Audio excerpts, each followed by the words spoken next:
Good morning, everyone, and welcome back to day 2 of the NATO Public Forum. I'm Donna Farazan, your Master of Ceremonies for the plenary program of NATO's flagship public event, where we unpack key discussions and key decisions made by leaders at the NATO Summit right here in The Hague. The aim of the NATO Public Forum is to bring the summit closer to the public, to foster dialogue, enhance and encourage transparency, and create space for open, informed debate on the issues that matter most to our shared security. In just a few moments, we will be welcoming our in-person guests and kicking off another full day of thought-provoking content.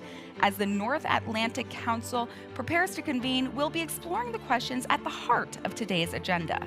Just like yesterday, we have a great lineup ahead, starting with our studio show, presented in a dynamic TV-style format. You can look forward to sharp commentary, expert analysis, and engaging discussions that set the tone for the day. Our upcoming session will look ahead to the conversations unfolding among transatlantic leaders. What's at stake on the second day of the summit? Leading us through this first part of the day is the brilliant host of Studio Bravo, the always engaging and wonderful friend of mine, Ikenna Azuike. And once the studio show wraps, I'll be right back with you here to kick off our plenary program. But right now, I know Ikenna is standing by to kick off our pre-show. Ikenna, it's so good to see you. What do you have looking forward to today? Hello, Donna. Thank you again for such a huge, welcoming introduction. Thank you. It's nice to see you, and it's nice to, we can't see you at home, but thank you for tuning in. Today in Bravo, we are looking back at day 1 of the Public Forum. The highlights, the insights, any accidental sound bites. And of course, we're also looking ahead to today's meeting of the North Atlantic Council. I'll be unpacking it all here with a top-tier panel of experts. Ikenna, you have led panel after panel and just have had such interesting commentary and analysis. So I know that we are all looking forward to what you have in store for today. And thank you so much. And thank you to you all for tuning in. We'll see you soon.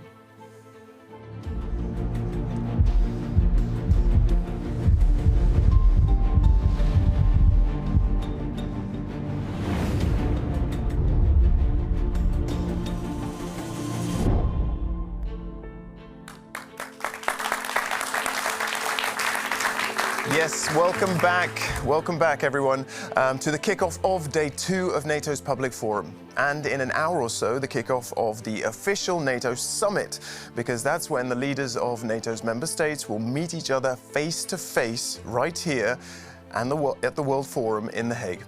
And we're here to bring you live pictures, so be sure to keep one eye on us and the other on who hugs, who nods, and who perhaps pretends not to see each other. But first, before I introduce you to our guests for this session, here's a quick look at some of yesterday's highlights. Good morning, everyone, and a warm welcome from The Hague. The NATO Public Forum brings together voices from government, civil society, industry, media, and youth. We are living in much more dangerous times, and we have to make sure that we defend our beautiful way of life and systems and our values. Multi-domain operations is not only linking the 5 domains, land, air, the maritime, the space and the cyber. If we want to be resilient, we need to think as a whole society. It's why you have 1.5% which is dedicated to global approach. Digitalization is not actually the threat. It gives lots of more opportunities to run your own societies, even if you're under heavy attacks. The innovation, the defense manufacturing base, all of those things working together, we're going to have a strong alliance. And most importantly, that strength is what's going to deliver peace for generations to come. We have to make sure that whatever the long-term ceasefire or the peace deal on Ukraine will be, that it is lasting, that it is durable. Then the one thing that is important to me is that we don't jeopardize that peace by forgetting about the war. The number one priority is to stand with and support and strengthen Ukraine in the fight. Yes, now joining me today to pick up on, to unpack all of that, our wonderful guests. I have here Liana Fix, a fellow for Europe at the Council on Foreign Relations. Thanks very much. Camille Grand, distinguished policy fellow at the ECFR, Rob de Wijk, thanks, founder of HCSS, and Rem Korteweg, a senior fellow at the Klingendahl Institute in the Netherlands, one of the co-organisers of this public forum. Okay, why don't we kick off with a little quick-fire lap around the table, as it were. What were your highlights from yesterday? Big moments, weird moments, moments that surprised you? Liana, kick us off. No, the one moment that was important to me was what US Ambassador Whitaker said yesterday in his discussion, because he said in the end he also doesn't know what the US president is going to say and going to do at the NATO summit here. And I think that's something that we have to keep in mind, despite the attempt to make this a business-like NATO meeting, to advance common goals. There's always an element of disruption with this president, and this is what we will look out for in the next hours. Okay, great. I thought you were going to just say, because what struck me was him saying the US has never been more engaged with NATO. It was quite unequivocal as to, some people question that. But yeah, I mean, sitting in Washington, where the Council on Foreign Relations is located, you have learned by now in the last couple of months that there's one thing that US officials say, and then there's the other thing that is decided in the White House, and those two things do not necessarily always align. Yeah, it's interesting. And one of our guests yesterday, Frederick Kemp, president of the Atlantic Commission, he said in what he hears behind the scenes is that if there's one message, one word even, that the audience here should consider when they're looking at and listening to Trump's words, it's chill. Chill. So consider, don't take everything literally, take him seriously, but don't necessarily take him literally when it comes to I'm not sure. Trump. I think there's a healthy level of nervousness that you should have, because this is a serious situation for NATO, and the disruptive instincts of the US president are there, and they can derail the summit. I think the two words that I would use is we are all doing this to buy time for Europeans to invest and to defend themselves. So my most important words is buying time. Let's get the summit over in a constructive way. Let's get to the end of this year without major upheavals because of US troop withdrawals from Europe and so on, because Europeans need their time and they need the engagement of the United States so that they can come to a point where they're actually able to defend themselves in the mid and long term. Clear. Thanks very much. Camille? Well, I'll start by doing something maybe unexpected, which is to put Trump aside for a second and look at what came from yesterday in the message, which is essentially a display of unity on the part of Europeans, essentially a very strong and powerful message in terms of trying to put the alliance on the right footage and making, in fact, what would be normally very quite extraordinary decisions in terms of investing in defense, in terms of this 5% number, which is of course 3.5 and plus 1.5, as we all know, but that is quite significant. And I think the military leaders that were speaking at the public forum, the NATO leadership, many of the ministers that joined us yesterday were very clear on that commitment, and I think that is super important. And it's important to have this on our mind when we look at today's event and focus more on how the president of the United States will handle this. The second thing, my second takeaway, is how Ukraine is present on the mind of everyone, even though it's not really heavily on the agenda. Yeah. It was throughout the day a recurring theme for a number of speakers. President Zelensky was in The Hague and is actively present. And I think it's important to stress this, because sometimes people overlook the fact that this is such a critical element in the picture for the Europeans. So and for Ukrainians, existential. And existential for the Ukrainians, but I think it was very important to hear so many leaders stress the importance of Ukraine. Okay, yeah. Rob? A little bit boring in exciting times, and it's meant to be boring, especially today, what we will see. And the reason is, of course, and exactly what Camille said, it's about Ukraine, it's about Russia, and you cannot have discussions on that right away. And that is not really a problem, because I understand how summits work. But this is the elephant in the room. It was mentioned a couple of times yesterday. And this is the elephant in the room. And I fully understand why this is. But some more urgency would be great. And there was a lack of urgency in the room yesterday. This is a dangerous time. And you would expect discussions on this. And there were very limited discussions on this. And we had a great discussion on Ukraine. That was fantastic. But it was more or less going concern. And I have a slight problem with that. Okay. I mean, previous summits have focused oh yes, a lot more. I've been there quite often. Yeah. I remember very well the summit in, what was it, Camille? Was it 2018 with President Trump in Brussels? I will never forget that one. And that is something you don't want to repeat. So I completely understand what's going on. But on the other hand, you have to convey a message of urgency. And a summit should do that. Okay. Right, we'll go into what specifically you'd like to have seen and heard shortly. But let's finish off this round. Rim. Yeah, sure. First of all, fantastic to be here, and thanks for putting me at the table. I mean, I've also been looking at one-liners. So what are the one-liners that stuck out, right? Because this is going to be a summit of one-liners. We've already had tweets yesterday evening from both the President and the Secretary General that we focused on.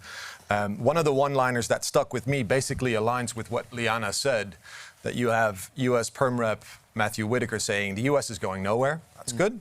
Another one-liner, which I thought and ties into what Rob and Camille were talking about, is the Czech President, Petr Pavel, who says, numbers don't provide security, capabilities do.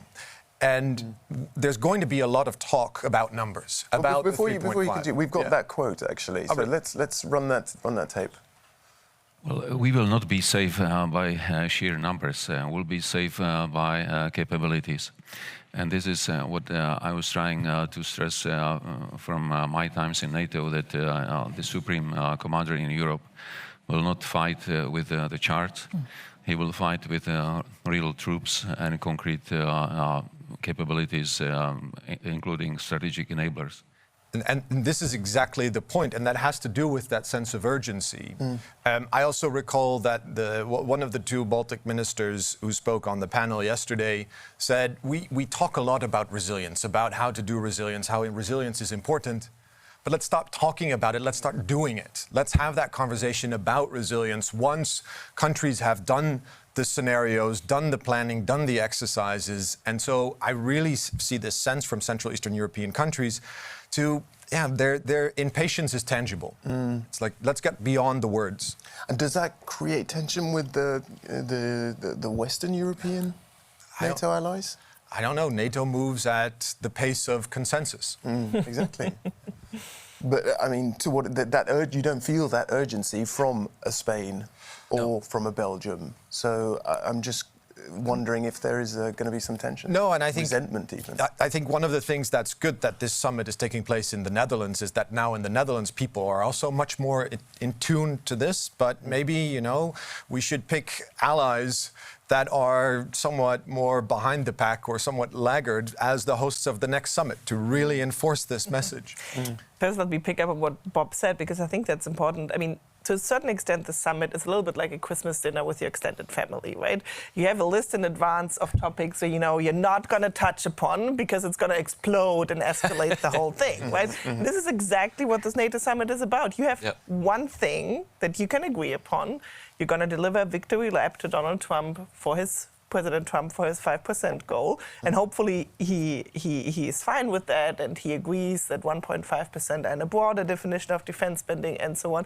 But everything else you don't touch. And it is brutal because at NATO's Washington summit last year, NATO agreed to have a Russia strategy. The Russia strategy was buried because there's just fundamental skepticism that the threat perception between especially the US president about Russia and of Europeans about Russia actually aligns, right? They're fundamentally, the United States sees itself as a neutral mediator, and I would argue so far it has been a pro-Russian leaning mediator in those Russia-Ukraine talks, fundamentally different from how Europeans conceive themselves. And we could go on and on. I mean, there are other issues, again, the question of US troop withdrawals. That's going, after the summit, this is going to be one big question that will keep us up at night. Are the United States going to withdraw troops from Europe? How many? What's the signal that is going to be sent with that? Yeah, but that first question, are they going to? Perhaps we just need to assume they are going to. It's just a question of when and exactly, but the question is what's the political signal that is going to be sent at this time,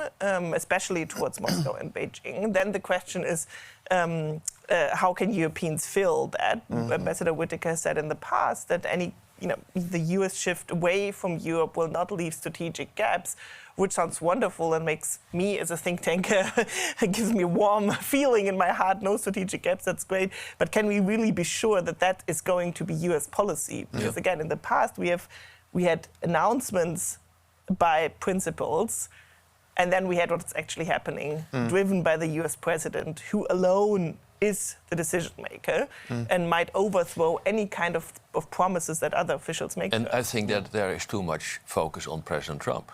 The focus should be Russia. President Trump achieved something that President Putin could not achieve, and that's rearmament of Europe, which is rather weird, by the way. So thank you very much, President Trump, because we need this. But we have to focus on Russia. And we have to do it as Europeans. So what are the particular shortfalls we have to deal with? What is the plan A? What is the plan B? We should have in Europe a short-term plan. Not a long-term plan, a short-term plan. How can we enhance deterrence along our borders? How are we going to do that? How are we going to work together with, for example, Ukraine? Because I do not know if our defense industrial base is capable of delivering fast enough. So we have to do something. We have to procure drones, long-range weapon systems. You can procure them in Ukraine. How are we going to do that? That is also the elephant in the room. And we really need to talk about that. On Russia? No, I think it is quite clear that we'll have to think about that in the aftermath of the summit. I think it is important to stress, and I say this also for friends in the media, that this rearmament is taking place because of the strategic environment. We do it for ourselves. We don't do it for President Trump, and because in some constituencies it's going to be a hard sell to explain that we are going to spend so much money to please President Trump. We do it because the strategic environment requires it, and we do it because we owe it to ourselves, so that as Europeans. Then I think there is indeed a sort of upcoming conversation, and it's a bit odd that it's taking place after the summit, to be honest, which is this issue of the revision of the US force posture in Europe. And there is, part of the quid pro quo, I would say, that I'm hoping to get from the summit is indeed the commitment to defense spending. Certainly a recommitment to Article 5 as firm as possible, both in the communique of the summit, but also in the statements that surround it. And finally, sort of clear the direction of travel when it comes to that US force posture, which we probably will not get. But at least we have to make this a transatlantic conversation. This is not a series of unilateral decisions. If we don't get those unequivocal statements, do you think this summit's been a bit of a failure then? Despite, let's put aside the commitments to defence spending? No, but first of all, I think the rearmament bit is a success on its own merit. But I think what is going to be important is to not have equivocal messages around the Article 5. I'm sure that the communique would say the right thing, but what we need is to make clear that we are all committed in an environment and in a degraded security environment, because all of this is not happening in a vacuum. We're not just here. But is it enough to just not hear anything that equivocates Article 5? Do you actually not want a kind of active statement from Donald Trump saying, look, Article 5 is essential to us. We stand shoulder to shoulder with Europe. And if we don't get that kind of statement, would you be disappointed? I think we need that commitment from every single leader in the alliance, including the US president. And I think this is the clearer the better. That would be my take. And but we'll see how it goes. I think it's going to be important to also focus on the actual concrete deliverables. Okay, and let's look at the sessions that took place yesterday. Is there any session, Rem, you think that didn't go far enough? I'm actually really pleased with what we've seen so far in terms of the discussions. There may have been a number of topics that haven't yet been addressed, because I do think a lot of the focus was on either indirectly about Trump, sort of to Camille's point, we have been talking about Trump a lot. We've also been talking about Ukraine, which we should. I'm missing a little bit the discussion about different regions. So what's happening in the high north, what's happening in sort of the Western Balkans, but we might get to that later today. I'm also expecting, hopefully, some words, at least at the press conferences or at the doorsteps, from individual leaders to flag that. For me, the big question is, will China be mentioned at all?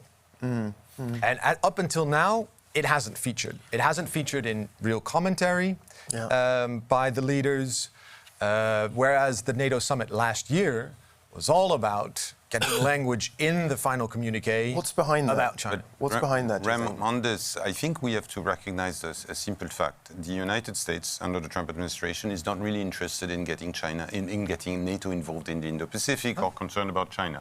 It wants NATO to focus on European security, and there is some logic to this.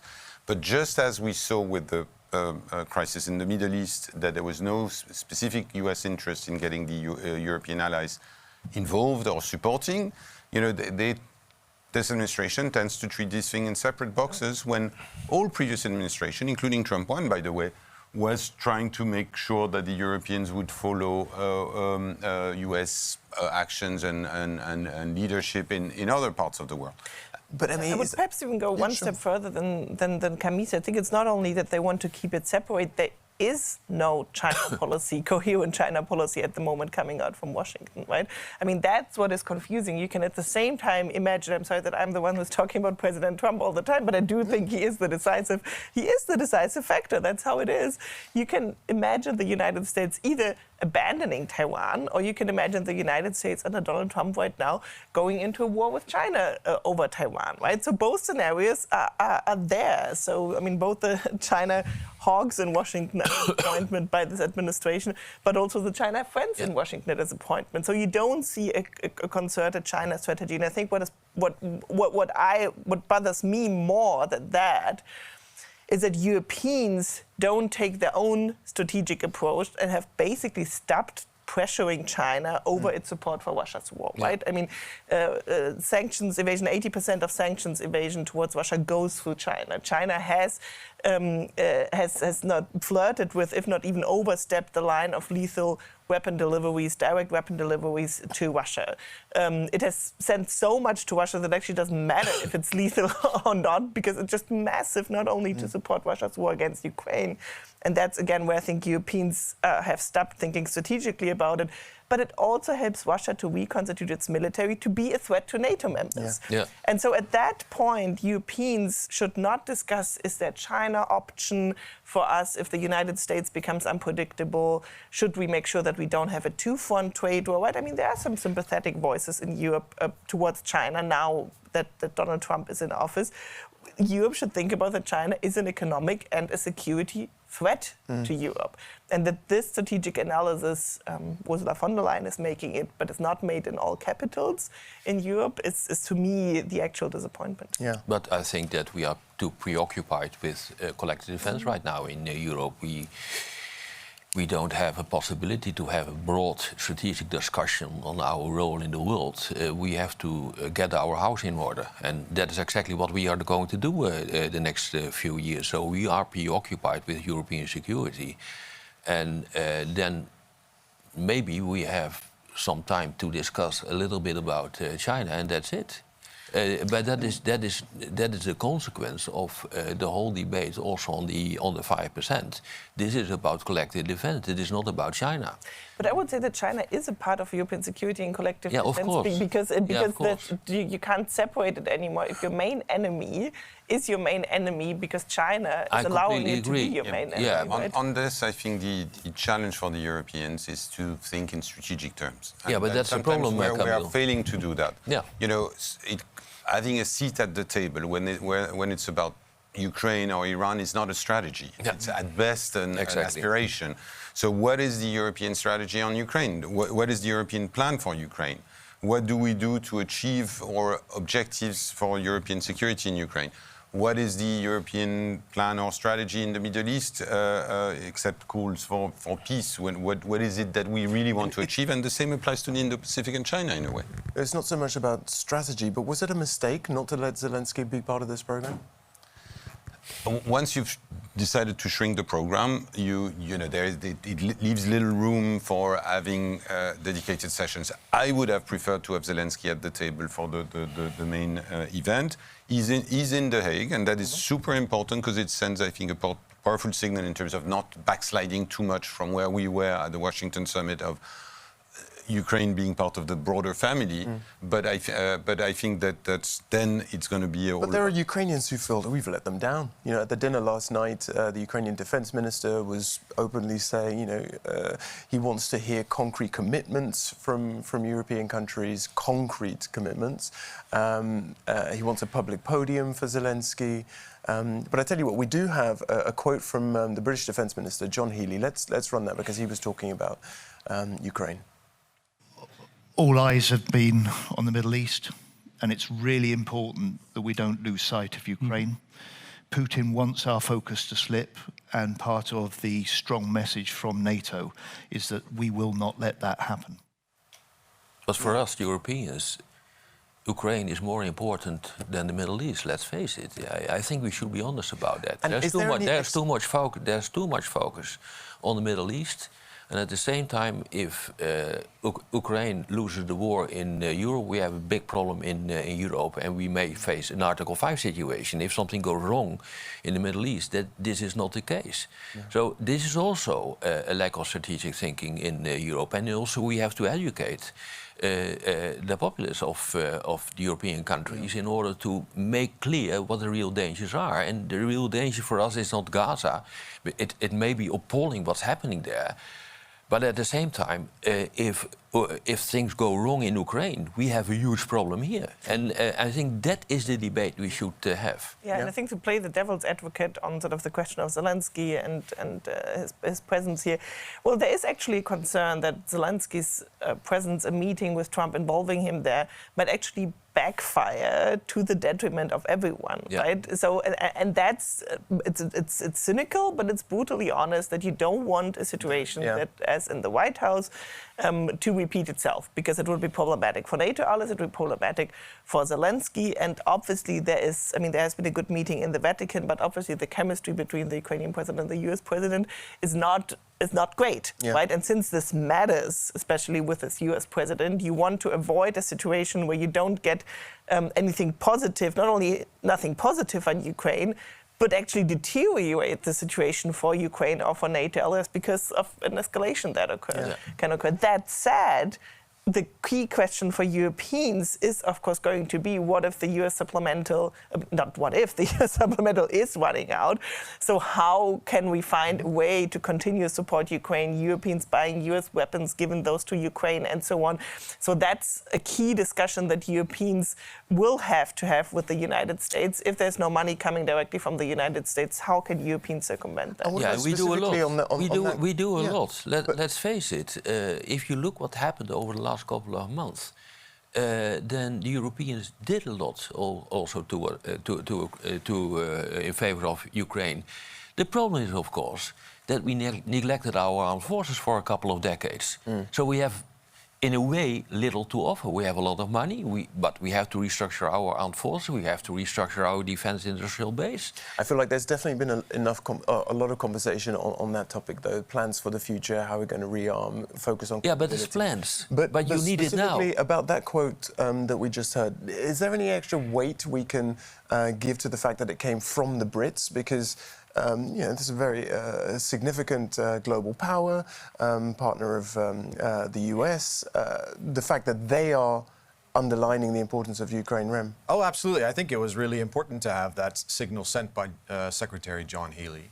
If only because, like you say, the Brits have been absolutely essential together with the French in terms of corralling Europeans in a smaller setting, so the coalition of the willing, to start thinking about what can we do more to support Ukraine, given the uncertainty about the United States, given uncertainty about where any ceasefire talks might end up if they materialize at all. So yes, if you're looking at a de facto leader for this discussion, it's not necessarily NATO or the EU. It's basically it's 2 or 3 countries in Europe, and that's the UK is one of them.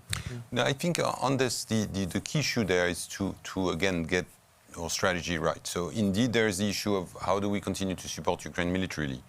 The European support has been too weak in the early days, but it's been going up, and it's become more or less on par with the United States, with of course specific domains where the US is providing the core of the support, such as intelligence and air defenses. A lot of it is coming from the US, but the critical issue is to get this one right, to continue to bring Ukraine closer to European security institutions, whether it's EU or NATO. It doesn't mean membership overnight, but it means to continue to deepen our ties. And finally, also to think about the day after a ceasefire and what is it that we do to make sure that that ceasefire, as the Secretary General of NATO was saying yesterday, is not something that will last a few weeks or a few months, but something that will be enforced, and because we have skin in this game. What do you think Russia thinks of how yesterday went? And China, for that matter? I think that, are we even on China's radar? Well, let's focus on Russia first. Sorry. No, but I guess for the Russians, they are mostly looking at today. Will there be a message of unity? So far for them, they probably are starting getting the fact that the Europeans spending so much money. When you look at it and you take the long view, back to 2022, Russia has succeeded in enlarging NATO with Finland and Sweden next to its border, has succeeded in doubling the German defense budget, which was not a given, has succeeded in moving most Europeans in the right direction on that, and has succeeded in having our military leadership finally getting the right instructions in terms of planning for multiple contingencies. So from that perspective, the strategic military situation of the Russian Federation in Europe has degraded, without even looking into the losses in Ukraine and all of that. And I think this is something that we sometimes lose sight of because we have this narrative that the Russians are imposing on us, that they're winning in Ukraine and they are so strong and so on. The reality is not that clear. Let's be blunt about that, and we have to counter that messaging. Having said this, of course, what Vladimir Putin is looking at is what message comes out of today's meeting in terms of unity, in terms of strength of the alliance, and I certainly hope that the leaders will have the right direction and the right message, in spite of nuances that do exist, and that they do exist at NATO all the time. We've had heated debates about numerous things, but I think it's really important that at the end of the day, the general message is that of unity and NATO working. And another issue I think that Moscow is going to look out for is the question of Ukraine's NATO membership, right? I mean, Ukraine's NATO membership has been an issue which obviously has been very high on Moscow's agenda.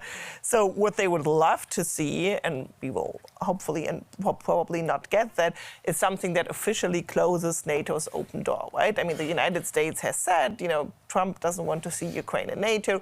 And I do think from the perspective of other European NATO allies, there was a lost opportunity at last year's Washington Summit, which was a big and wonderful celebration in the heart of Washington, where basically Germany and the United States, the Biden administration at that time, blocked any movement towards a stronger language about Ukraine's eventual NATO membership and so on, right? So I think that was a huge mistake that we did back then.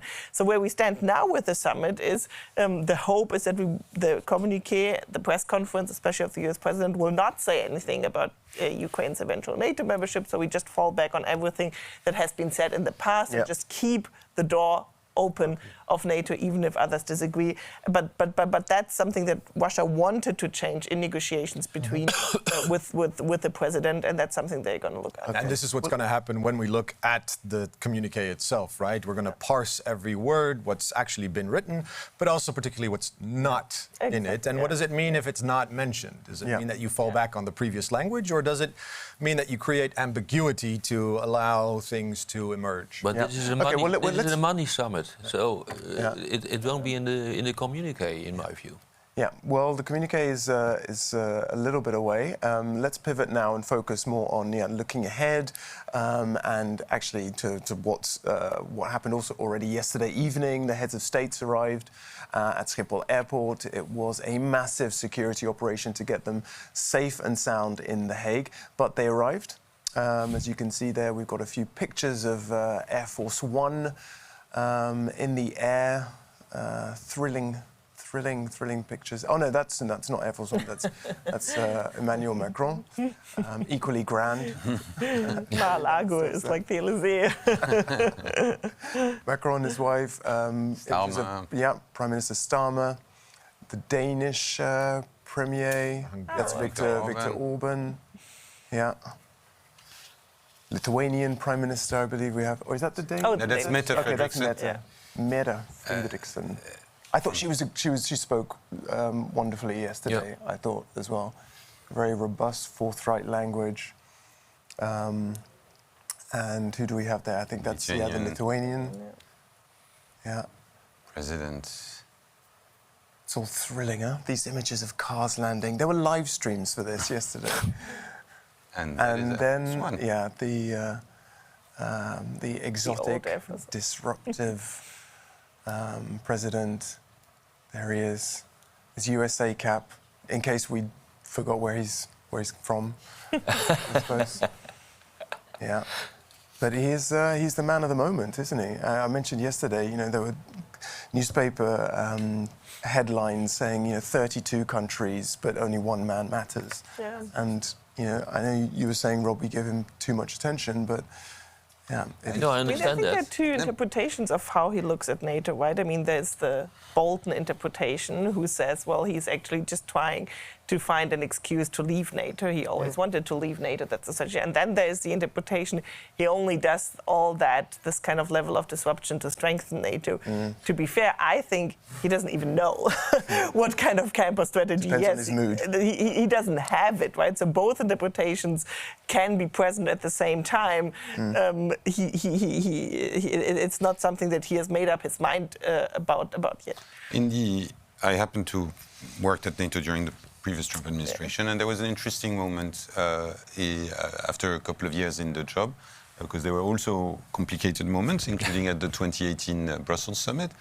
But he literally called out people, didn't he? Pointed at particular country representatives, and indeed, he was very tough on the allies at the time, already on defense spending, and he was going through the list. But I think the bottom line is that at the end of the day, he said something that he had said during the campaign. He rolled it back, which was when he said NATO is no longer obsolete, which is a sort of odd phrase because things are rarely no longer obsolete, but still he made that point. And that was, for me, the sort of tipping point of his presidency with regard to NATO. After that, it was not completely smooth, but it was the message was the right message.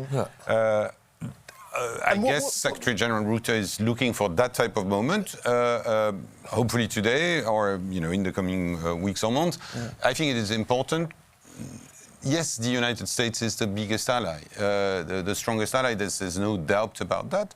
But it is still an alliance of 32, and we see that spoilers can come from other corners. That there are debates in many of our countries on NATO, and that matters. And bearing in mind, how important his mood is, what do you judge it? Or how do you judge it at the moment? Sort of a summit like this, so there's sort of three levels at which you can categorize them or rank them. One is is it safe? Does everyone arrive on time?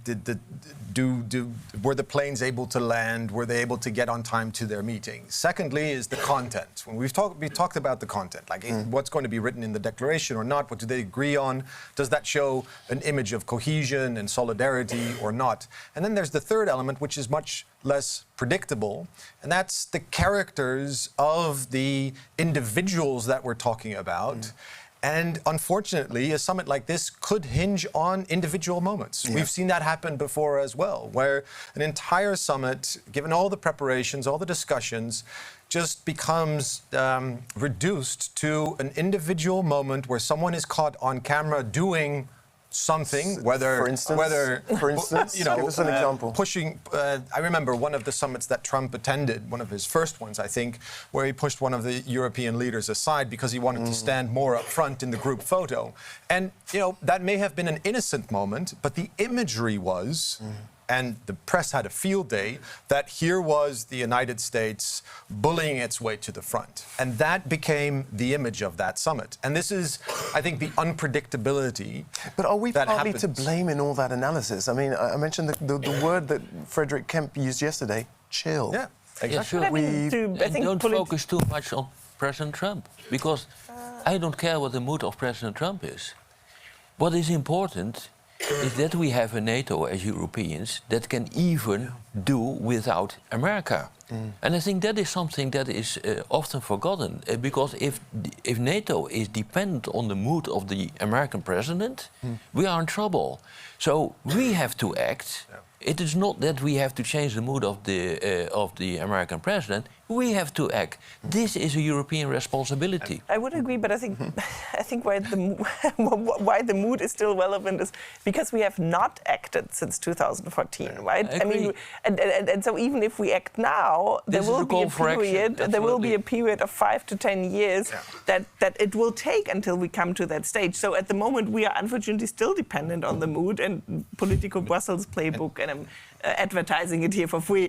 Had the great quote today morning where they said, well, Trump is frustrated with the entire goddamn world because his talks with Putin are not making progress, Middle East is not making progress, so let's hope this doesn't sort of unleash itself on the summit. But I mean, if Europeans would have started in 2016 instead of hoping that Trump is just still a historical aberration, they would be in a very different place right now. No, but you need to have two plans. Plan A is hope. Hope that everything will be all right and that the mood of the president will be okay. And plan B is build a European pillar in NATO. That is what you should do right from the start. That should be the discussion. And as so often, I fully agree with you. And I think one of the questions for me looking at the declaration and the doorsteps is, are we going to see tangible signals of burden shifting? Yes. So not the burden sharing debate where the Europeans tried to do a little bit more on enablers, but really burden shifting, where Europeans signal this is the trajectory that we're going in to take on more of the load of European security. Who would you like to get, what sort of signal are you talking about, and who would you like to hear that from? Well, what carries the most? I think part of the debate is going to be buying time, which you mentioned at the start, for Europe to think that through in much more detail. So I don't expect an ABC in the declaration. But, for instance, when it comes to building up force capacity, taking on some replacement of the US force posture, and it's kind of related to what we're going to see out of Washington with the force posture review, that needs to be choreographed. And the worst that could happen if it's unchoreographed. This is also what I think the Russians would be looking out for, where there's mismatches that emerge. But I guess the core message here is really straightforward. It's not if the US forces withdraw. There will be significant withdrawals announced after the summit. That we know that. So the issue is, okay, if the Americans decide to withdraw troops from a specific frontline state as part of this plan of drawing down what they call the Biden surge, what Europeans are stepping up and saying, okay, I'm going to take care of that particular role, and I'm going to make an extra effort to be there or to be there earlier and to meet that demand. If we say, okay, this capacity of this American capacity in the domain of intelligence, surveillance, and reconnaissance is vanishing, do we have a plan to fill that gap at pace? I would hope that those discussions are already happening behind the scenes. Back channels. Okay, the surge, the Biden surge, is going to be lessened. Rob, you no, but you have to identify some critical deficiencies, so that you will be able to carry out your military operation in the future independently from the US. And then you may hope that the US will join. But remember, President Trump is the commander-in-chief. So if he decides not to join us, we have a problem. So we have to compensate for the non-deployment of long-range weapons systems, which were announced by President Biden. I'm sure that it won't happen. So how are we going to do that? We can do that, but we need to look at Ukraine for long-range systems. What are we going to do with what we call C4ISR? So that's a whole command and control arrangement, including intelligence. Can we use European satellite systems for that? The answer is yes. Can we use, for example, the Delta system, the command and control Delta system of Ukraine? The answer is yes. How are we going to do that? Yesterday, Mark Rutte mentioned ammunition. That's right. Three times. Yes, exactly. And you need that. So I can go on for quite a while mentioning all the critical deficiencies we have to deal with in Europe. And because we have to be more independent from the US, because the US, regardless of President Trump, each and every president after Trump will have its priority in Asia and not Russia, not Europe.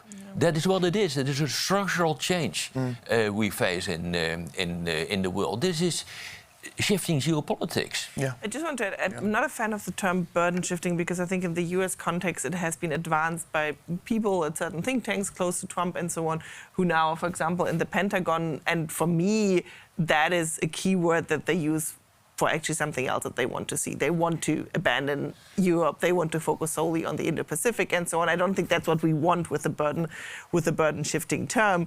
But I think the Europeans right now, and Camille has been saying this very often in the past, their strategy is basically, we have to invest anyway, right? Correct me if I'm representing you, regardless of the scenario that we end up, regardless if we end up with a NATO minus without the United States, if we end up with an EU plus and so on, we have to invest anyway. And the scenario for which we invest in, we will see when it comes.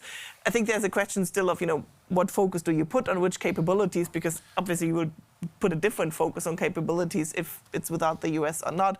But the baseline is that. The important thing is the to-do list is roughly the same. If you want to be an ally, if we want to be allies in good standing that keep the US on board, or if we have to act with less America or with no America, 90% of the to-do list is the same. So the bottom line for the Europeans is to understand that in the event of a crisis, they are the cavalry. They are the first respondent. And by being the cavalry, we are going to be more able to drag the US into supporting us in a contingency than by being unable to act and just calling Washington and saying, we've not been able to deploy a brigade, can you do it? That's no longer acceptable by Washington, and that should not be acceptable. And I think there is, from this perspective, the good news is that there is a very significant mind shifting in Europe, where people are getting to that. Of course, there are those who say, it's going to take too long and we're worried, and what about the transition phase? And they are right to be concerned, but it shouldn't prevent us from moving at pace to make sure that we are in the best possible situation when that moment comes. And we talked about the Russian reaction to that kind of, these sorts of developments. What about the Chinese reaction? How will they be looking at this? I don't think the Chinese are paying enormous attention to military developments in Europe. They don't see Europe as a military issue for them in the Indo-Pacific, and they don't see they are not present enough in our immediate environment, even though they are, to be concerned. What they are probably watching is how much of the European developments enable the US to rise to the task and the enormous task that the US is facing in the Indo-Pacific. And if I were a Chinese military planner, I would look at very specific, exquisite capabilities that the US has in limited numbers, and that's a fact. And are they shifting from the European theater to the Indo-Pacific, as they've been doing? And is that pivot to Asia that was announced time and again since Obama happening in real terms? So from that perspective, there is a connection, but I'm not sure the Chinese are worried about or concerned about NATO specifically. No, but they will look at transatlantic unity. That's what it is. If there is no unity, after this day, they will be very, they've tried to very charm happy Europeans, in right? Beijing. I mean, they've tried to charm Europeans. I mean, all these Chinese statements about, we are the ones who are now upholding the multilateral order and so on. I mean, it's very obvious what they are trying to do, right? To say, well, the US is an unreliable partner, why don't you deal with us? But the good thing is that even though we just sort of criticize the lack of strategic assessment of China in Europe, is that Europe is moving to a point where they actually just don't buy those Chinese takes. But if there is, this is exactly it. So on the military side, I mean, I think Camille explained it very well. But on the diplomatic side, they will look out for what's in the communique. So again, coming back to last year's communique, it was very clear. China is a critical enabler of Russia's war against Ukraine. That set off alarm bells in Beijing because it signaled that NATO was starting to also be engaged on China, that NATO could, with US leadership, push Europeans much more to reduce its economic dependencies on China, also for the production of defense capabilities. That discussion is still going on, but if it's not going to be in the declaration, which by all means it's probably not, but I hope I'm wrong, then that sends the signal to Beijing, well, maybe we can still keep currying favors with the Europeans. I think we have to recognize this. Theaters are, to a degree, interconnected. And by the way, those who've understood this very clearly are our Indo-Pacific partners. The Japanese, the Australians, the South Koreans have been very supportive of Ukraine, have put a lot of effort to help on this front, and are watching very closely what's happening here. And I think this is something which is very important in the sort of more political, strategic arena, is that China is watching how the US reacts in the region. It's looking if the West is united in facing the global instabilities and crisis. And this is where our Indo-Pacific partners, from my perspective, have taught us a lesson of being so committed and supportive of Ukraine, sometimes more than some Europeans, let's be honest. And let's be blunt, what's in it for them? What's in it for our For them, the message is crystal clear.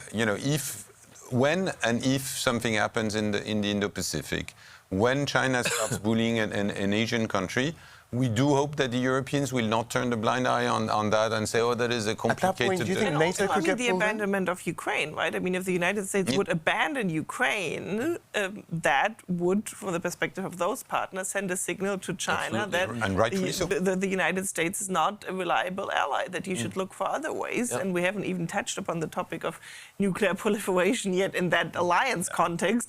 But in case that happens, we have a whole new debate in the Indo-Pacific, but also in Europe about, aren't nuclear weapons the right way to protect yourself if you can't rely on the United States anymore? And it's not just that these IP4 countries, as we call them, are supporting Ukraine. I mean, some of them are really essential defense capability providers to European countries as well. I mean, look at how important the South Korean defense industry is in terms of supplying capability to a country like Poland and others. I mean, these two regions, these two blocks of economies are more and more interconnected, and also geopolitically. Could we see a future in which there is a pivot, more of a US pivot towards China, and that NATO gets pulled in more? At the moment, what's interesting is that the US, at least this administration, is not really interested. That's sending a pretty clear message of we want you to focus on Europe, and we are not super interested in seeing a German or Dutch frigate patrolling the Taiwanese Strait. And that is a little disconcerting for some of the Europeans, including the French that happen to have about 2 million citizens in the region and a traditional presence and strategy in the region. Same applies to a few others, and 50% of Europe's trade goes through that region, so we can't ignore it, and we should not. But it is true that at the moment it's there, and I think a candid debate in Washington on is it better to have the Europeans really focused on Europe and taking care of European security, or should we be so allied that we do everything together everywhere? I honestly tend to think that the idea of a focus on European security is the right thing to do, because this is existential for us, which doesn't mean that we should ignore what's happening in the Indo-Pacific, the consequences of the strategic rise of China and all of that should be on our mind, but it's a slightly different thing than showing the flag in the region just for the sake of showing the flag. It depends also on the concrete scenario, right? I mean, just thinking sort of in the worst case scenario, if there's a conflict in the Indo-Pacific and the United States is involved and the lives of your soldiers are at risk or have been harmed, there's just no way that Europeans can stand on the sidelines of this, right? I mean, there will be, that is, if we come to a conflict situation, Europeans will not be able to say, well, we just leave our ally fighting for him themselves. Well, I mean, it really depends how interlinked all those conflicts are. It really depends, because China is an ally of Russia. We have a problem in Europe. I'm not sure if this is the case, because probably we have to focus then on collective defense. Yeah. Okay, well, listen, one moment, because there are a few images coming in. The time's now 10 minutes to 9, and the first heads of state are arriving. We see there, of course, also the man of the moment, Mark Rutte, on the blue carpet. It feels a bit like the Met Gala. What's he wearing? Exactly.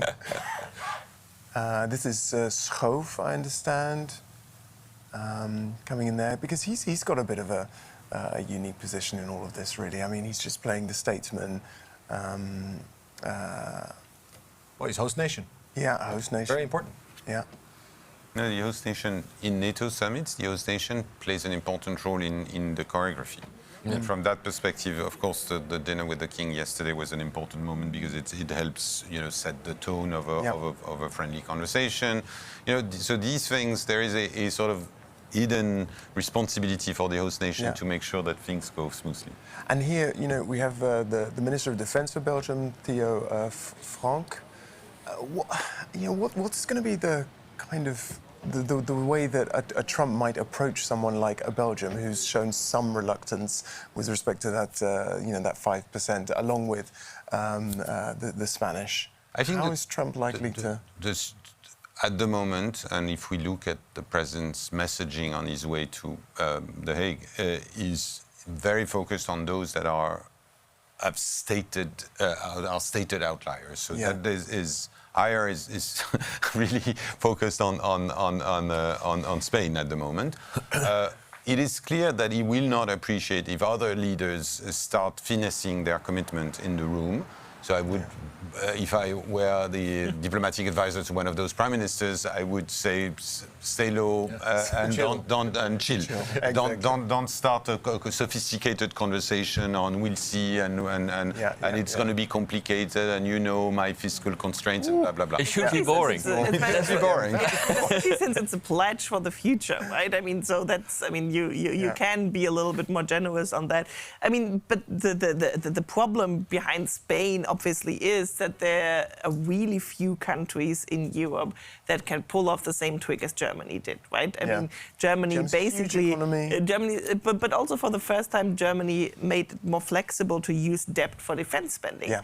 And many other countries are already indebted, so they can't sort of pull the same trick. Here we've got some images as well of the British Prime Minister, I believe, Sir Keir Starmer, coming in.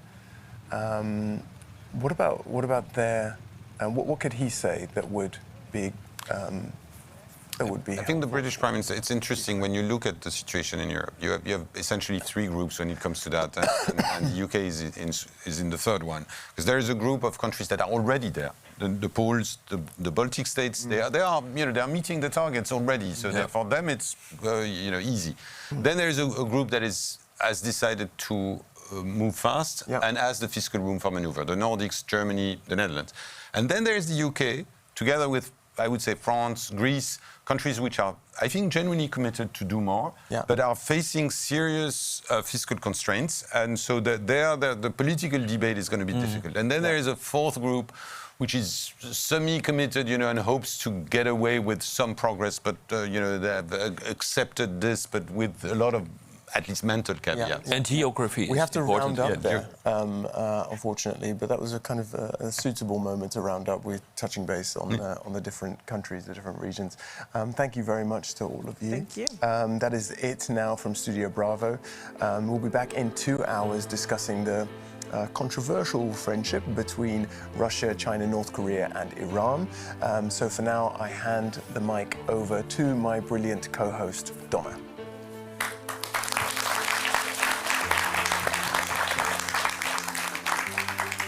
Thanks very much, guys.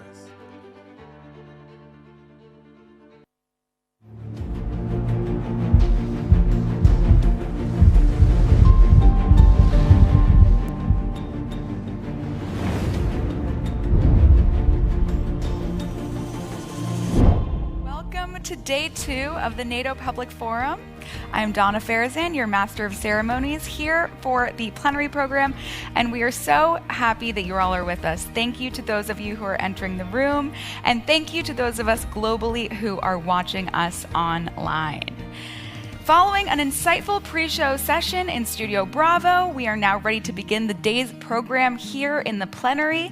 As we saw yesterday, the stage will once again welcome a diverse and distinguished lineup of speakers, from heads of state and government, ministers, and NATO leaders to civil society representatives, emerging voices, journalists, and global experts. We look forward to the valuable perspectives they will bring to today's conversations.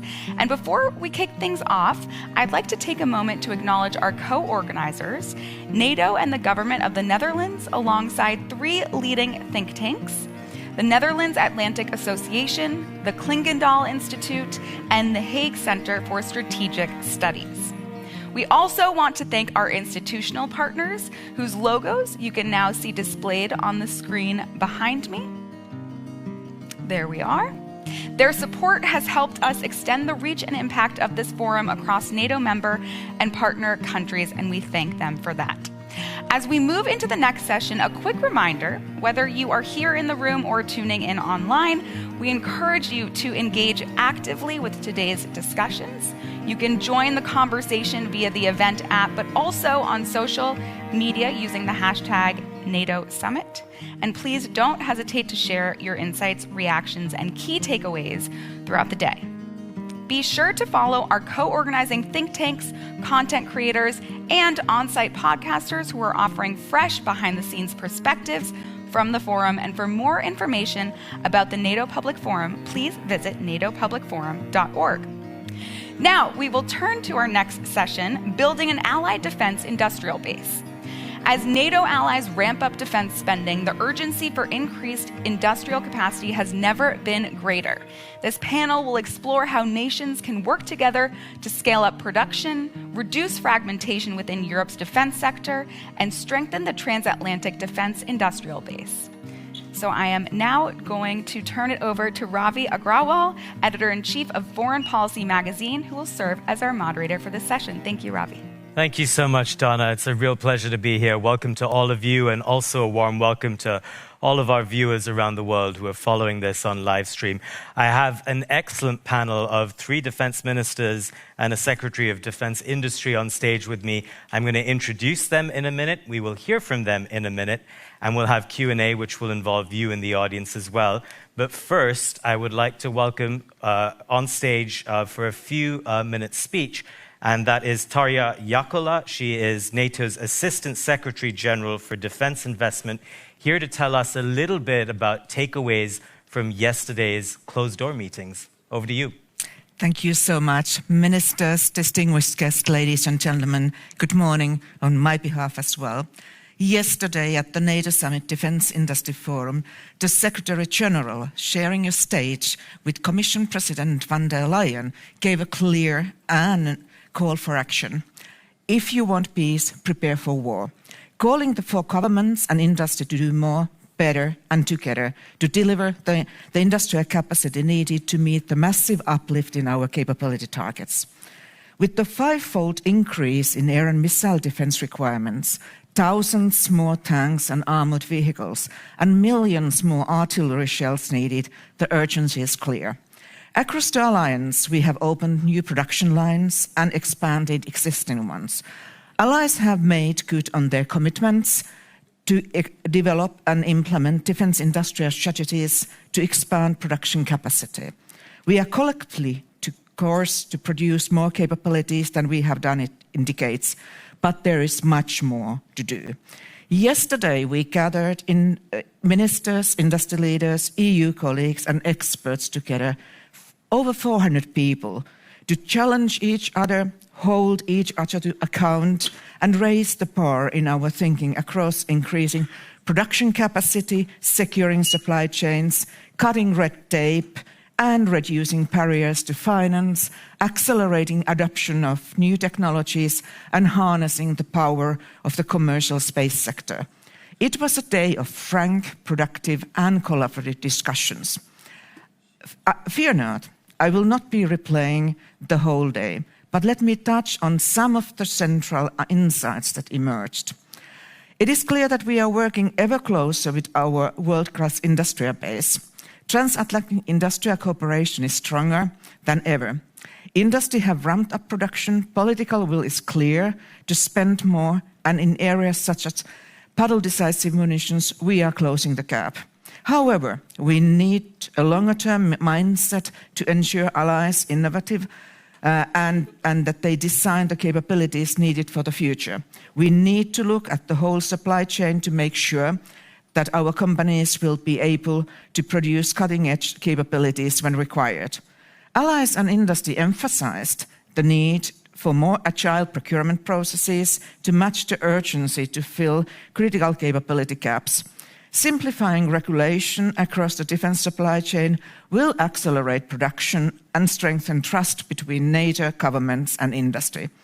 Looking at challenges in relation to finance, there is a need for all stakeholders to jointly deregulate, simplify, and collaborate.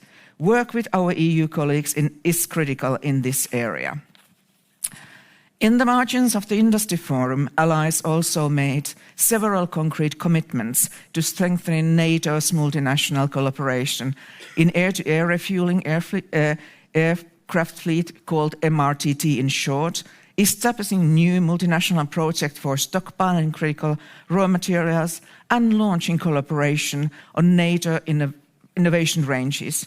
NSPA signed a contract with Airbus for the purchase of 2 new aircrafts for the MRTT program, while the agency's governing body, NSPO, signed an acquisition and supporting partnership with Australia.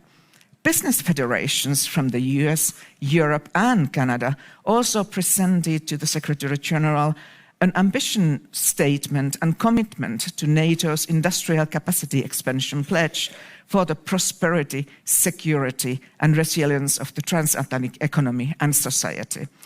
I look forward to working on these ideas and building on these commitments with my own division, wider NATO colleagues, and national delegations in the Conference of the National Armaments Directors, Defence Industrial Production Board, and with our main conduit to industry, which is the NATO Industrial Advisory Group.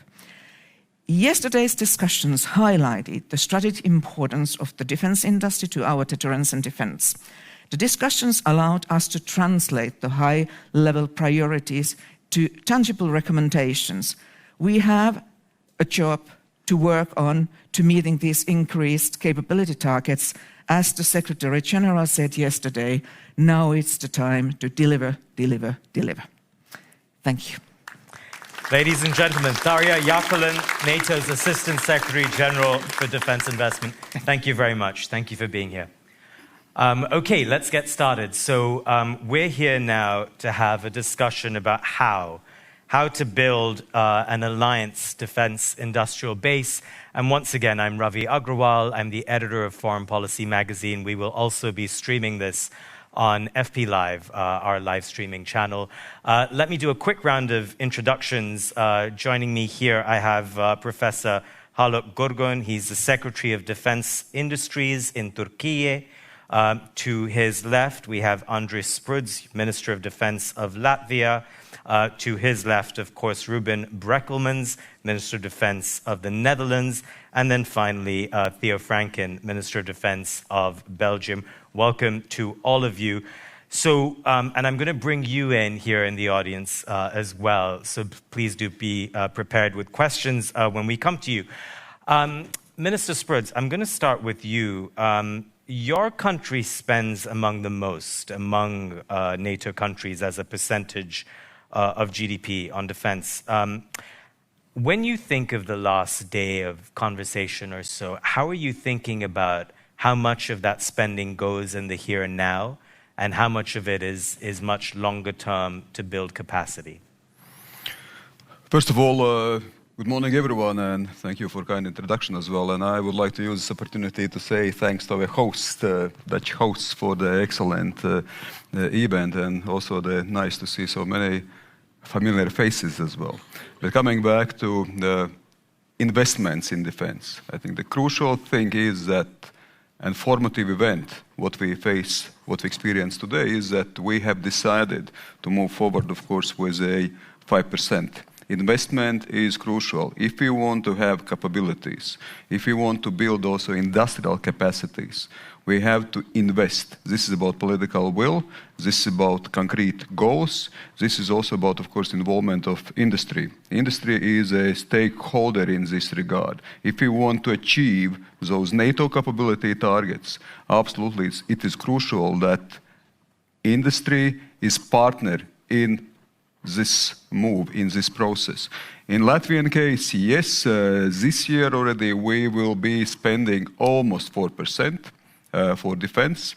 We will be spending more than 4% of our GDP for defense next year. We also very clearly understand that, again, involvement of industry is crucial.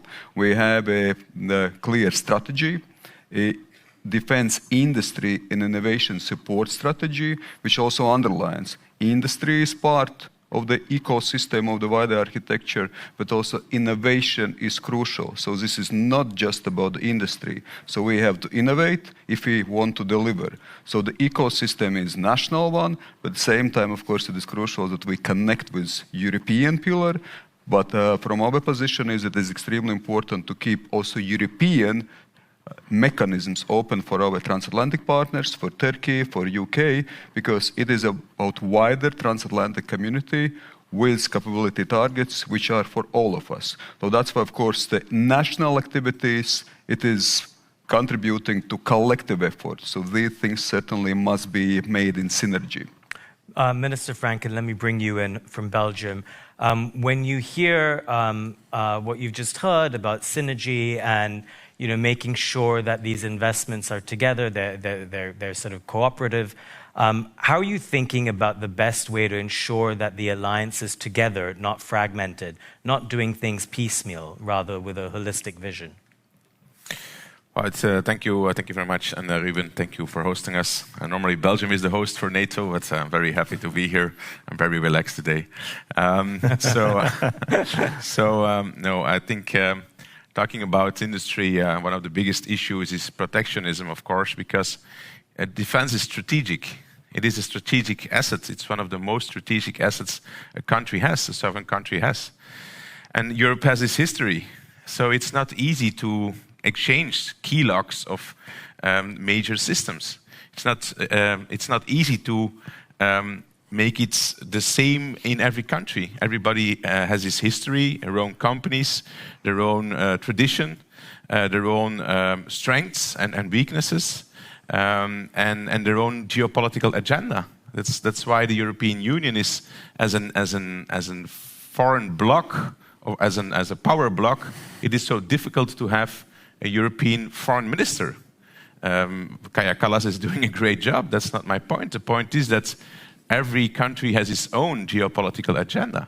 For Spain, it is very important to be present in Western Africa, to be present with Morocco, have good relationship with Mediterranean. For a country as Finland, they have other priorities. Of course, a country as the Baltics, Belgium, everybody has a bit his own agenda, so it's very difficult to get that aligned.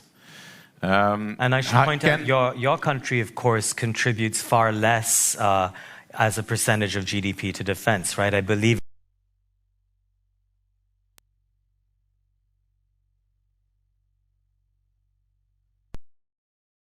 a couple of months, we had a really bad government. Now we have a good government, and we're doing 2%. We're doing 2%, so we have a strategic vision that was concluded upon yesterday. So I'm very happy. I'm a bit tired because do you think you can make 3.5? Is that feasible? No. We have 10 years to do 3.5. We have 2%. We had 10 years. We're doing 11 years because we were too lazy. We were free riders. We were not correct. We were founding father of NATO, but we were one of the baddest pupils of NATO class. And now we're back on track. We have the 2%, and I know we have to do the 3.5, but we will not do it next year. It's not possible. We have 10 years, so we will step up our defense spending. Now we have 2. It's pretty much doubling our budgets. That is a historic increase. So I think we will have 34 billion of investments. So we will buy a lot of new and nice capabilities. So we will get strong again. The point is on industry, I'm very concerned. The prices are too high of a lot of stuff. And there's still, I don't see the sense of urgency to really exchange key lock, exchange crucial information because of the fact that it keeps on being a really strategic asset, your defense industry. It's all government to government. The government is buying defense equipment.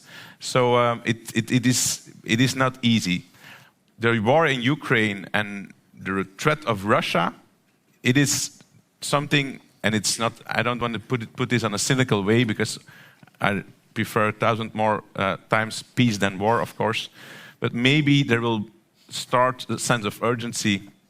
And when yesterday there was a declaration of Germany and France that they will finally make all the same types of ammunition and types so they can join, so it can be interoperable, and so we have less types, so the prices can go lower, the production can go higher, and there is more standardization. That is one of the biggest good news I heard for weeks. So I think that's a good thing. When the big countries in the European Union are doing this, then we're on the right path. When it will not depend on Belgium. We're too small. We have nice industry. We have some diamonds, beautiful industry companies. We have, but we're small. We have our place in Europe. We're a small country.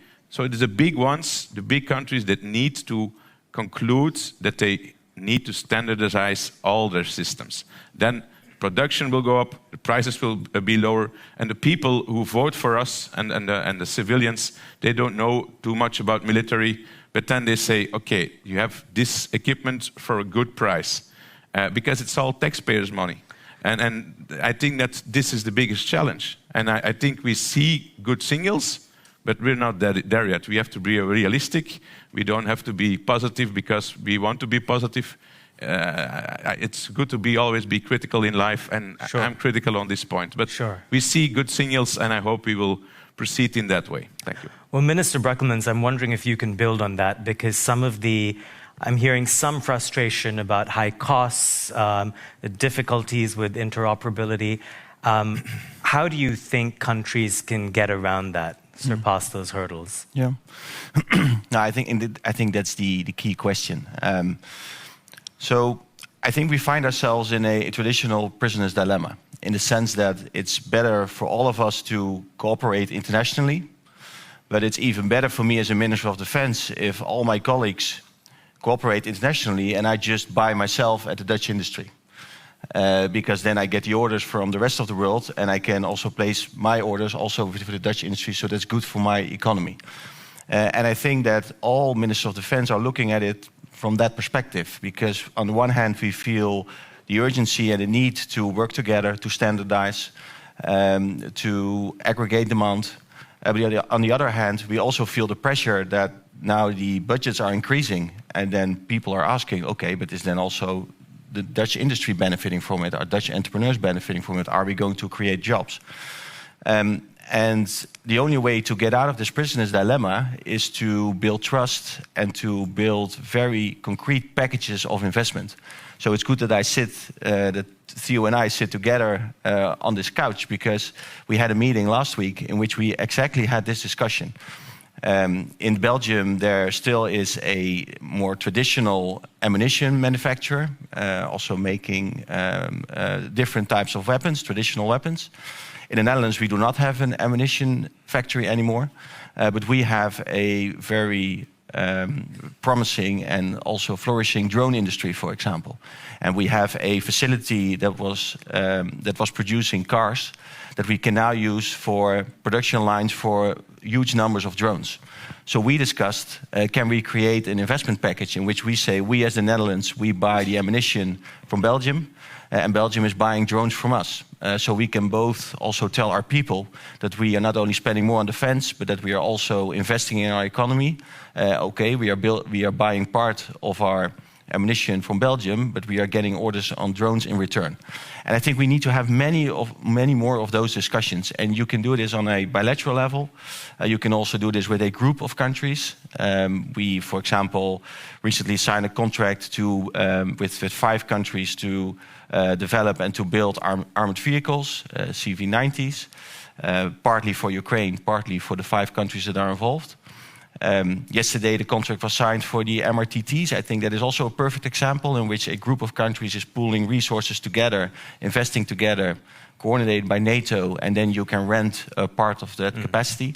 We should do that much more. And I think we can do things on a NATO level, on the EU level, we can make big promises, but in the end, it's up to us, Minister of Defense, to act in the right way, and also from the bottom up to show how it can be done. And I think these are some of the examples I just mentioned, to do with just 2 countries, a group of countries. I think that's very important. That's terrific. In a few moments, I want to come to some of the political dynamics of this in terms of involving the people, but let me bring in Secretary Gorgon. You're from Turkey, and I'm curious about the view from Ankara on all of this. How do you see, in a fairly fragmented infrastructure landscape for defense, how do you see the kind of cooperation that the minister was just describing working for your country? Actually, thank you very much for inviting for this forum panel, and thank you very much for hosting this event in La Hague, Den Haag. Actually, I would like to start with the statement of that all we know that agree that one of the most challenges that we are facing for now, the development of defense industry capacity, specifically in NATO. So the ability to deter or defend no longer depends on solely just the budget or allocations or manpower. So it rests fundamentally that the capacity of industrial production that you have actually a industrial base that can respond swiftly and also scale effectively and also sustain output under pressure. So I would like to actually explain a little bit more for the sustainable ecosystem for the defense industry relies on for the institutional base of development or institutional systems that could help for integrating all the capacities in a country, in general, when you call for all the countries in NATO, having the bridges between all the partners from academia to public institutions to private sectors, and from university laboratories, from the small startups to SMEs. And if you have a good coordination between those with an institutional approach, so you can have deliver the results in democratic oversight. So we had been, as a Turkey had been a meaningful progress in this area lately, specifically for the last 20 years, and we have been running more than 1,100 procurement and research programs under the Secretary of Defense Industry that we are actually orchestrating. And we have more than 3,500 companies. And we have very young, good skilled engineers working for the defense industry. Almost we have 100,000 people working for the industry. And the average age is around 34. So very enthusiastic people, and the responsibility of this secretariat is a good connection and orchestrating for all the stakeholders that can contribute for not only for the immediate need for the end users on the main field, but also for making innovation for the next generation battlefield that you have. So with all coordination with itself in a country, also it requires with the allied approach, so that with a strategic planning that would overcome for all those. So I want to bring in the political dynamics here now across Europe. And Minister Brekkelmans, I'm going to come back to you. There's a theory that, for the last 80 years, Europe has had it good. This is the American perspective, is that it outsourced security to America. It relied on Russia for energy. It was helped by China's growth as well in terms of exports and trade. And that holiday of sorts is coming to an end, and you, an elected politician, will have a reckoning with your people. Since we're here at a public forum, I think a big part of the discussion should be, how do you explain to people that things are going to change, that this defense spending that we're talking about, it's going to come from somewhere. So, and of course your government has just fallen, I know, difficult times, but how are you explaining... You're so friendly today. Exactly, well, that's why I'm here. How are you explaining to your people that, there's a threat perception that you have, that means things are going to change? I think what we have tried to do over the last couple of months is to be transparent about the threats that we are facing. So if you look at the Russian military buildup, for example, not only in Ukraine, but also what they are already planning beyond Ukraine, we have been very open about this because we see our intelligence agencies see that, but also our military experts see that. And I think it's also then our responsibility to warn people about the threats that we see.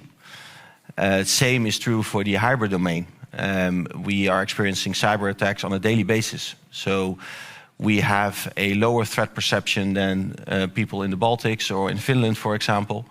But a big cyber attack could also disturb our society. And we have also been warning people about this, that we should increase our resilience, that we should make sure that people are prepared, not only at home, if you don't have electricity for maybe a few days, but also for the organization that you're working. Do you have a backup plan? Do you have an alternative if your operations are disrupted? And I do see, of course, that there are always people that say, is it really true? Should we be so concerned? I think Theo is also telling this quite a lot, how the discussion is evolving in Belgium.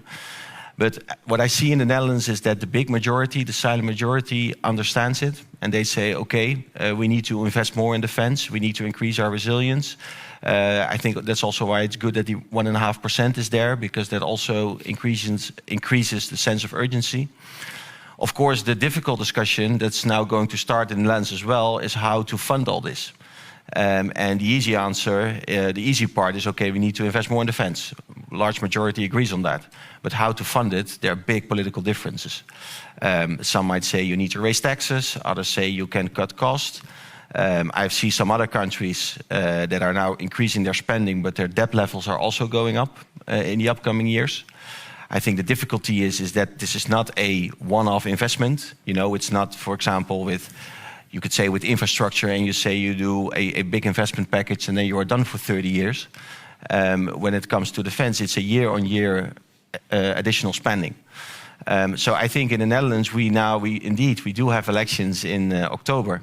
And this is going to be one of the major discussions on how to fund this trajectory and how fast are we going and how are we going to do this. And what I sincerely hope is that politicians are honest about this. Because in the Netherlands, we have a tradition where their political parties make detailed election manifestos, but also a detailed budgetary plan for the upcoming years. But we now see more and more parties not doing that. And then it's easy to make empty promises. Then you say, okay, more investment in defense, but we will not cut costs on education and healthcare. We will not raise taxes. Our debt finances are going to remain solid, but that cannot all be true. So I think we all need to make sure that we make these difficult political choices. And we also need to be aligned with our ministers of finance on this, because I also sometimes hear very different stories from our finance colleagues than what I hear from my defense colleagues. So let me quickly bring in Minister Franken here. Your country, I'm guessing, has a similar threat perception to that of the Netherlands. You know, there's sort of a fine line you need to walk between, you know, being a scaremonger to some degree, but not too much. How are you finding that? How are you finding public reception to increased defense spending? Yeah, it's very difficult. I'll tell you, yesterday I told it also at NEC council meeting. I don't think there's one journalist in Belgium defending 5%. Not one, nobody. They all say, you're crazy, this is way too much. So the threat perception is low. When you talk about Ukraine, okay, they know that we will support Ukraine and we need to support Ukraine, that's fine. But then really talking about war and hybrid threats and cyber attacks, they maybe believe you a bit, but it's not like 2%, it's a high amount of money. And then going to 5%. So it is really difficult. It is explain, trying to really convince people. I'm working on this every single day. I hope also NATO can help. NATO has to help. Communications of NATO has to be very agile and very good, because they need to explain. Give us a preview. How do you explain? I asked to Mr. Rutte to make more explanation on why it's necessary to keep on increasing the budget on defense. What's your explanation? Oh, my explanation is, first of all, okay, we're doing the 2%. Second, we will have time, but we will need to step up. Personally, I think that the time of the Pax Americana is gone. I think that they will withdraw troops from Europe. They will announce this. They will focus and do the pivot to the Pacific and focus on the other side of their country. So I think that they will. We did 3.5% in the Cold War. And there were hundreds of thousands of American troops in Europe. When there are no more or few American troops in Europe, and Russia is so aggressive and so strong, then we will need to do more to just keep us safe. It is like a fire assurance. It's not always nice to pay the fire assurance every year, but it's better to have it, better safe than sorry. I explain it that there is hybrid warfare. I explain it by giving examples of hybrid warfare. You see it every week, there are incidents. I explain it by supporting Ukraine, and in my country there's a lot of support for Ukraine. That's very, very positive. And I just keep on explaining the fact that we de-invest in our defense for decades. We don't have capabilities. We don't have ground-to-air protection. We have nothing. We don't have tanks. We don't have heavy artillery. We are when you go to a military military installation, it is really, it's like walking into the 70s or something. So we need to reinvest in our armed forces, and that's, a lot of people say, okay, silent majority is the same in Belgium. A lot of screaming on the extreme sides, but majority is okay, we'll do more. But going to 2, it's whoa. Going to 5, it's, are you crazy? It's way too much. So it has to be step by step. I explained it's not 5, it's 3.5, it's not 5. And we have 10 years and we will do our thing, but it will go step by step. So it's not an easy job, but it's okay. Well, let's bring in a different perspective then, Minister Sprudz. Your threat perception much higher. You have an easier job, in a sense, to try and make the case for higher defense spending. But there's another case for it as well, the case that for every dollar you spend, there are dual-use implications, both for the economy, but also for how it spurs innovation in defense. Talk to us a little bit about the sell you're making to your people there. Yes, first of all, I think there must be a consensus that we are not formally at war, but we are not at peace at all. And we face hybrid threats, hybrid attacks, be it weaponization of illegal migration, cyber attacks, disinformation campaigns, sabotage acts, all the time. And it's not just about the Baltic countries, it's about the Europe and wider transatlantic community. So that's why what we always underline, it is one NATO. There are not several NATOs.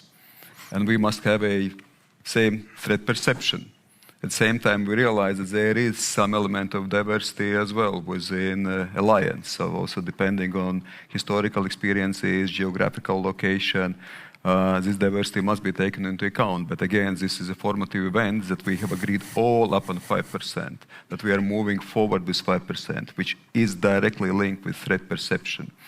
In Latvia, there is a consensus that we must invest in defense. The defense is existential, that it is crucial for our statehood, for our independence, for our freedom. It is important to invest in supporting Ukraine. We support Ukraine with 0.25% from our GDP every year, so we have this commitment, and we believe that Ukraine is fighting for values and interests and freedoms of Europeans. That's why there is a consensus, even though, of course, when you move to more than 4%, when you move to 5%, there are also discussions how you deal with resilience, how you deal with those hybrid attacks and hybrid threats, so cybersecurity, military mobility, military medicine, etc., shelters. So these are issues, of course, which are on the table. So here it's not just the finance minister, but you cooperate also with other ministers as well. So you build a wider security ecosystem, wider security understanding. Industry is crucial, and there are some dilemmas, as was mentioned by Ruben, prisoner's dilemma, so where is collective, where is individual, where you protect your industry, where you promote your industry, where you go for more European activity. So because the industry asks, look, I mean, we want to be part of this. If you invest in expensive acquisitions, industry, society must be part of this. So that's why also we have very strategically clear goals in a strategy. The local military industry must have at least 5% from our economy.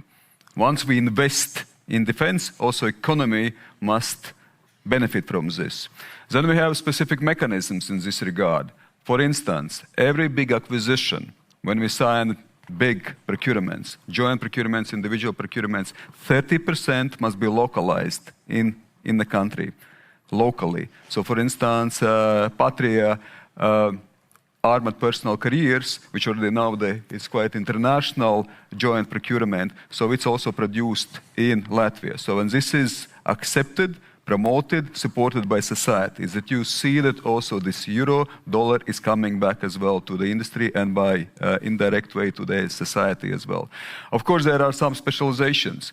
I met Ruben and Theo just recently. We had a drone summit in Latvia. Right. We're very proud of it. It was great. It was a great summit, yes. It was great to have you. And also, of course, we've been already the established members, but it happens also that Belgium and Turkey is joining the drone coalition as well. So we realize that, of course, we also have our specializations, where our industry, which started with civil industry, is all also possible. It's having opportunities to move also military industry and become one of the leading nations also in terms of drone technologies. But it's of course a competition, so where we have to support our industry as well. So that's why there are numbers of those mechanisms, how we involve society, how we create credibility to what we do in investing in defense, that investing in defense, it also clearly promotes industrial base and innovative base of our society.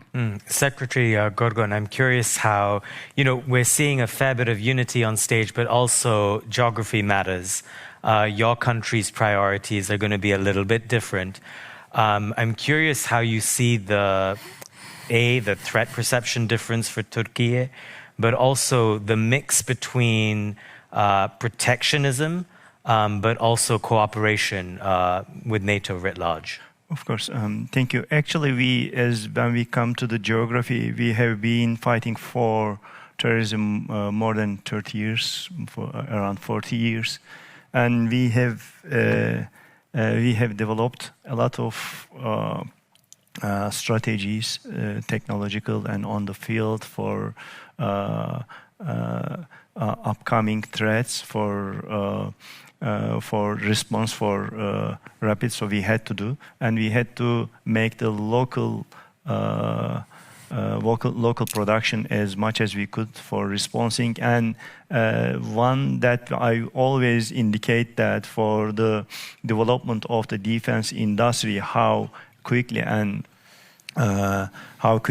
precise for the Turkish defense industry that we have the end user, the military power, and the defense industry work collectively very well. So the field feedback is real feedback on time for the design and for the production, so that it helped for on the field. And we had to develop our own drones, and we are dominating with the 65% for whole global market for those. So we could contribute a lot for this new alliance over the drones. And lately, I just want to indicate that the new version of TB2s, TB3s, two synchronized of those actually take off from the land platform and strike precisionally in one target together, so autonomously all the time. So it was the global first that we have just in last month. So we have very good power in autonomy, swarm action, and the drones, and also kamikaze.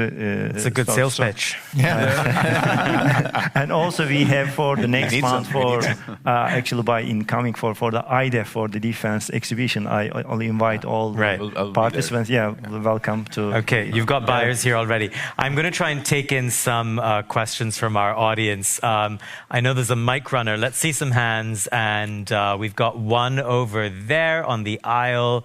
The gentleman in the black suit, if we can have a mic weave its way there. Any other hands? And I see one all the way over there.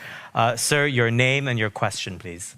Steve from Canada, and I wonder if this 5% discussion is going to be a huge trap for you, for you as you address your publics. Obviously, 5% is sort of a strategy to persuade Trump you're doing more than what you're doing, because the 1.5% is this giant fudge factor. But the way you're going to approach your publics is, if you talk about you're actually going to spend 5% on defense, it's going to blow their minds. And it's going to become a trap where people are going to accuse you of spending too much money on defense. And so how do you tell your publics, hey, we're just doing this 1.5 thing to persuade Trump because he's not really good at math. And he's not really going to account for that. But we're really going to do the 3.5%, which is already a huge leap. But how do you tell your publics that without that leaking back to Trump? I'm trying to figure out how you make this tremendous promise at a time where you have trade-offs with taxes and domestic spending.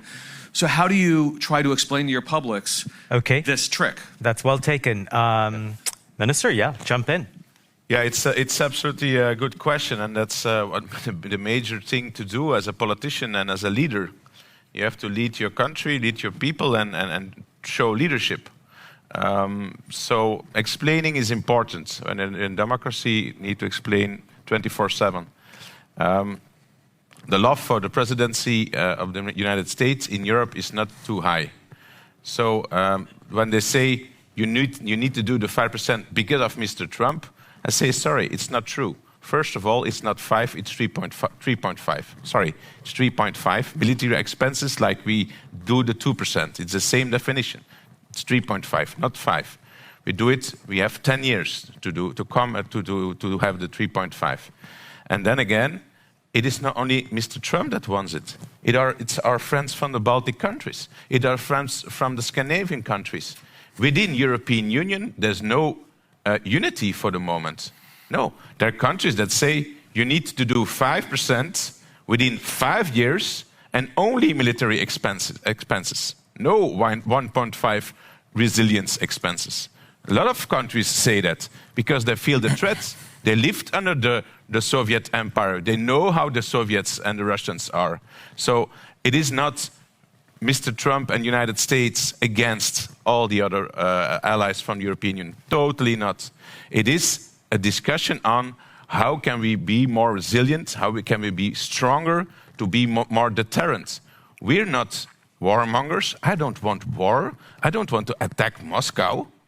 I just want to live in peace like we're doing for 76 years. And NATO is the best guarantee to have the peace and welfare like we have the highest welfare rate we ever had in history of human life. So, and I don't have a problem to tell my taxpayers and my people that we need to invest more in defense to keep safe, to keep our peace in Europe, and that we need to be totally solidary with people from Ukraine, with the people from Ukraine, with the people from the Baltic countries.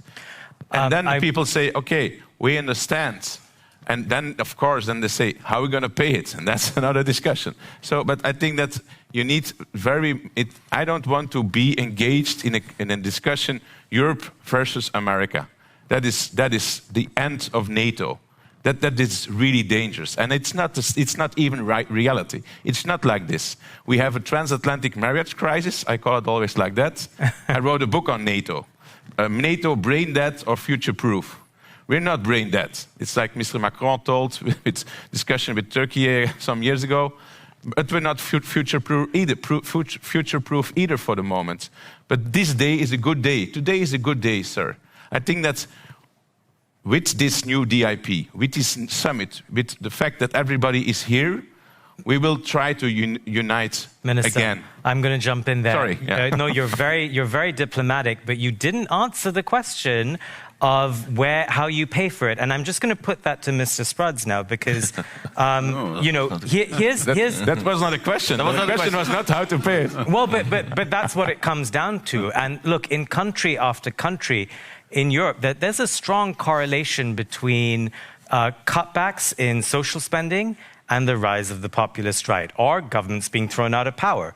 And it is a question you have to grapple with. I mean, because we can have this discussion theoretically about defense spending, but ultimately it comes down to what are the people giving up. So, Minister Spruds, how do you answer that question?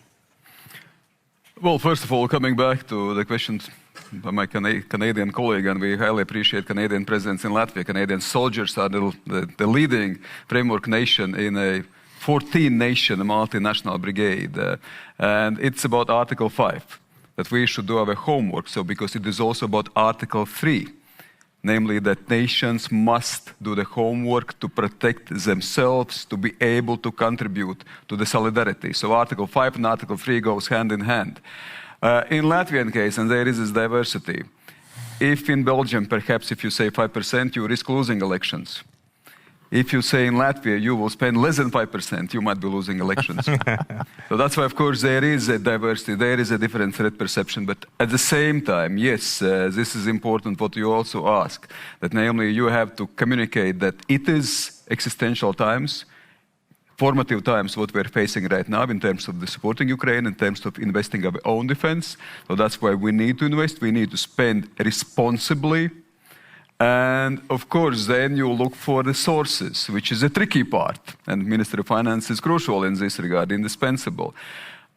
Yes, it also requires some sacrifices. It requires some streamlining of the bureaucracy, the structure. So that's why also for industry we make green corridors. Let's cut the red tape as much as possible. So let's find also resources within the country. But at the same time, it is crucial to have those multinational formats. For instance, European SAFE, 150 billion, the good favorable conditions, joint procurement, which also develops potentially the joint industrial base. So there are also the multinational formats mechanisms which certainly should be used, and Latvia is also willing to do it. So that's why there is a number of spectrum what we are doing in this regard. So how we address those issues of resourcing the investments in defense. That's very useful. Let me take some more questions from the audience. I see a couple of hands there. There's one in the middle there, if we can get a mic there. And also on my far left, so the right, in fact. Yep. Yes, the lady there. Maybe we can start with you, and we'll take 2 questions at a time. Thank you. I'm Selin Yilmaz. I'm from Turkey, president of YATA. My question was about SAFE. This is why I'm happy that I'm starting. Because to the SAFE program, at first you didn't add UK, US, Turkey, which have huge industry when it comes to defense. Right now, UK has a different position. Turkey is admitted very recently, but US is not included. So my question is, what changed your mind when it comes to Turkey? And why don't you include all these countries which are your allies when it comes to securing your countries? Thank you. Okay, let's put a pin in that. I'm going to bring that to you in a second. Let's take our other question as well. Hi, my name is Alex. I'm a master's student. And I know that there's going to be a discussion next on kind of, the youth perspective, but from an industrial perspective, we talk about increasing conventional weapons. You talked about, you have no tanks in Belgium, you want to, maybe have more.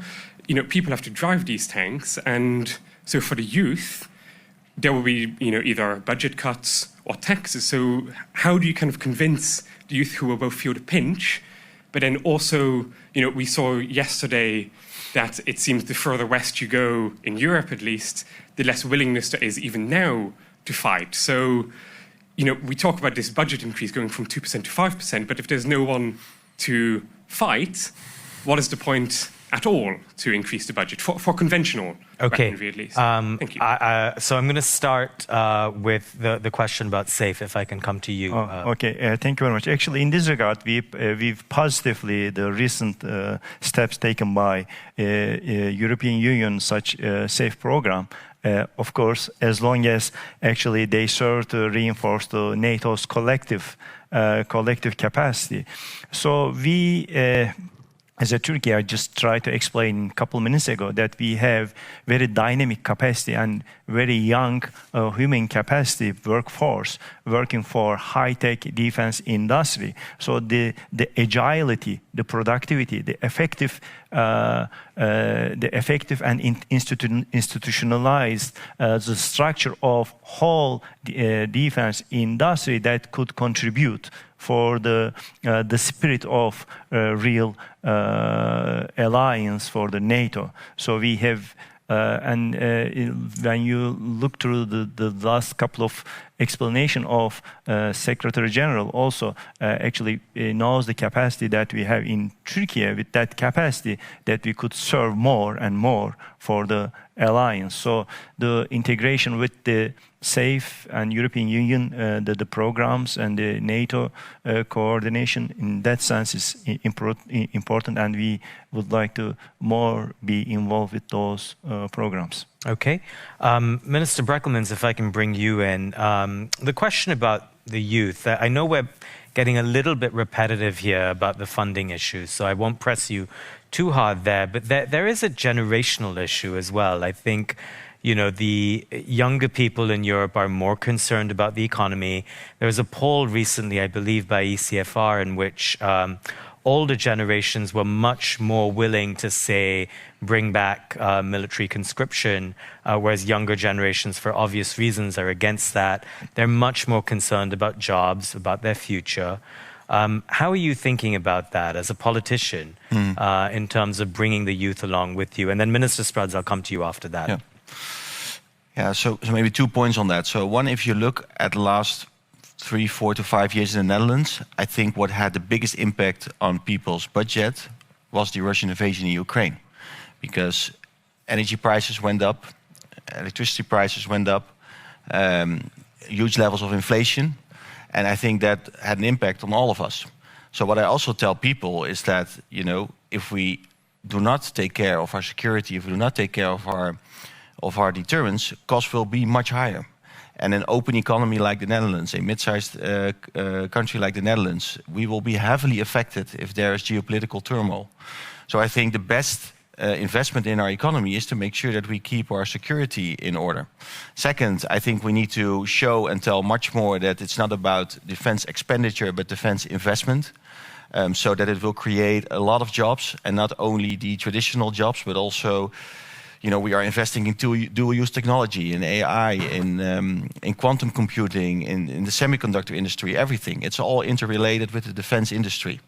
Take drones, for example. There are so many students, academics, researchers, innovators, entrepreneurs are working on this. This is really a vibrant area, which will not only strengthen our defense industry, but strengthen the Netherlands and the strength of our economy. And finally, what I do see with the youth and the young generation is that they are very aware what's happening in the world. So, of course, there are people that say, the military is not for me. So I'm also personally, I'm not in favor of subscription. But what I do see now is that we are more popular than ever as a Ministry of Defense and as a military. We have a service year, as we call it. So you can work for the Ministry of Defense or for a military for 1 year, and then you can decide to stay or not. Over 75% stays. And we have hundreds of positions available, but the number of applicants is in the thousands. So for us, the biggest challenge now is to make sure that everyone who is applying for a job at our ministry is that we have a position available and that we are able to give the right training and the right education. That's the biggest issue for us now. So I think if we can make sure that we stay safe, it's good for our economy. If we can make sure that the investments really pay off in terms of economic opportunities, jobs and innovation, and if we can tap into the willingness of people to work for the military, I think we are there. I think that's the way forward. We've almost run the clock down. Minister Struts, can I give you 30 seconds for a last comment? Just very shortly, the youth is absolutely indispensable. We have reintroduced conscription just a few years ago. We have upsurge of enthusiasm, patriotism. Actually, the numbers of military also have increased. So we must also remember that it's not just about the investment financial in defense capabilities. It's not just about industry. It's also about the societal will to participate. It's about comprehensive defense. And youth is crucial. In Latvia's case, absolutely, youth plays a very important role and is being involved and also see the benefits for their professional and private personal careers also in the future. So conscription has been reintroduced and it has been a success story in Latvia's case. Indeed. Well, thank you all of you for your honesty and candor today. Ladies and gentlemen, let's have a round of applause for our guests.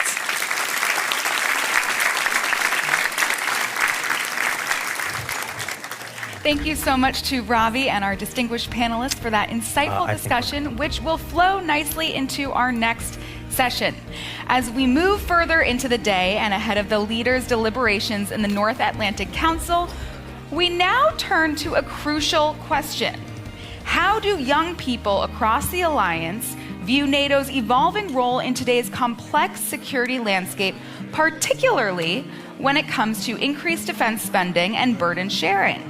What role does this generation see for itself in strengthening our collective security?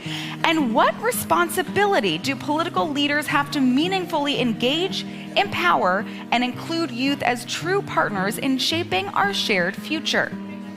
This past April, NATO hosted the 5th edition of the NATO Youth Summit in Budva, Montenegro, bringing together young people from allied and partner nations to explore these very questions and to discuss the skills needed for future leadership. A clear message emerged. Youth are not just leaders of tomorrow. They are leaders today. They are ready, engaged, and eager to contribute to the discussions shaping our collective security. Today, we bring those voices to the forefront, continuing the intergenerational dialogue that lies at the heart of the NATO Summit. Representing the NATO Youth Advisory Board, Marcelina Machog will share youth perspectives and lead a vital conversation with allied ministers, spotlighting the priorities, concerns, and contributions of the next generation. Let's now welcome Marcelina and the panelists to join the stage, and we will play a short video capturing youth voices from across NATO nations responding to a set of questions.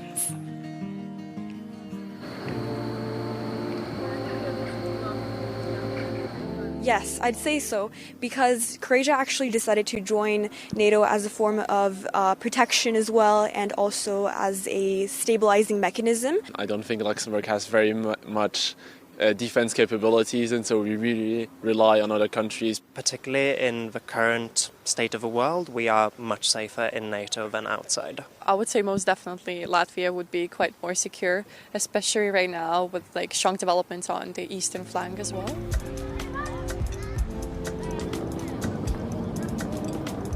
Yes. Yes, absolutely. The 5% goal or something that's been talked about right now, I think that's too much, honestly, and I think we should rather be focusing on how do we use money better, and I think NATO should be focusing on like a division of tasks. It's also important that it doesn't undermine the national sovereignty and also autonomy of many of these countries too.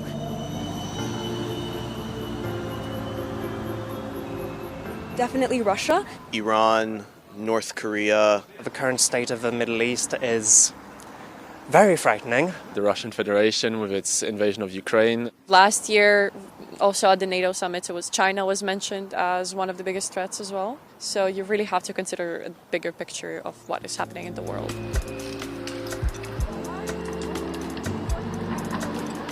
Before I thought NATO, and ever since the Cold War kind of served no purpose, like there was no reason for it, but now I think the Russian invasion, Ukraine, it's maintaining peace, it's what's deterring Russia. For me, NATO went from like insurance and being part of like a democratic bloc to a necessity and something that we need to make sure that we remain independent in the next 10, 20 or maybe even 5 years.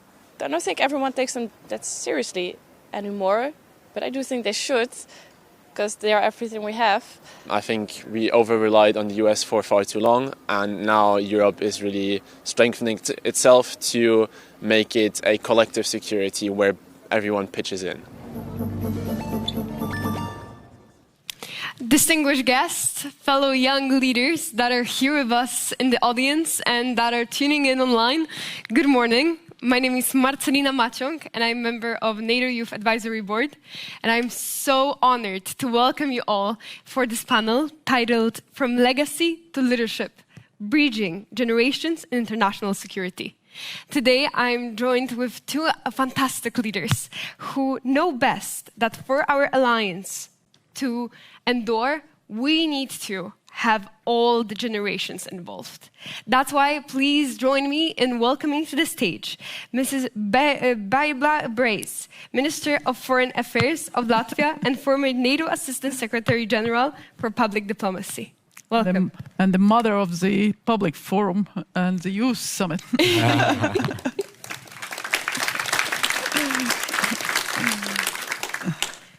Please welcome Ticho Muczynski, who is the Minister of Foreign Affairs of North Macedonia. Thank you. I'll need the support on the stage, but for the time being, when I'm waiting for the support, I'll begin the panel. So, from the perspective of young generation, and as we endure the aspects of what we are going forward with, please tell me how, in your opinion, we can shape the future for young leaders that are stepping in. Ladies first. I think it's leading by example. It's political leaders, I think all of us have a role to play, that not only it's about talking, but actually doing and explaining what we are doing. So it's also a lot about words, how we communicate. And one thing that is very clear is that today it's not anymore about the main TV news, either in the morning or the evening, the one main sort of news stream, but it's about many multiple audiences who receive and who also distribute information completely differently. So we just have to be very conscious that indeed that is something that political leaders should do. And the other part is also about the values and the knowledge, and that is a role of families, education systems, all the groups of the society. Because again, we can't expect that people just understand everything the same way as we do. So making sure that there from the outset, from the childhood, we have people who understand the sort of values of our societies is crucially important. Minister Moczynski, what do you think? So first of all, at the outset, a huge congratulations to our hosts from the Netherlands who have organized what has been a perfect summit so far, but also to NATO, to all of you for doing this great event. I would say, first of all, I would come back to part of a discussion that we had last night in terms of how this summit itself will be labeled. And there was a bit of criticism in that every summit is labeled as a historic summit. So allow me to use maybe a more proper term that goes in line with what we're talking about right now. I truly believe that this is a generational summit because of the decisions that we will be making today. And through this summit and the decisions made here, we need to show that security is not a generational handoff, but it's a generational contract. Because the decisions being made here today will have very heavy implications, but also burdens for younger generations, coming not just into politics, but into business, into all walks of life and society.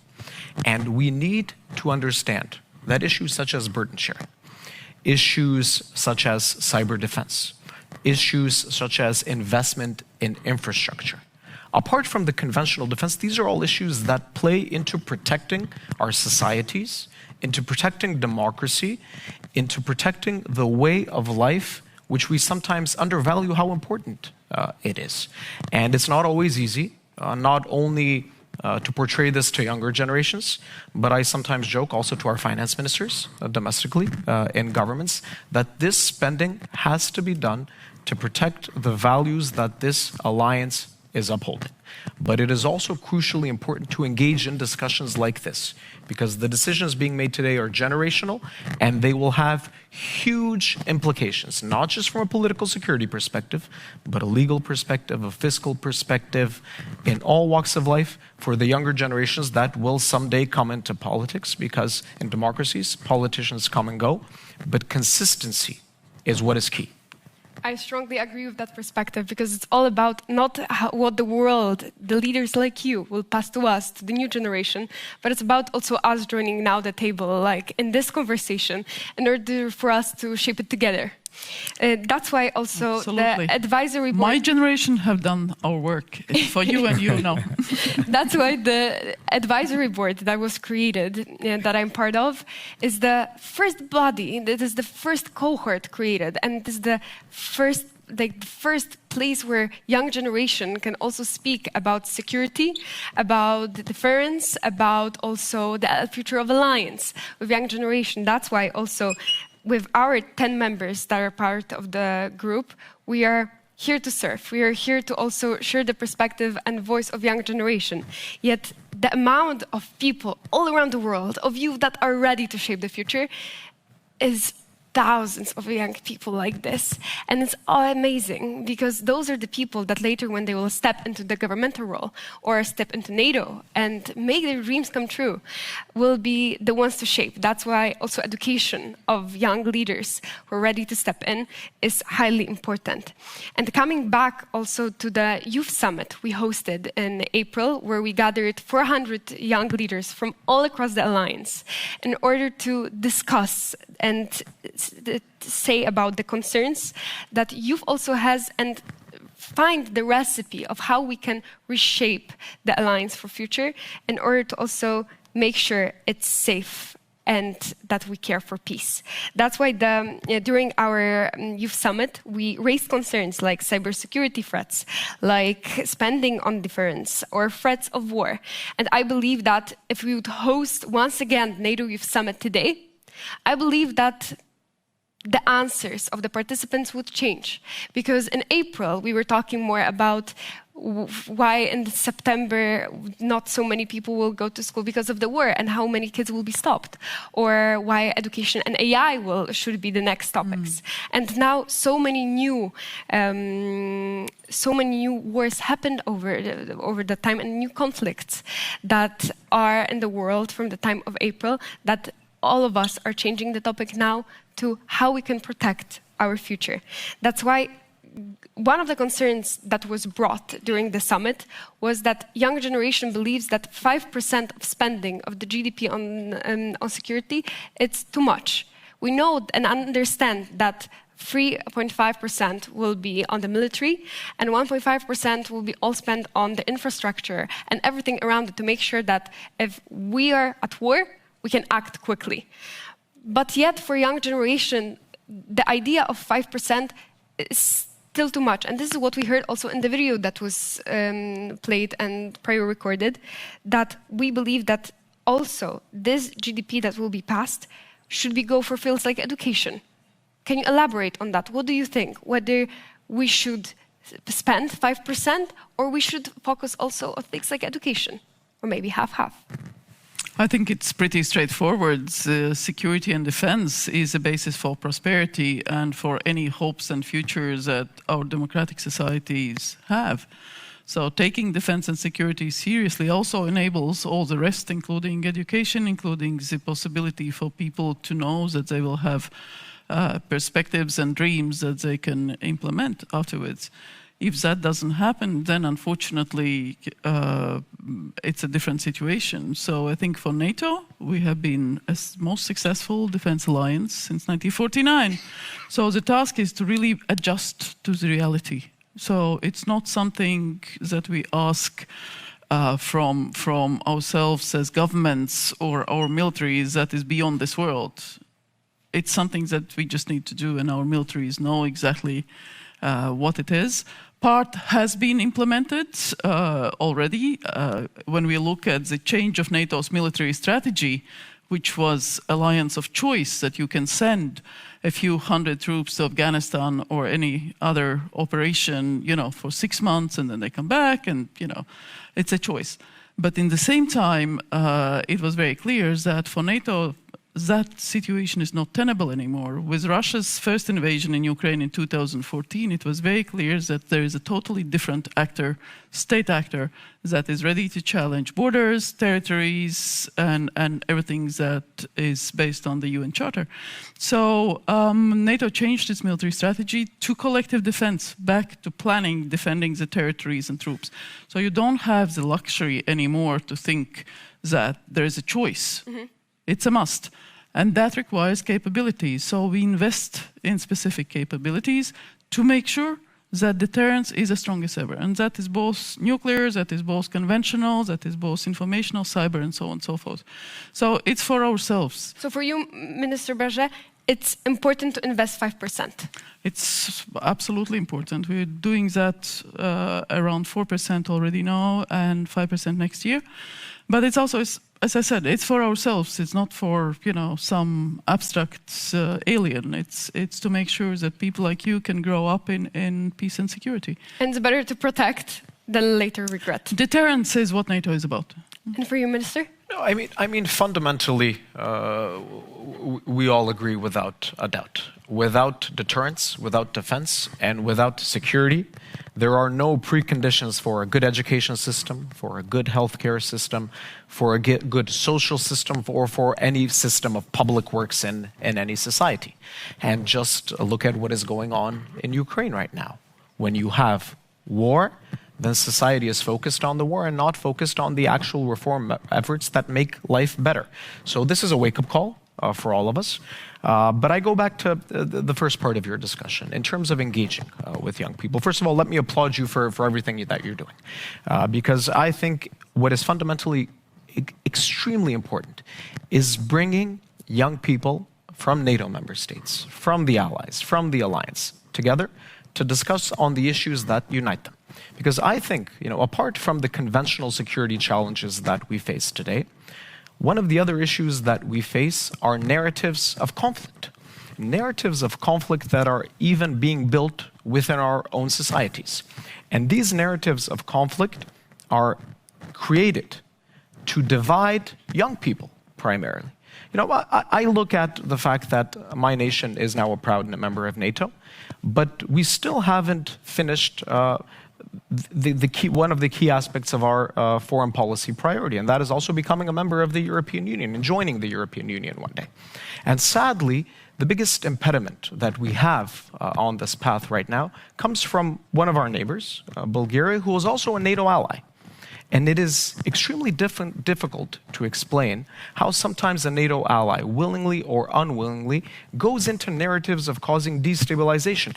And the biggest frustration you see is especially among young people. The role of allies is to support each other. The role of allies is to battle Russian narratives. The role of allies isn't to divulge into identity issues that are domestic. The role of allies is to look towards a brighter future, and I call all of us as allies to unite, to work together, to bring together younger generations, to create an area of trust between each other. Because even if we invest 5%, even if we make all the right military decisions, if there is a fundamental lack of trust within each other, the enemy will find a way to dive into that mistrust and manipulate us internally. And that's why I say it's about investing in hard defense, it's about investing in areas such as cyber, investing in areas such as infrastructure development, which is crucially important, investing in our defense industrial capacities, but also investing in support for one another and investing in battling harmful narratives that are being stimulated within NATO member states as we sit here and as we speak today. But also misinformation and fake news that is spread, because we need to fight it against in order to keep the alliance strong and together. Because even like, as you said, Minister, that if we keep it together, if we unite ourselves, then we'll be the strong NATO, the dream NATO we are now today going forward. But we need to also educate young people about misinformation use, how to battle up, because this is the key things we're looking for. And that's why we asked young people from all across the alliance countries to address the questions that they have for the leaders. That's why some of them are here with us today in the audience and some of them are joining virtually. That's why I'll kindly ask the production to play another video we prepared with questions from our youth.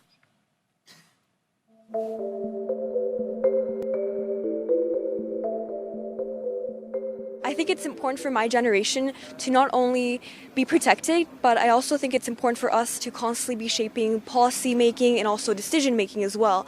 So my question to NATO is, what are the leaders doing to foster that collaboration between the youth as well? Should we devise the labor, or should every country remain with their sovereignty and national defense matters?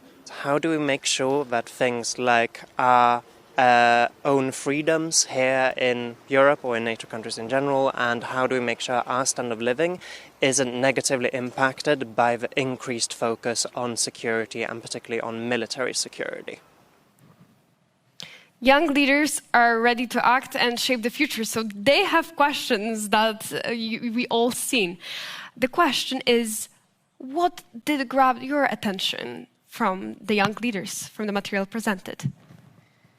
I think it's a fake dilemma to say that if we are serious about military and defense, that we are not serious about education or social welfare or anything. That's not the case, because it's an opportunity actually currently. The way we are doing that in our government is to go literally through all the public spending and to reprioritize and to see. There are always redundancies, there are always, sort of systems just sort of work by its own inertia.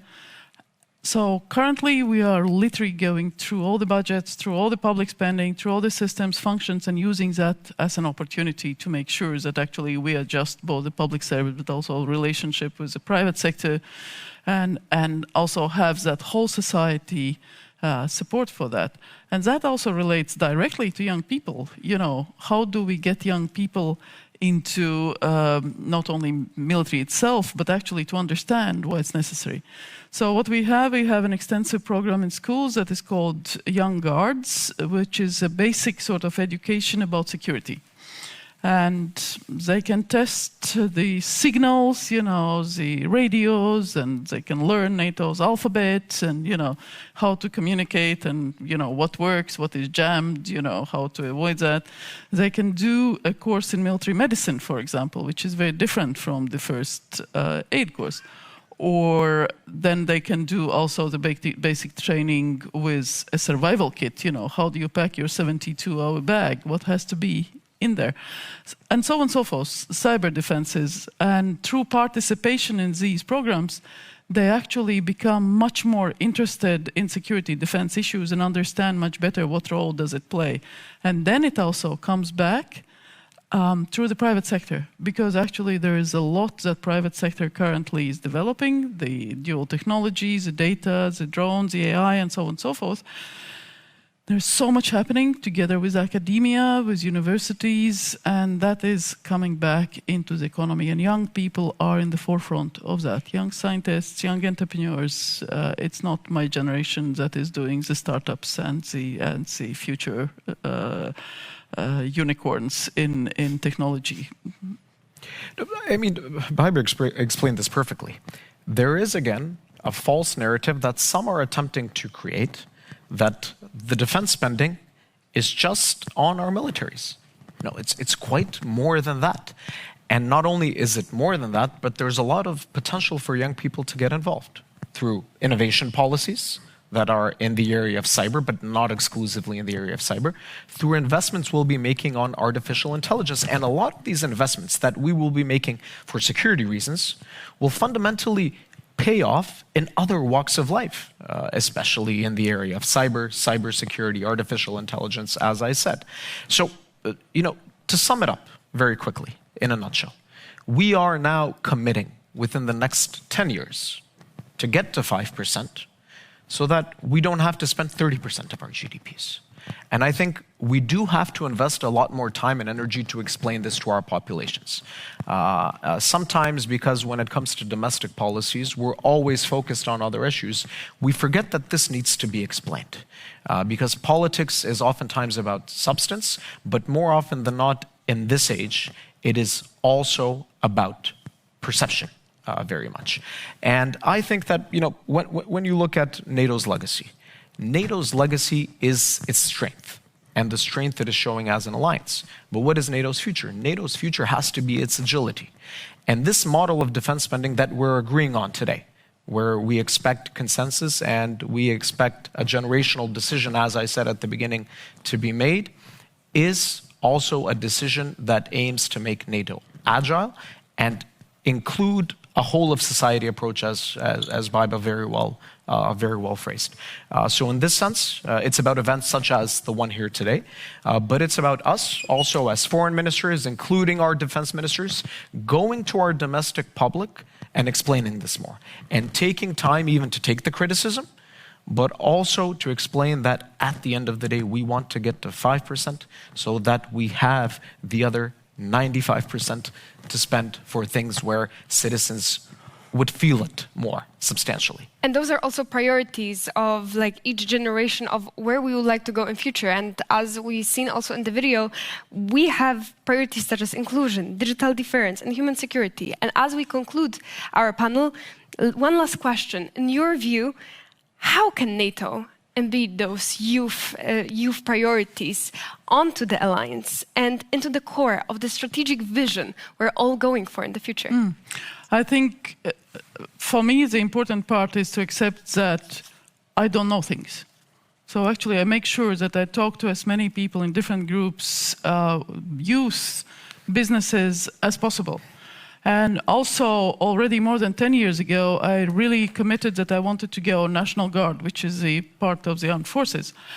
And finally, when I returned to Latvia after NATO, I was able to do that. And then I was appointed to the foreign minister. And then I thought, okay, because becoming foreign minister, I will give up this dream of mine? No, I still went through the training course. And I met so many young people and not young people in the National Guard, and it's just fantastic. It's really, you meet people from all walks of life, and you are there together training and committed for the defense of Latvia. And this is something also, just to be real. I think for politicians, that is a key to success. You cannot just think that you can sit in your cabinet and rely on your advisors, as good as they are, that they will tell you how the world is. No, keep the mind, keep the independence, go out, talk experience, and then make the decisions. Thank you, Mr. Berger. Leadership is not an age; it's a mindset, and we need to adapt our political mindset to the reality in which we live right now. And that is a reality where we need to be open, we need to be direct with each other, and we need to engage honestly with young people. If we do this, if we are open and direct and answer the difficult questions, we might not always agree, but we will respect the decisions being made. It is the role of politicians sometimes to make difficult decisions, but to make the decisions that they think that they are right. And in this sense, let me say once again that we will be making the right decisions today. And also, to be open to your society. Russia is after influencing our societies. Soviet Union did that, but Russia is doing that in very different ways. And it's part of Russia's warfare concept. It's one concept. There's conventional warfare, kinetic, and there's subconventional. Cyber, corruption, influence activities, crypto, and so on and so forth. And we have to be very open with our societies that Russia wants to get to us to make sure that they have that influence within our countries by getting to the highest possible people. From our side, as young generation, we promise that we'll deliver, we promise that we'll collaborate, we promise to make our alliance safe. And we invite you all for NAC, North Atlantic Council meeting that will be soon starting. So we are looking forward to the decisions made.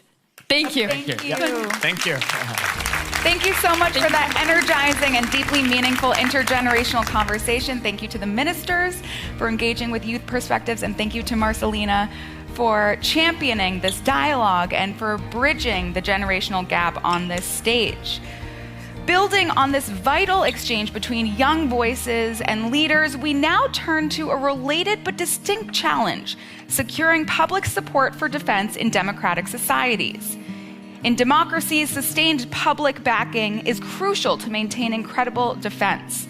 So how do parliamentarians across the NATO alliance effectively communicate the need for increased defense spending, stronger military capabilities, and enhanced civilian preparedness to their constituents? What role do elected leaders play in fostering public understanding and support for complex and sometimes difficult decisions in today's rapidly evolving security landscape? To delve into these questions, we will have on stage a panel of parliamentarians in a discussion moderated by Jenna Ben-Yehuda, Executive Vice President of the Atlantic Council of the United States. But before we welcome our panel, let's please introduce a short video for you all to watch.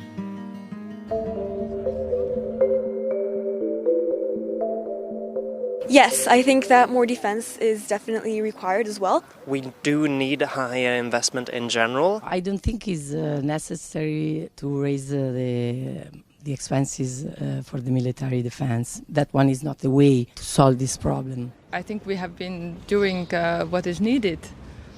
Invest in the infrastructure, army. Taxes have been raised for these causes. It should remain balanced. NATO should also be careful with the amount of defense and the amount of money it puts into the defense, because it's also important that it doesn't undermine the national sovereignty and also autonomy of many of these countries too. I think that maybe reaching the 2% first would be more important than going for a 5% overall. A higher from 2 to 5% might be pushing the boundaries of what is possible, especially for smaller countries like Luxembourg, but also the Baltic states. I think we should rather be focusing on how do we use money better, and I think NATO should be focusing on like a division of tasks, that kind of thing. Well, I think it's really much needed to ensure that there's enough facilities and resources to provide certain aspects of security.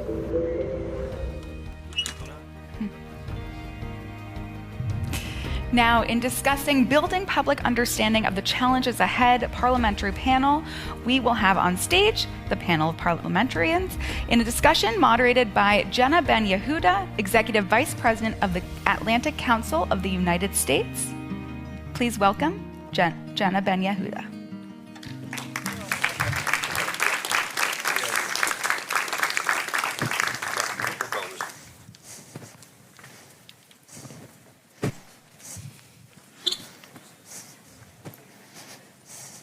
Please. Thank you. Ooh, nice. Yes, quite soft. Good morning, everyone. These are so low, we'll be here for the rest of the day. We live here now. I'm Jenna Ben-Yehuda. I'm Executive Vice President of the Atlantic Council. Welcome to a really important conversation on building understanding for the challenges ahead. Of course, we know this is the Defense Summit, the 5% summit. We're on the precipice of that agreement, but that's not the hard part. The hard part is now when each of you as parliamentarians return to your home countries to continue to make the case for why this is necessary. We couldn't have a better set of parliamentarians here to engage with us this morning. And so I'm delighted to be joined together with Marcos Perestrello, who's President of the NATO Parliamentary Assembly and Vice President of the Assembly of Portugal. Welcome, Marcos. Thank you. Natalia Pouchirev, the Deputy of the French National Assembly. Welcome, Natalia. And Agnes Badai, the Vice President of the NATO Parliamentary Assembly and a member of the National Assembly of Hungary. Welcome. Last but not least, Tomáš Valešek, who is a member of the Slovak National Council. Welcome, Tomáš. And with that, let's get into it. Mr. President, I want to start with you. As President of the NATO Parliamentary Assembly, you have a unique role at this summit and in the weeks and months ahead. We're going to ask each of you the same question. We'll move quickly and then we'll move into a broader discussion. And get your questions ready because we will be coming to you for Q&A. But let me start with you and we'll ask each of you to respond. What does success look like? Give me your quick thoughts as President. We'll move on down. Well, I would say that success, good morning, everybody. Thank you for such relevant assistance on this meeting, and thank you for the invitation to be here in the name of the NATO Parliamentary Assembly. I see many members of the NATO Parliamentary Assembly. I see former members of the NATO Parliamentary Assembly. We are very happy to be here. What success looks like on a summit like this one? We've been in Dayton in last May, and we approved a clear resolution of what we think that should happen in the summit. First, the recognition that there is a serious threat to our security posed both by Russia and by terrorism. Second, we also need to acknowledge that there is a threat over our democratic institutions that also needs to be tackled.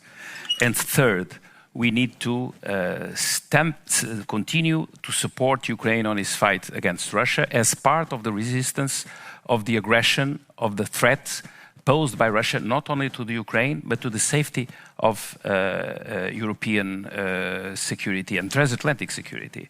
For that, we need to spend more. We need to agree on the need to spend more. We need to allocate capacities also to the hybrid threats to our democratic institutions, and we need to keep on supporting on Ukraine. For that, we need public opinion, and I think you would like to speak about it. Yes, we're going to get into that because I think there's a tall task ahead. Agnes, what do you make of this? What does success look like for you? Well, good morning, and first of all, thank you for inviting me to this panel. Well, I believe more unity, more seriousness, and more respect for the citizens who are going to pay that 5%. Because heads of states and governments seem to forget sometimes that it's not them or parliamentarians who are paying, but the taxpayers. So I think there are mores, and also I think less things are also needed, like less bragging, less flattering, and probably less social media leaking. Okay. And that would help. I'm going to press you on this. What does respect look like? What do you want to take back to the Hungarian people from this moment? Well, 68% of the Hungarians are supporting NATO. It's very, very important. It's very high. It has been increasing. Respecting that they are the ones who are working for that 5%, And of course, other countries' citizens, the teachers, those who work in factories. So let's not forget that while we are speaking about nice words like defense and deterrence, behind this, there are people, or citizens, and we are the ones, members of parliament, who are meeting these people every day. Some of the stakeholders, some of the decision makers are always surrounded by bodyguards and in closed circles like this. So they meet people lesser, or they don't have rarely. We meet them on the streets. I meet people, Hungarian people on the street, and I want to show them, want to explain them that listen, we are going to spend in the next decade more money on defense, and this is for you, and we take your security, your personal security, very serious, especially because Russia means a threat to Europe, means a threat to every single citizen in Europe. So I'm hearing from you, Agnes, straight talk. Yeah. Being honest, being open, yes. A lot of listening. This is what this moment will require. I'm going to be stopped on the street or when I go shopping. Sure. They stop me and they are asking me, what is this? And then we need straight and very normal words. So people understand why we are spending more on technology, why we are spending more on troops, why we are spending more on bigger systems, and why is this whole Hague Summit is together. Right. I'm going to come back to you on that. Natalia, what does success look like for you as you head back to France? First of all, thank you for inviting me. I think a positive outcome is really that it's a demonstration of the Allies' unity and determination to support Ukraine on the long run, and the determination to preserve our values, to demonstrate that we can defend and protect those values of democracies. Of course, it seems to be big words, but the Ukrainians, they know why they are fighting about. They demonstrate immense moral courage. I've met some young Ukrainians recently, and I was very impressed by the maturity they got out from the war and their moral strength. And this is something I want to convey to our public, to say that Russia is a threat. It's here, and President Macron said it. It's affecting all of us. So we should be prepared. Thank you, Natalia. Tomasz, same question for you. The short version? Let's start with the short version. Well, let's see where this takes us. The short version of success is we kept America in, we kept Russia down, and we got Europe and Germany in particular up to speed on defense. If that's the headline this afternoon, I'll be flying home with a smile on my face. Okay, so let's take that and run with it. Marcos, back to you. You're coming here as president of the NATO Parliamentary Assembly, coming from the National Assembly of Portugal.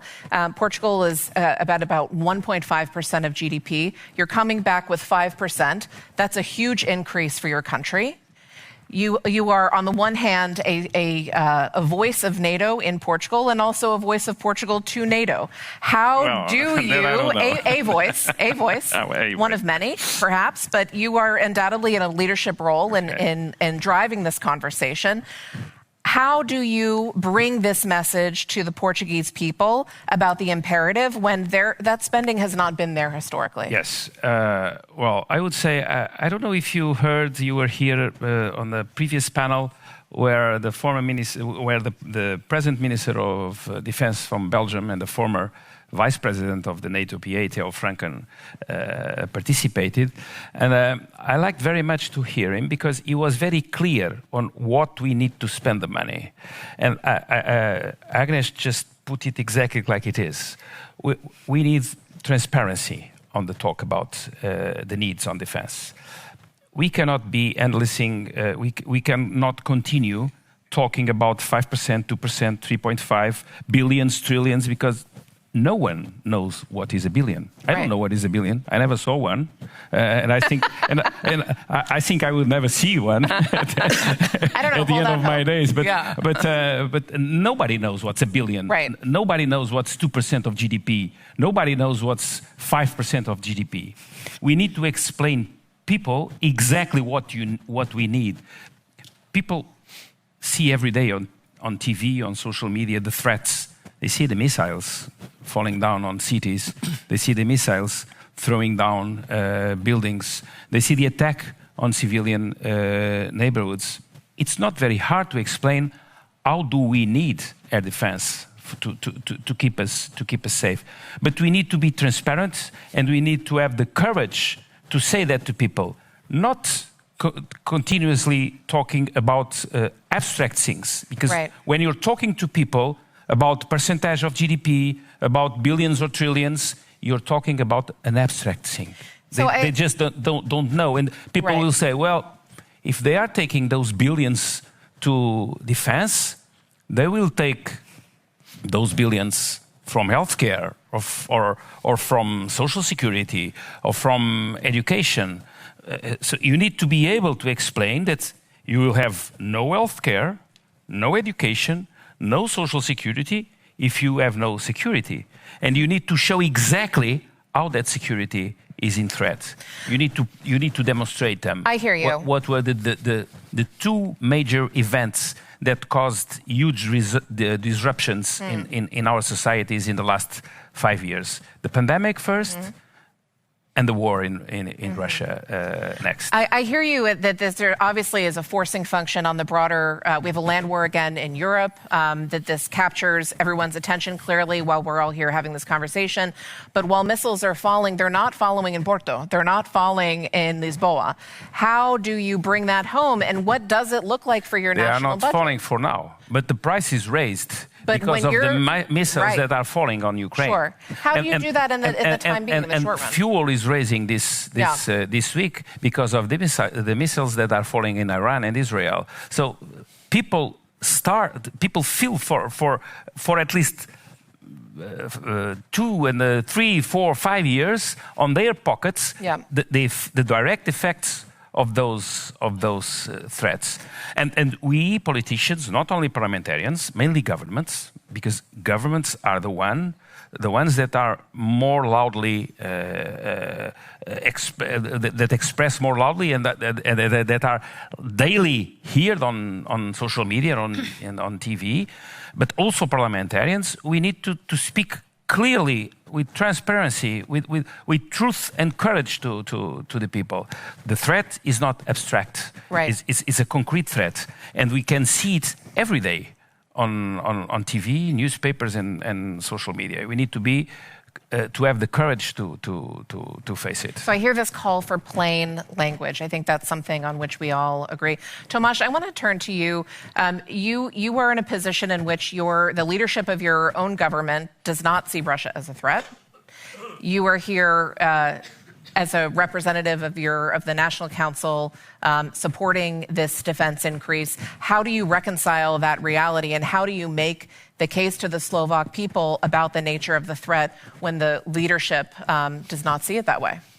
It helps enormously, Jenna, that unlike the government, the population is very clear-headed. It supports continued membership in the West, or whatever you describe it. About 60% consistently in the polls. Support for NATO is super high, 70%. So the message wherever I go, the message that I bring with me is, irrespective of which government is in power in Bratislava at the moment, the population is clearly determined to be a part of the West. This has been one of the very consistent leitmotifs in the polling over the past few decades. And please do take that under consideration as you think about Slovakia's future and a place in the EU and in NATO. But you're right. I mean, in the short term, the government's own perspective and take on Russia makes it far more complicated to make the case for 5%. The message, the pitch you make has to be internally consistent.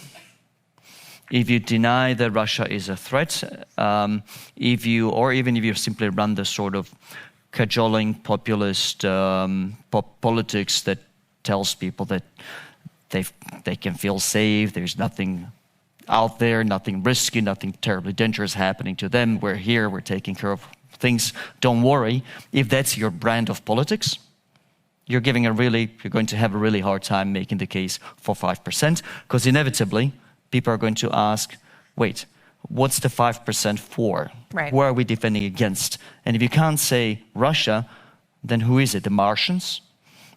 So if you're not internally consistent, if you have made the mistake at the very beginning of not articulating what is it that you're looking at, the threats from Russia and elsewhere, then you're obviously going to have a really difficult time on the other end explaining 5%. What I find in the debate in Slovakia super helpful is pointing out that we're not dealing here with hypotheticals when it comes to Russia. I mean, we have the reality of the Vladimir Putin government essentially sending us an ultimatum already in December 2021. This came in the form of the draft treaty between the North Atlantic Treaty Organization and the Russian Federation. Some of you will have seen the text.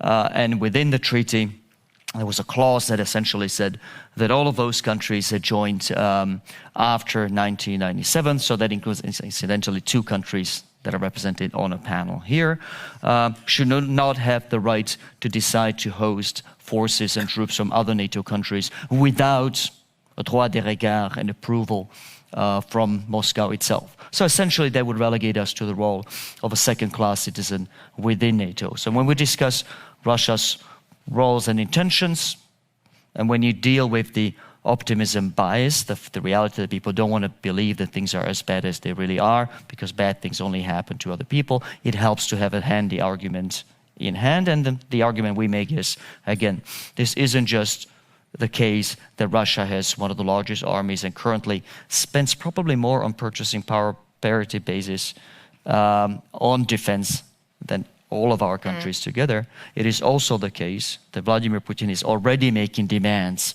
on parts of Europe. This is not a hypothetical. There is a real ask. And as somebody smarter than I said on this panel yesterday, when Russia makes a threat, it has a tendency to carry it out. So we are well advised to take their threats seriously. That's the explanation. That's the pitch we make. So I'm hearing you say that memory is powerful. That history is really powerful. It is. And it brings you closer to the current moment, and that despite the messaging from the current government, that you feel that these numbers are holding, support for NATO remains strong, and that consistent messaging is going to be really key. Agnes, I want to come back to you. What is the mood in Budapest right now? Can you talk a little bit about some of the dynamics, and how do you tell this story to your people, and how are folks thinking about this moment? Well, there is a heat wave, 40 degrees centigrade in Budapest right now, so you can imagine it's quite hot. The situation is not easy. You know, in Hungary, you all know what's going on, I'm sure, because you have heard a lot about Hungary and the Hungarian government. But there is one thing that is quite clear. Our history and our attitude towards Russia, Soviet Union, Russian Empire is quite clear. They suppressed 2 of our revolution, 1848 and 1956. They executed our prime minister of 1956. We had 40 years of Soviet troops in Hungarian territory. So the older generation is they quite know what it means when the Russians are on your soil. And when it comes to younger generation, and we have to talk about the younger generation as well, they like the European lifestyle, you know? They like to travel freely. They like using internet freely, TikTok, and all these things. All they've ever known. Like everybody, all they ever know. And they don't want to have the Russian style of lifestyle. So that's why I think there is no single one path for. There is no common path for all countries. There's one single path for each country how to explain why to spend more on defense and deterrence. And here, history is one thing, and that's when, if you compare like Slovakia, Hungary, and like former communist regime, you can count on the past, telling what it means when you have Soviet troops and Russian troops and suppression there. And for the younger generation who have only known democracy, have only experienced, Schengen, free traveling and freedom, you can tell that compared to what we have right now and what can happen if you're not defending this lifestyle, your lifestyle, not just the country. I think it's very important when you talk to the people, you translate it to their everyday activity and tell them, when we are talking about spending more, we are not just talking about armored vehicles and troops in an air defense system. We are talking about defending the lifestyle we have been living and what we want to preserve. And what I'm also hearing you say, Agnes, and I think this is so important, is that history clearly plays a role in the consciousness of a country, but it's also generational. And so the messaging to different generations has to be nuanced and reflect those exactly. realities. You have to be sophisticated. I know if you think of politicians, sophistication is not always coming into your mind, but I think... Except for all of you. You're very sophisticated. Well, those who are present, there are always exceptions, of course, especially in the audience. But, and speaking sophisticated requires, knowledge. Knowledge of your people, knowledge of the generations, and understanding the generations as well. And, and probably you need more vocabulary for that as well. Fair. Natalia, I want to come to you. Give me your take on this. What does the youth vote look like in France right now? Are there generational divides on this question? We've seen strong leadership, strong rhetoric about the importance of support for NATO in this way. But what does it look like if you peel back the onion, as we say, and look across the French populace? It's very difficult to generalize about, one generation. So we have to, understand each of their challenges, the challenges they are facing.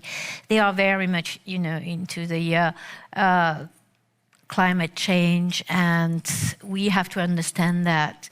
But they are looking away for their future, so we have to guide them, provide some guidance.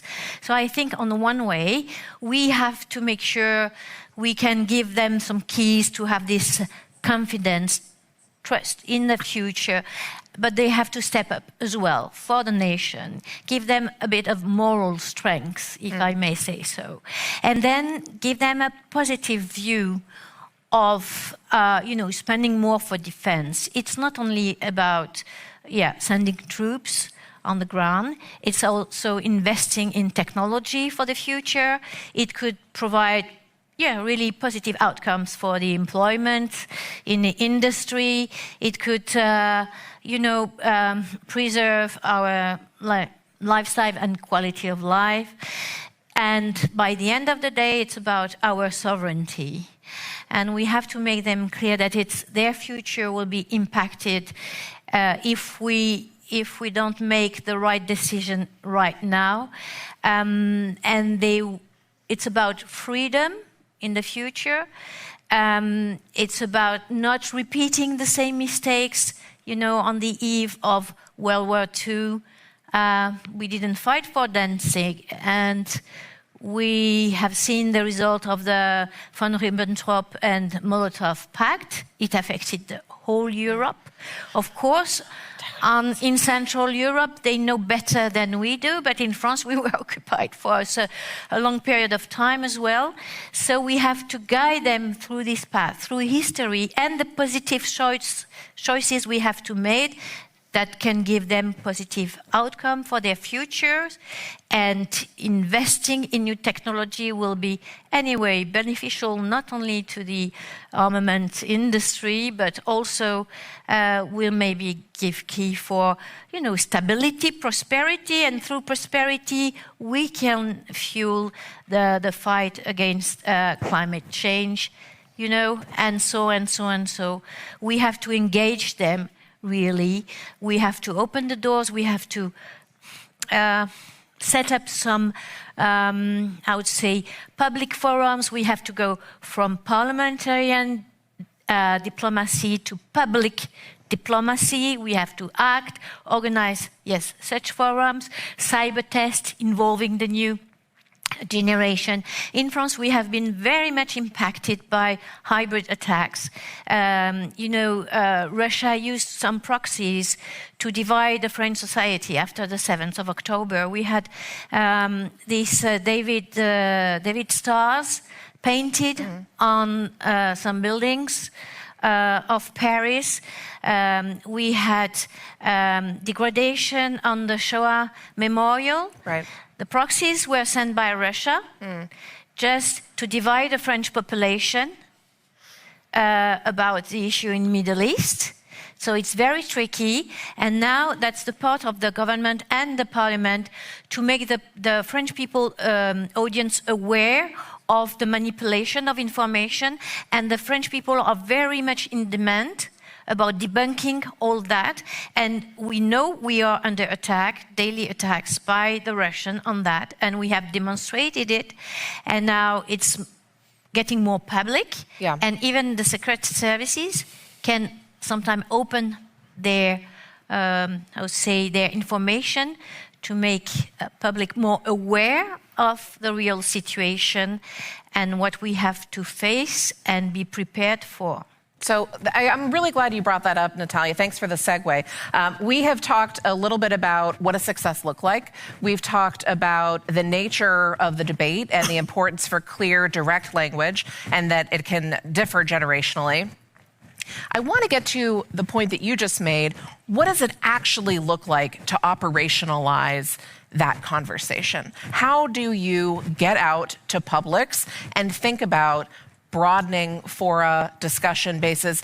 You've got a tall task ahead of you in keeping these lines of communication open, especially as you note, while bombs might not be falling, thank goodness, in your countries, you were subject to gray zone attacks all the time, whether undersea cable ruptures or cyber incursions, these kinds of disinformation campaigns. How do you think in each of your respective countries about what does it take, what does it really look like to have these conversations in earnest? Marcos? Well, that's a very good question. I would say that it's important to bear in mind the historic memory. But historic memory needs to be refreshed because young people don't have historic memory.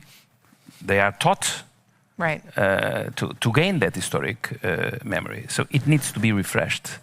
And one important step is for us to remind everybody of our achievements as an alliance.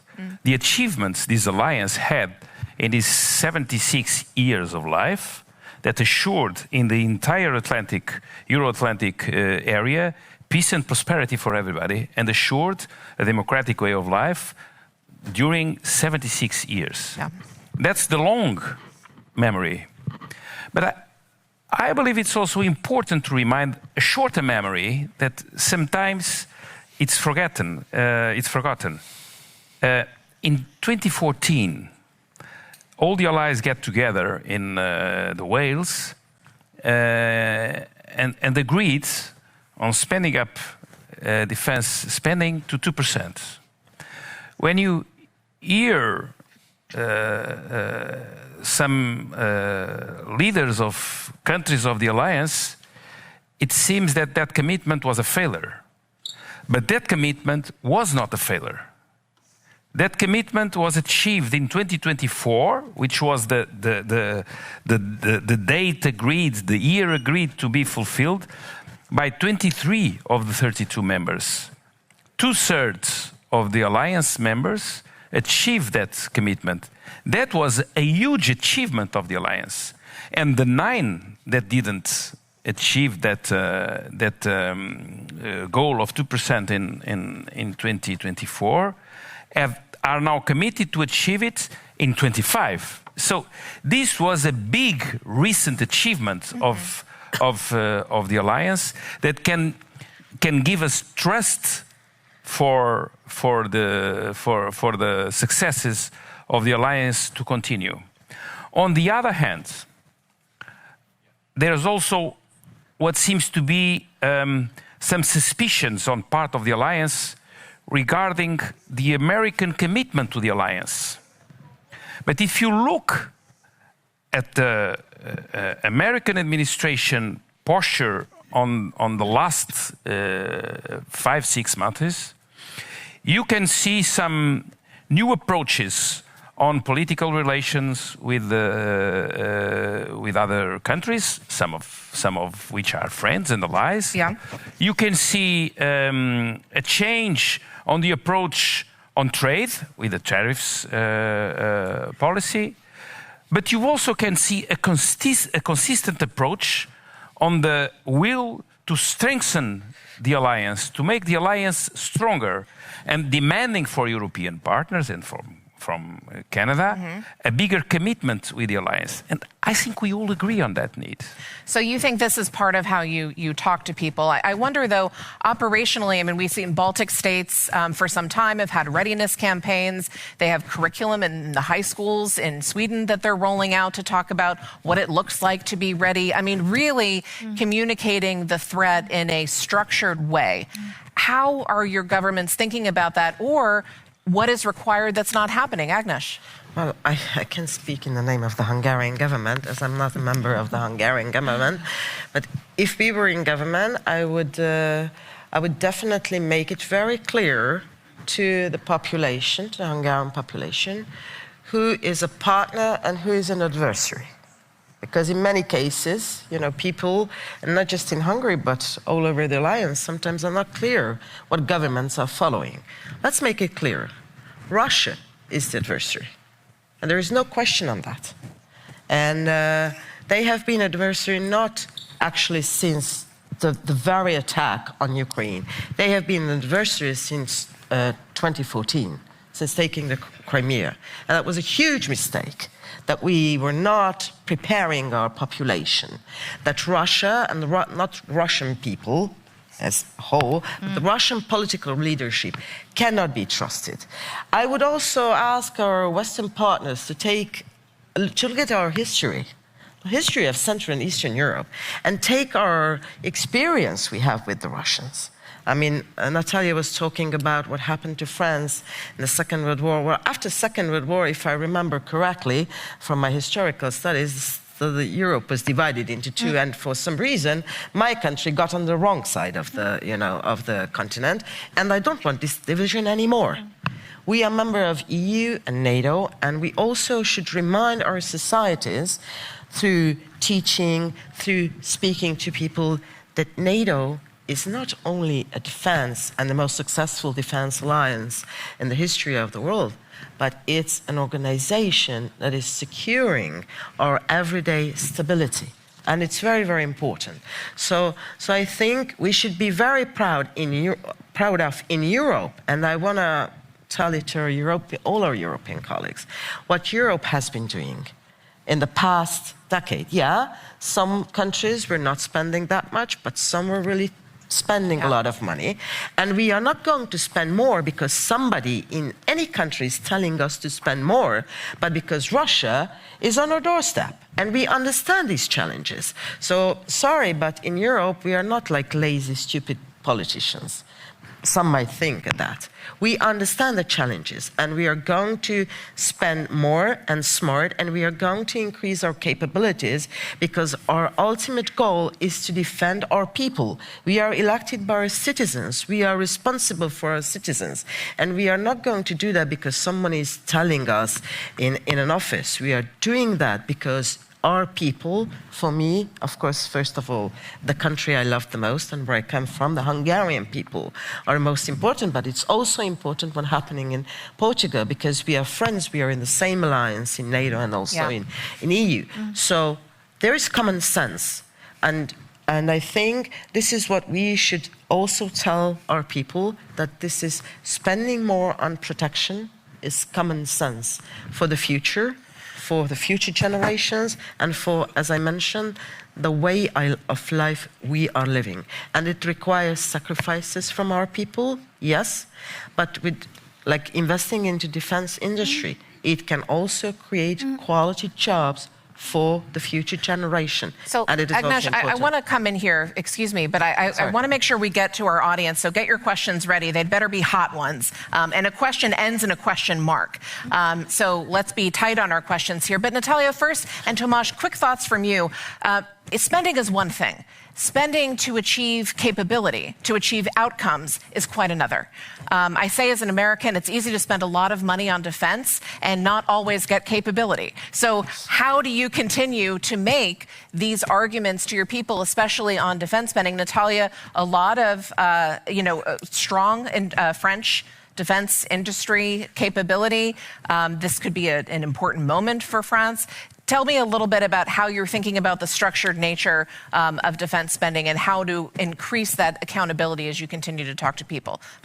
Yes, it's not only about spending money, you have to spend it wisely. And anyway, we won't avoid a strong debate in France when the budget comes in, that we are going to decrease some spending in some social welfare maybe, and maintain and even increase the defense spending. It's going to be a hot domestic debate. Tough cycle. For sure.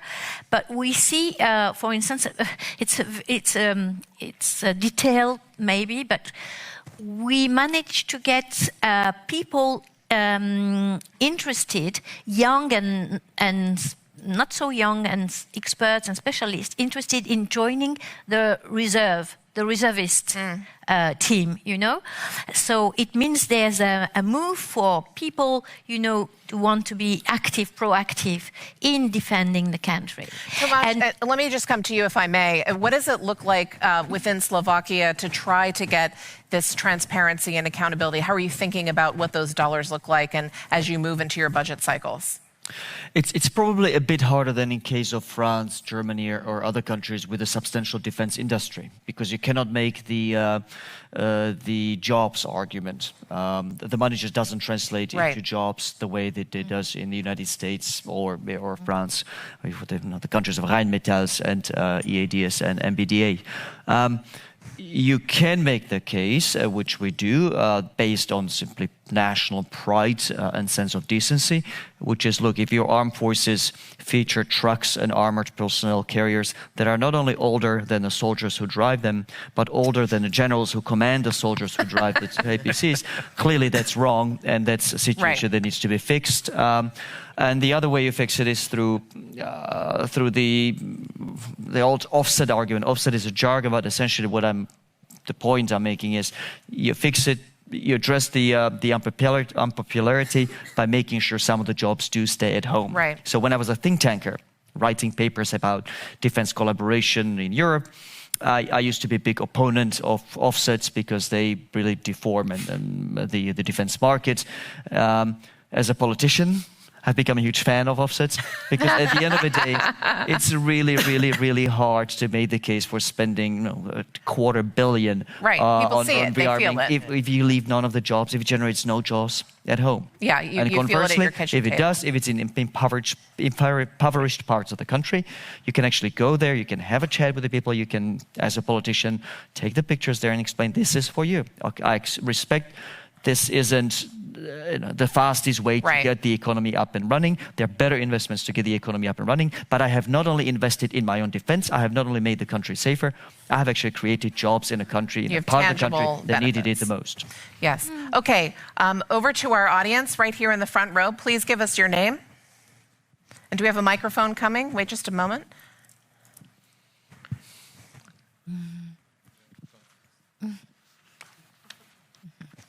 She's right here in the front. You can do it. Lots of obstacles. Thank you so much. My name is Mariam. I am from Germany, representing Youth Atlantic Treaty Association. We have here many of our members of our national chapters of YATA. We are dedicated to strengthen transatlantic values and support NATO. But on the other hand, we have a huge number of young people who don't really support this kind of values, who feel disappointed from politicians and politics. And there are many surveys, they show that young people are much more vulnerable for disinformation, for example, as the other parts of our generations and society. So what do you think, how we could reach out to young people in Europe and transatlantic. Thank you. Yeah, Natalia, do you want to take that?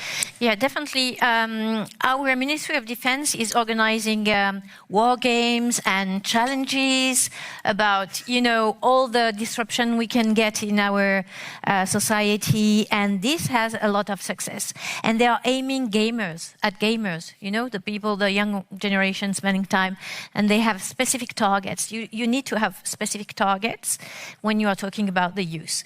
Then what we aim at is developing an academy between Viginum, that is our agency for debunking and showing there has been manipulation of algorithm. It's not about the Ministry of Truth, really. It's about showing the manipulation of, displaying how the information can be manipulated and how the young ones can develop their critical sense. And this academy should join this technical curriculum, we should develop it jointly with the Education Ministry, okay? Then it's not only about the young ones, I can tell you. The older people are very subjected to disinformation as well.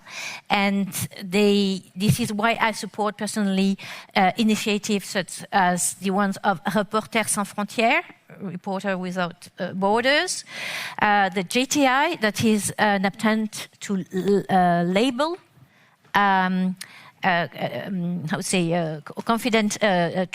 trustable media. Trustable medias. This is very important. So we have to challenge all the categories of population, definitely. And still we have to, as politicians, regain trust, build trust. NATO went from a political alliance to an operational organization, but it will be all the more robust if it gets the public support. Okay, I think we have time for one quick question. If you've got a tight one over here, I see a young woman right here. Can we get her a mic, please? One question with one part. Thank you. I'm Emma van Nieuwhuizen. I'm the Dutch UN Youth Representative on Human Rights and Security. And I love the question you just asked. Thank you for that. But I also feel like maybe we should get it more to this room. For example, in the last panel discussion we had about intergenerational security and leadership, where there was a lovely moderator whose input wasn't really heard. So I feel like we have been talking a lot about security and what that means for our younger generations without really talking with them. Yeah. We're talking about them. So that's not a question, but Emma's making a play for including young voices. It's a good point, anyway. And it's an important point. We are almost out of time. I want to turn to you quickly for final comments. Tomáš. Really quickly, the youth vote is an interesting example of how all politics is local. I represent a very young party. At 53, I'm the third oldest of the 33 MPs in the parliament, and yet we have one of the largest levels of support among our party voters for the defense, defending the country with weapons in hand if necessary. Why do I think that's the case? My last point, personal examples, seeing people in Ukraine, young, hip, just as any other young, hip Slovaks who vote for us, defending their country with arms in hand, standing upwards, helped enormously. It shook people out of their sense of complacency. It infused them with a sense of patriotism. Fighting for your country is not just the right and a decent thing to do. It's something that people like me do, even if I'm only 19 or 20.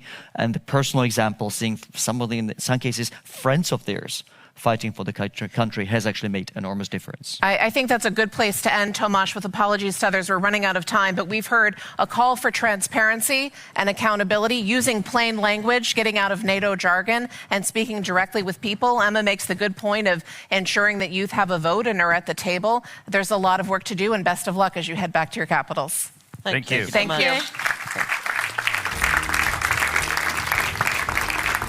Jenna, thank you so much for leading that wonderful conversation with distinguished panelists. We are now going to break for a quick coffee break, but if you would like to keep the momentum going, you can head on over to Studio Bravo, where the conversation will continue. Over recent years, we have seen Russia, China, Iran, and North Korea deepen their cooperation, creating serious challenges for NATO and global security alike. While this alignment has directly supported Russia's war efforts in Ukraine, it has also had serious and significant implications for NATO's partners in the Indo-Pacific region. The question we now face is, how should NATO perceive and respond to this evolving and complex challenge? To kick off this discussion, I'd like to hand it over to my colleague in Studio Bravo, Ikenna Azuike. Ikenna, over to you.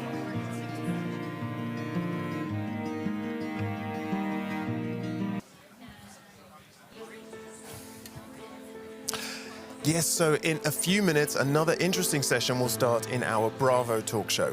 But before that, you can watch a special video which is all about a demographic I'm sadly no longer a part of: youth.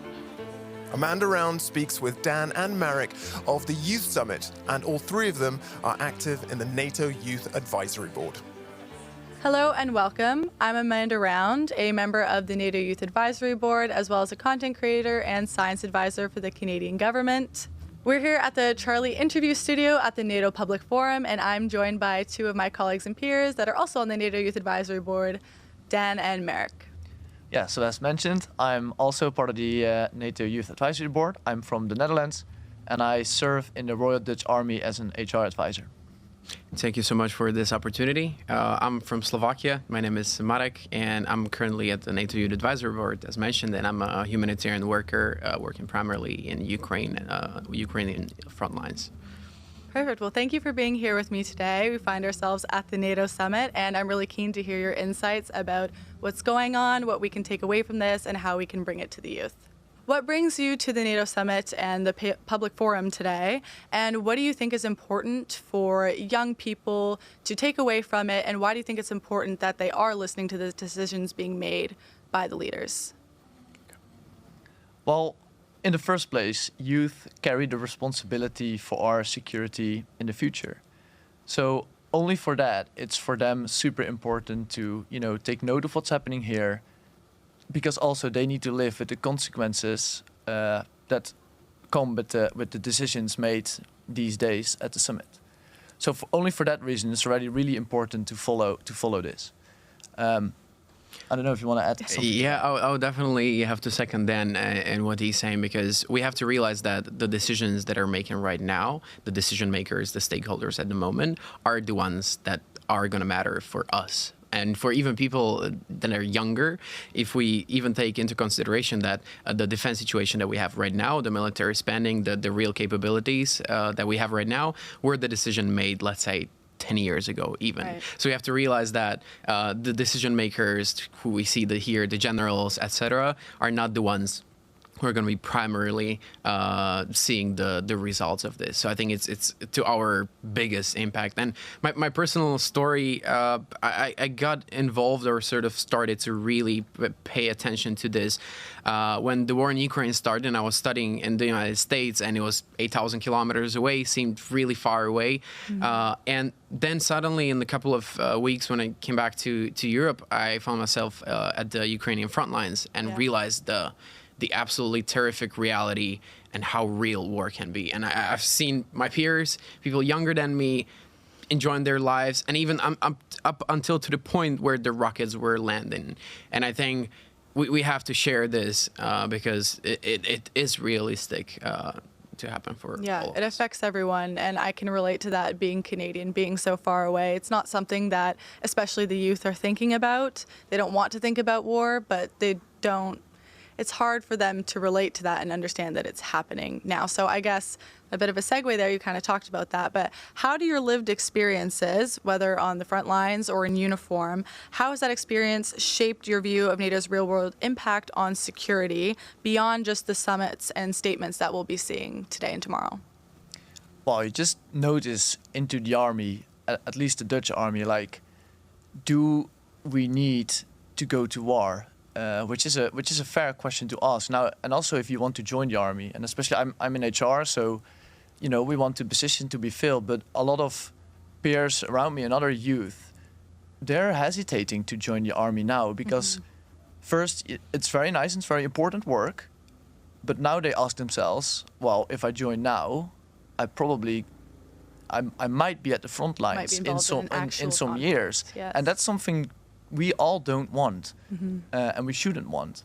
So so that's a fair concern of all that youth, and that's what I see day to day in the army. Okay. Yeah, well, coming maybe from the perspective of the eastern flank countries, coming not only from Western Slovakia, but even closer to Ukraine. So we really see the impact that the war had for our neighboring country. And I mean, we've all seen it. We've all seen the videos from Mariupol, et cetera, et cetera. But once you happened to be there, and I the first time I came to Ukraine was July 2022. Right. I went to Kharkiv, the second largest city. Imagine 1.5 million people living in that city. Until the very day it started, they thought it was firework from like the people who just thought it was a New Year, New Year's Eve. So for me, the reality, seeing kids in the cellars and people who speak a similar language, who are living really similar lives, dealing with everything that we are, was absolutely horrible. And we have to realize that even though, let's say, people from Portugal or Spain are seemingly far away, we as one alliance under the Article 5 are going to be all together in this. And so I think there's one saying that I think really applies to this, that yes, defense is not everything, but without defense, everything can be nothing in a split of a second. And so this is sort of my point of a person living closer to Ukraine and experiencing it every day. No, that makes a lot of sense. And you kind of touched on this, but how have you seen through your peers, people you interact with, maybe even your followers, how do they perceive and interact with security and global issues? Is that something that you talk about with your friends? Is that something that you see people around you talking about? Or does it still feel reserved for policymakers? Because again, I know this varies by region. Me personally, my friends and I talk a lot about global issues. It's something relevant to my followers, but they don't really feel heard in conversations and thus aren't as engaged as they could be. And I'm wondering if that's the same for you guys. Yeah, well, the obvious answer for me, well, peers in the army is very fair. Of course, yes. it's a very urgent question and urgent matter.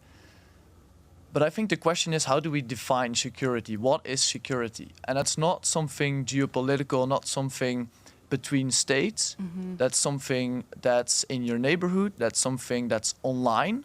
That's something in your house. And just on a very personal level, that is what security is. That is why you lock your house's front door at night. Not because you expect somebody to come in at night, but you just want to make sure nobody comes in. And this is exactly what the whole 5% is coming down to this summit, is we need to lock that door. We need to just make sure nobody is able to even get in or thinks about stepping over the red line. Yeah, it's a great way of putting it. Yeah, well, I think it's really important for us when we're talking about broader, let's say young generation in general. We shouldn't always think only about the engaged folks that are, following NATO, who are here at the NATO Youth Summit or here at the summit or at the Youth Summit. But I'm coming from a village, and I know that peers in the village need a really clear explanation of what is happening. And it's our responsibility, not only as young people, but as NATO, to communicate it in a clearer way. And in that sense, it really must be understood that NATO is not just some umbrella huge organization sitting somewhere in the Brussels, but NATO is us. NATO is Slovakia, and in a country where currently some of our high politicians are discussing leaving NATO or something like this, we have to realize that we're not giving money to anyone, but we are keeping the money for our safety, as Dan really made the great sort of image that we're basically locking our door with that money. Yeah, that makes sense. So I guess final question, let's talk about NATO for a second. What do you think the biggest misconceptions that youth have about the organization, and what would you say to that? That is a great question. I think one of the great misconceptions is that it's mainly a lot of talking and mainly a lot of bureaucracy. I really believe that NATO is as put in the doctrines and all the means and all the plans ready to be able to fight when needed and to defend ourselves when needed. So then you need a lot of talking to work together, collaborate with armies to get the doctrine aligned, get the military means aligned to be able to defend ourselves. But in the end, that is making plans. That is, taking all the actions needed to be ready when needed, when to defend ourselves. Yeah. So I really think that's a misconception. Communication is organization. It's absolutely necessary. We need to communicate that plans that we are doing and the actions that we take. Yeah, I mean, I would see it sort of in a two ways. The first one is, I think the biggest misconception when NATO itself is even pronounced, everyone thinks, I think immediately about like tanks, assault rifles, mines, trenches. But it's us people. It's a cohesive group of people with certain shared values, and I think we should really think about values. Some people think NATO shouldn't be popular because it's just about the lethality, but I think people have to realize that we share certain values as the Western society in general. We would have to go more into philosophy, but we have these common values, and we have to realize that NATO is basically protecting our family. We have to think about the willingness to fight as protecting your daughter, your mom, not as protecting someone who is far away. So I think it's a lot more about values, what we stand for, which in today's world is tough and would require a lot more discussion. And the second thing for the smaller countries is that the USA is, the grand master of the whole NATO and is delegating everything. That's simply not a true story, because just simply from what we've experienced at the NATO headquarters or talking to some officials, it is really up to every single country to decide. And just an example from my country, we're given around, I think, €4.5 a year for one person that is giving to operational expenses to NATO itself, and everything else is kept inside of our country, decided to build infrastructure, build bridges, etc., etc. So it's a common misconception that the US is here delegating all the money that we give, but it's simply not true. I think that's a really important point and a good distinction. Well, thank you so much for all your insights. Thank you for joining us, and thank you for having us. Thank you very much.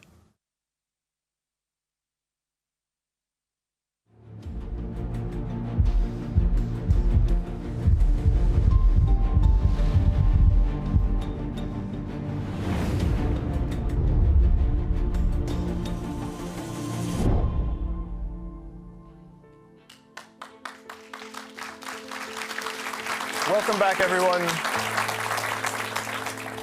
Welcome back, and a warm welcome to our latest show, which is devoted to the increased cooperation between Russia, China, Iran, and North Korea. Now, some call these countries an axis of upheaval, while others call them an axis of adversaries. Whatever the term, I think we can all agree it's the kind of group chat that makes unread messages feel like the safest option. Today, we are unpacking what their growing cooperation means for NATO and for its partners across the Indo-Pacific, with the help of a brilliant panel of experts, each tackling a different piece of this increasingly entangled geopolitical puzzle. With me today, we have Nobu Akiyama, Director for the Center for Disarmament Science and Technology at the Japan Institute of International Affairs, Mark Galliotti, Russia expert and executive director at Mayak Intelligence, and Emi Hokayem, director of regional security at the International Institute for Strategic Studies. Before we start, let's shake things up a little bit. I'd like to get a sense actually from our audience, because we've got a very full house here in the audience. What sorts of things, when you've heard what the context of this talk show is going to be, what would you like to hear discussed here at the table? Who'd like to offer a contribution? Yeah, one at the back. What would you like to hear discussed? Hi, my name... Stand up. My name is Alessandro Marrone. Opla. I'm the head of Defense and Space Program at Istituto Affari Internazionali in Rome. I would like to hear if there is really a convergence of long-term interests among those countries, or is just more an opportunistic or tactical alliance because of temporary, alignment against the US or NATO. Very clear. I think we'll definitely touch on that. Anyone? And one over here, and then we'll get into it. Hi, my name is Inge Bryan on the supervisory board of Klingendahl, and I'd very much like to hear your assessment of the cyber threat emanating from those countries. Okay, excellent. Thanks very much. So cyber and long-term convergence. Okay, Emmy, let's start with you. Before we dive into those particular topics, I feel like the dust is almost literally settling now since the Israeli and US strikes on Iran. I'm curious what those strikes have meant for Iran's military capabilities and its position in the axis of adversaries. Certainly. What happened in the past couple of weeks, which really dates to the 7th of October, is a seismic shift for the Middle East regional order, but also it will have impact on how the region relates to the various actors that circle around or are actually quite active in the Middle East. Mm-hmm. Iran was a major player. On that, it saw itself as an important player in this alignment with China, Russia, and North Korea. Its position is significantly weakened. It has lost a significant power projection capacity. Mm-hmm. It is no longer able to have this deterrent role that it had in the region. And it is a moment of massive confusion in Tehran, regardless of how they will perhaps celebrate the resilience or steadfastness of the past few days.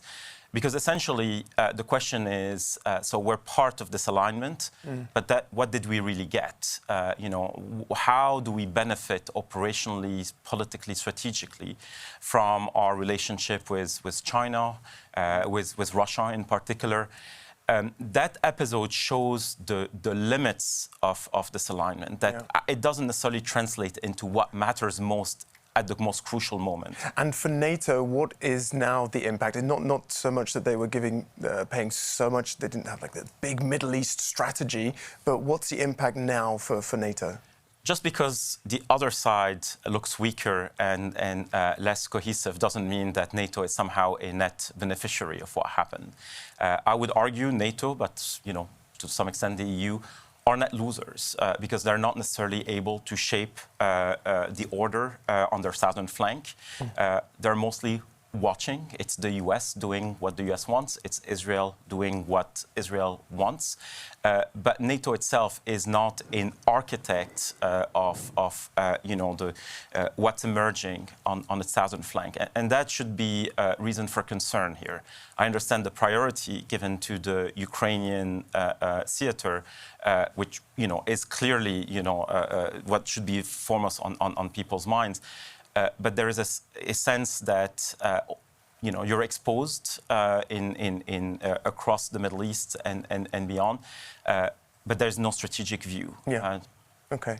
And for Russia, Mark, what's the fallout been like for them, and how will they be looking at the latest discussions now and what's happening today at NATO? And when it comes down to it, look, Russia, one of Russia's czars once said Russia has only two allies, its army and its navy. And I think there is some truth in that. There are pragmatic transactional relationships with other powers, including Iran, but that's what they are. They are useful until they are no longer useful. And in many ways, I think the Russians had already been beginning to wonder just how useful its relationship with Iran was. What were the signs of that, then? Well, I mean, there was certainly a considerable amount of discussion within the sort of the expert infosphere, and particularly people connected to the Kremlin, who are often used to signal potential shifts in policy, about the fact that Russia had had to burn what had been actually a very positive and useful relationship with Israel in order to maintain its connection with Iran. It had largely reached the point where it didn't really need Iranian drones and missiles because it produces them at home.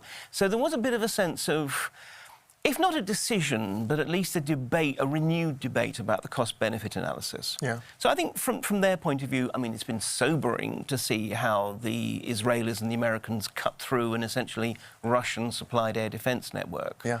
But beyond that, there is a sense that, well, actually, they've also had what could be best described as a frenemy, because after all, Russia and Iran are, for example, competing for authority within both the Middle East and the South Caucasus. So there is a sense of, actually, well, Russia may not gain, but it probably isn't really losing. So thinking about the first question there from a member of the public, to what extent is this convergence, this partnership between these countries, a moment of opportunism? You tend to think, well, at least with respect to Iran, it's just been opportunistic, and now Russia's going to move on and perhaps develop more its relationships with, China and North Korea? Well, I mean, one could argue that actually in many ways Russia's most productive relationships are with the countries which are not its sort of headline allies, China putting to one side. But otherwise, if you look at the United Arab Emirates or Turkey, I mean, these are countries that actually have been very useful for Russia. Now, I think the problem was that we assumed that the enemy of my enemy is my friend, whereas actually it turns out that the enemy of my enemy is perhaps useful today, but nothing much more than that. Yeah. So there's nothing sentimental. And to be honest, the Russians themselves don't really work on the assumption that there's anything sentimental about the other country's connection to them. What they got from Iran, they paid for, economically and politically. What they get from China, what they get from North Korea, they pay for. This is not aid, this is not friendship. This is just a deal from countries who share a common sense that the prevailing world order is essentially a Western world order built and maintained in the West's interests. OK, so if the Russians don't need Iran anymore, what kind of shape are they in right now, militarily, then? Well, I mean, the Russians, there's nothing they really could have done militarily about what was happening in Iran, and they knew that, and there wasn't even any pretense about anything there, not least because what air defence assets they have, they frankly need to stop Ukrainian drones from slamming into Russian factories and cities and the like. So they're in a good shape? Well, I mean, look, they're producing lots of drones, they're doing a wartime economy. For the moment, and at terrible cost, yes. They certainly can sustain this war effort for some time to come, with probably an increasing long-term damage to Russia itself. But, from their point of view, frankly, I mean, they need China because the degree to which China provides dual-use technologies, continuing sort of access routes and such like. North Korea is handy so long as it's willing to basically sell shoddy artillery shells and send a few troops and military engineers and the like. But none of these are considered, with the exception of the China relationship, as absolutely vital. Are we overplaying, then, the convergence? It's a nice, snappy title. Axis of, insert word here. Yeah. I think it tends to actually create, and I'll be curious to hear what my colleagues are going to say about this, but I think it creates a false sense of some kind of James Bond villain type organisation where, everyone sits in an abandoned volcano somewhere and plans world domination.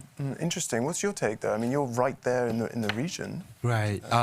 So my perspective is a bit different from the Europeans because we are focusing on the security in Asia and in the Pacific. So I see more or less kind of how Chinese interest was driven through this the cooperation or relationship with Russia or others. To me, this relationship between China and Russia seems to be a marriage of convenience. Obviously, China is looked to its relationship with the United States fundamentally, how this relationship should be managed. So far, I think Russia and China shared a common interest, which is to undermine U.S. interests and then resist the sort of prevailing view on the Western-led the international order, and that eventually could increase their interest and gaining more support from the international community. But fundamentally, the size of the economy of Russia is far smaller for the Chinese interest, and China, if it is able to re-establish a proper relationship with the United States, the benefit is much greater. So, what about specifically Japan? I mean, how exposed are you? How much experience are you experiencing cyber attacks from Russia, from China yourself? It's a hot topic over here in Europe. Right. Obviously, their influence operation in Japanese society is getting more serious and serious. And obviously, we have a language barrier. So, traditionally, we have been considering this language barrier as kind of a stumbling block for them to have influence operations. But now we see more serious sort of penetration from China and even and Russian influence. And then in our society, the support for the Ukraine is very strong. But recently we see growingly more kind of a narrative or discourse to support Russia and try to sort of undermine Japan's contribution. And to what extent are you working with NATO, bearing in mind the threats that you're experiencing now? Yes, we have sort of established sort of a cooperation. It's called a malware information sharing platform that Japan recently signed up. And then we started to further deepen the collaboration on the information sharing about disinformation and malware type of cybersecurity. Is that where it has to stay, though, realistically, for a lot of these IP4 countries, as a kind of symbolic partnership, the odd platform that you produce together? Because, let's be honest about it, geographically, we're literally very far apart. Article 5, from a kind of doctrine point of view, wouldn't get triggered. So what is the real... is there going to be a deepening of the kind of collaboration? Sure. I think we should learn lessons from how the Ukraine has been resilient and how the Europe cooperate with the Ukraine to make it resilient.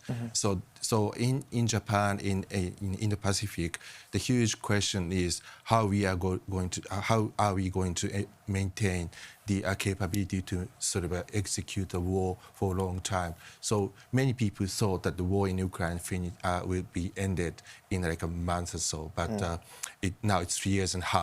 So, considering the reality that our procurement sort of capabilities in Indo-Pacific, that's kind of urgent task. So then maybe, for the Indo-Pacific partners, it is important to consider and maybe deepening the cooperation with our European partners to establish more resilient supply chain for the munitions or other supplies. And if we think about the convergence, obviously Mark pushed back a little bit on to what extent, he asked the question to what extent there really is this convergence. Just before we started the talk show, you gave the example, Amy, of Syria and how that has been an arena that has showcased how these different actors have collaborated together. Can you elaborate on that? Yeah, I mean, Syria 2015, 2016 is a great case study because you literally had Iran and Russia working hand in hand, essentially winning, with China watching positively what's happening there. They won on the battlefield, but they couldn't do much after. They couldn't consolidate, they didn't devote their resources, they had no sense of what to do with this very wobbly structure, regime, and so on. They owned it without necessarily being able to turn that into a strategic success. And then over time, the Assad regime started weakening. And then we saw the lightning campaign by HTS last year. And they all watch each other saying, what are you going to do about that? What are you going to... They couldn't figure out how to consolidate or how to secure that success. So it tells us about the limits. I mean, it wasn't as strategic for them as others, but it was still an important battlefield. But it tells us something. We want to focus on the convergence between them, thinking that somehow at times they're about creating this mighty political military alliance that will help each of them in their particular theaters. I think it's more important to understand that first they want to undermine what's in front of them, including NATO. But more importantly, they want to watch NATO and the EU and others undermine themselves, which they do a great job at. They look at issues of internal cohesion in some of these countries. They look at the breakdown of cohesion within the alliance, for instance, with, for instance, the US talking about, Greenland or Canada as potential ones. So suddenly, and they look at big questions, if not the undermining of international law and norms, which we see plenty of these days in the Middle East, Palestine, or questions about the legality of the strikes on Iran and so on. That they derive more pleasure out of seeing, the opposing side struggling with norms and question of strategic alignment and so on than they do from their own convergence, which is, as we say, quite about convenience. Well, I suppose we could also see Syria as a kind of training ground for the later collaboration that they had in the Ukraine war. But let's pause our conversation here for a moment, because we have a video to show you, a video that sets out the ways in which Russia, China, North Korea and Iran did build an even closer partnership over the last year in particular. In recent weeks, Ukraine has reported a surge in drone attacks on civilian infrastructure using Iranian-made drones.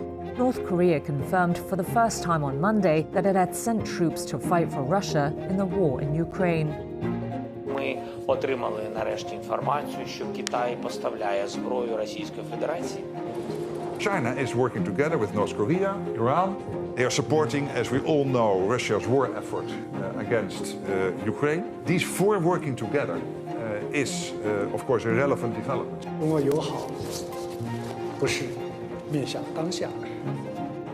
China is also modernizing and expanding its military at breakneck speed. It already has the world's largest navy, and it aims to have more than 1,000 operational nuclear warheads by 2030. The Indo-Pacific Forum will gather in Brussels to discuss measures for further cooperation with NATO as partner countries. The Euro-Atlantic, yes, of course, that's the main theater we are focusing on. But we have to be conscious of the fact that this is all interconnected with what is happening in the Pacific. NATO and Japan share the same values, and we face many of the same challenges. We will continue to strengthen our Indo-Pacific partnerships. Yeah, so Mark, I mean, is it really opportunistic? I mean, that video and what we see in the news seems to suggest that it's a pretty cozy partnership, at least with respect to Russia and China. This is an interesting one because, yes, we have all this high-flown rhetoric about a partnership without limits and so forth. And yet, even the Russians themselves are recognizing that actually China has stepped up its intelligence operations in Russia. There's quite a generational divide, excuse me, between Putin and his fellow septuagenarians. Excuse me. It's contagious. Sorry, I've been coughing. Exactly. For whom the war in Ukraine is the defining war. They will do whatever it takes. And if it means accepting a certain degree of Chinese influence, so be it. The next political generation in Russia, though, is more concerned about the long-term cost, because who wants to find themselves taking over in Russia to find that they're just simply taking over a vassal state of China's? It's a very extreme sort of vision, but nonetheless, it is clear that this is actually one of the issues on which there is careful, quiet, behind-the-scenes dispute within the Russian elite. So, yes, of course, they will talk up their partnership, not least precisely because it leads to videos like this, and we in the West get worried and so forth. But on the other hand, when it comes down to it, the Chinese, frankly, are not doing the Russians much favours. If you look at, for example, the recent energy deals, the Chinese drove a very hard bargain. So I think, when we contrast the open-handed aid that has been given to Ukraine by the West with the level of support that China and other allies have provided Russia, they are basically willing to provide all the support that Russia will pay for. And from your point of view, then, from your region's point of view, Nobu, do you think you're going to have to up defence spending as well? The US president has been kind of encouraging, making, and is that going to happen? Right. May I say something about the cooperation between Russia and China before I answer your question? So in our region, the joint operation of Russia and China are intensifying. In the last several years, at least the 7 times the Chinese and the Russian strategic bombers are patrolling around the Japan archipelago. And also they are doing a joint maritime exercises several times. And also passing through the straits within the Japanese territorial water. So, we see more sort of joint operations. But at the same time, I think Chinese cooperation with Russia is pretty much pragmatic. So China doesn't provide any lethal artilleries to Russia. but they got more trade in energy. And I think that is almost like the 10% of GDP or revenue for Russians. So I think China has a strong leverage against Russia, and also they take this kind of more opportunistic. Yeah. But still, this joint exercise and so forth poses strategic concerns on Japan, and we have a growing voices that we should increase our defense budget as well. And how acute are those concerns? I mean, over here, it's every day, it's in the news. Is it the same in Japan? Yes, obviously, the Chinese nuclear build-up, and also North Korean build-up, nuclear and conventional build-up, which is again also financially supported its transaction with Russia, right? They send a lot of artilleries and the soldiers, and based upon some estimates, the amount of the revenue for a year was almost 80% of the North Korean GDP. So it's a huge revenue, and if that is used for upgrading their nuclear programs, that's a huge threat. So in Japan, we have a debate that it's probably inevitable to increase our sort of spending on the defense.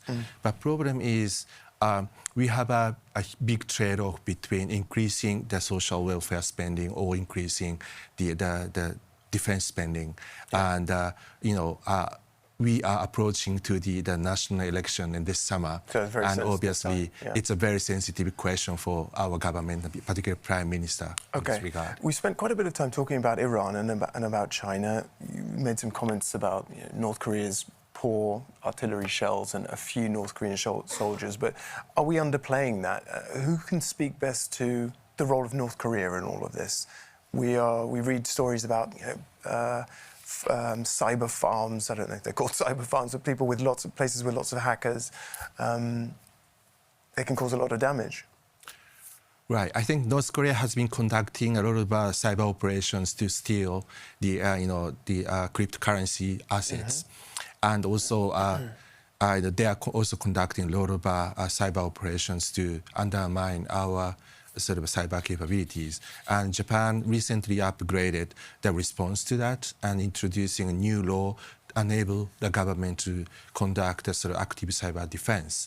And I think that is one of the also stepping stone for further deepening the cooperation with the European partners in responding to these cyber threats and crises. Yeah. But on top of that, I think the North Korean export of artillery shells and so forth to Russia provide a huge opportunity for the North Koreans to spend more on their sort of spending on the defense or military and WMD programs. And we really would like to stop it, but it's kind of difficult. And South Korea... That's a good question. I mean, how do we stop this? How should NATO be reacting to the convergence, or at least the partnership between these countries? Emil? I mean, just to go back to North Korea for a second, North Korea has been a defense player in the Middle East arena for decades. It has proliferated missile technology. It built a nuclear reactor in Syria, a secret one that was destroyed by the Israelis in 2007. They've proven to be quite opportunistic. If you pay, they'll be there, they'll show up. There are less of a player right now, I suspect, because there are so many other theaters in which our expertise is needed, and they have their own build-up. But there are also other players, showing their faces, not necessarily in the same destructive or disruptive roles. It's just what's lost now is a sense of a framework for the conventional and potentially at one point non-conventional build-ups in the Middle East, for instance, or beyond. So we can talk about how to disrupt the networks and supply chains and so on, but the question also is which norms, which rules do we need to uphold, and do we just impose these on our foes, our adversaries, or does it also apply to our partners and our friends? Yeah. And if so, what is the framework that we would like to sustain? Because right now, the NPT, for instance, is under question given what's happening in Iran. Is that something NPT, sorry? The Nuclear Non-Proliferation Treaty, and you can see the erosion of these frameworks, those institutions. So you can go and talk about disrupting through cyber means or intercepting shipments or sanctioning this company or that other player. But what's the framework? What are we trying to use to have a level of legality and legitimacy? Yeah. What do you think, Mark? What is the framework? Because I mean, is it a mistake that there hasn't been enough? That there hasn't been more attention on this topic during the summit and the public forum? I mean, I think, well, first of all, there is the issue of what are the immediate challenges compared with the ones that are closer to the horizon. And I think, in fairness, there are more immediate challenges. So that's the first point. Secondly, I mean, I actually want to pick up on this point about norms and so forth, because often our response, and I very much agree, that often our response about, well, we face this constellation of essentially hostile actors, and let's not, pretend that that's not the case. Even if they're not all cooperating and operating in lockstep, they do have certain interests which are definitely at odds with ours, and a willingness to use certain methods that we find distinctly problematic. The temptation is often to think, well, we need to somehow split this coalition. And maybe that means, a reverse Kissinger to try and turn the Russians against the Chinese, or all of these wonderfully Machiavellian strategies that, of course, never work in reality. And also play to this idea that there is this coalition that needs to be broken up. Actually, we really do need to play to our strengths. Yes, of course, there needs to be greater cooperation with allied countries such as Japan, greater sharing of best practice and all these other sorts of things. But the bottom line is NATO is meant to be an alliance that to defend not just particular countries, members of the club, but actually the norms and values that they represent. It's about defending democracy and everything that entails, rather than anything else. And that is still one of the most powerful, I would say, moral weapons at our disposal. We're not going to be able to prevent every single hostile or malign operation against us. But in the long term, we actually have to have faith in the essence of our alliance and hope that actually, in due course, is indeed the way history, the tide of history pushes us. But aren't you concerned that if there's too much, if you can have too much focus on the moral line that you take, but what is the blind spot for other relationships that Russia could end up building, like in Africa, in the Middle East, and in Asia? I mean, if there isn't a coherent strategy towards NATO's relationship with those parts of the world, then... In almost every case, Russia exploits the vacuums that we create. Russia exploits the failures of the West, whether it's in terms of precisely Africa. The Russians stepped in as not the best partner, but for many regimes, some of which are deeply unpleasant ones, the only available partner. So I think actually, a lot of this comes down to the fact of, to be blunt, short-termism. A sense that we didn't really need to worry about living up to our promises around the world. And this has been such a powerful element of the narratives that particularly, one of the other areas where Russia and China has worked very effectively is exactly in propaganda in the global south. They each amplify and build on each other's messages. They have different messages, but they happily amplify each other's. But again, a central theme has basically been that the West has mistreated you, has abandoned you, has lied to you. And, OK, they're always going to claim that, but we certainly do not need to be giving them any ammunition. No, clear. There's not even time for a final word. I'm hearing in my ear. We have to wrap it up, unfortunately. We packed in a lot in that 30 minutes. We addressed that question. A little bit we touched on cyber. Sorry, it could have been a little bit more, but we have to leave it there. Thank you all for a sharp and insightful session. Up next here in Studio Bravo, we'll be shifting gears to look at the cutting-edge technologies shaping modern warfare and what the battlefield of tomorrow might actually look like. Spoiler alert, it's not paintball. Meanwhile, over in Studio Alpha, the spotlight turns to the Pacific with a panel on the partnering countries of the IP4. So it's Donna, back to you.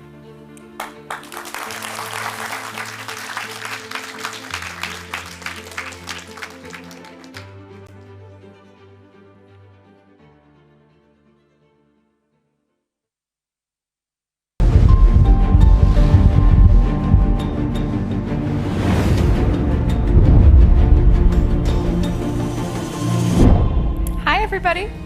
Welcome back from the break, and thank you to Ikenna and Studio Bravo for leading another thought-provoking conversation, which leads us seamlessly into the next important theme on today's plenary program. Security in the Euro-Atlantic and Indo-Pacific regions are increasingly interconnected. So, how do our partners in the Indo-Pacific perceive the current security landscape?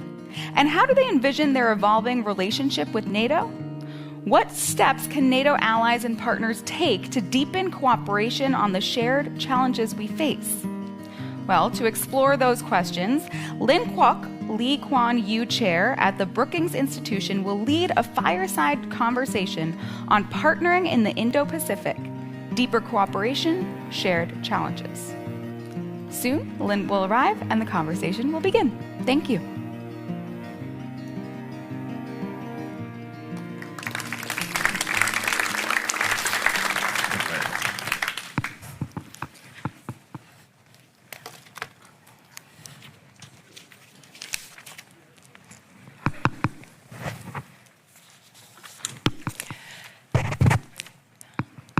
Good afternoon, everyone. A very warm welcome to the session on partnering in the Indo-Pacific, deeper cooperation, shared challenges.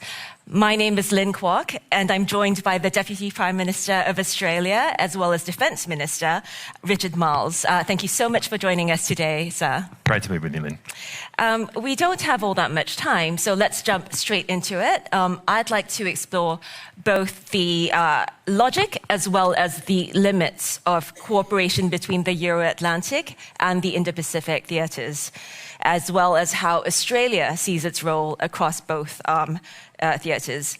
So earlier this month, the US NATO Ambassador Matthew Whitaker, who we heard from yesterday, said the Indo-Pacific matters for transatlantic security, alluding to the interconnectedness between the two theatres. But the US Deputy Secretary of State, the number 2 in the State Department, replied that NATO is still a solution in search of a problem. Does Christopher Landau have a point? Does NATO have any business being in the Indo-Pacific, given that its geographic remit is indeed the North Atlantic?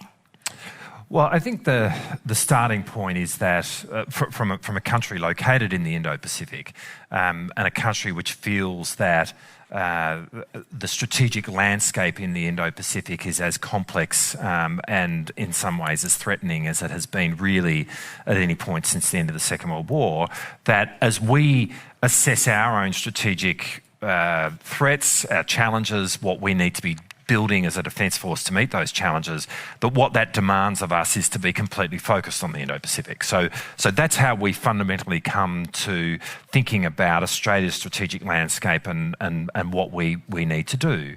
And you know, we are very focused on how we can build a defence force which can deter any potential adversary which might seek to coerce us on the one hand, but also understanding that the defence of Australia is based in the peace and stability of the Pacific, of Southeast Asia, of Northeast Asia, of the Northeast Indian Ocean.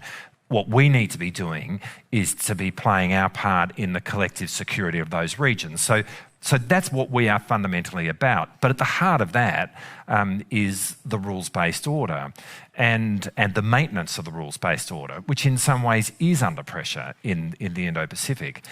So when we watch China and Russia enter into a no-limits agreement on the eve of Russia's invasion of Ukraine, in that moment, it becomes clear to us that a conflict that is playing out in Eastern Europe is going to start providing lessons for behaviours in the Indo-Pacific. In other words, you know, we can't be focused on the Indo-Pacific and all that is playing out there without having some acknowledgement and some understanding and some engagement now in respect of a conflict which is in Eastern Europe. And that in turn means that we find ourselves much more engaged with NATO. This summit, in terms of our annual calendar, has become a much more significant event because of this. So, the bulk of the Indo-Pacific countries' strategic effort is going to be in the Indo-Pacific. The bulk of European countries, North American countries, is going to be in the North Atlantic.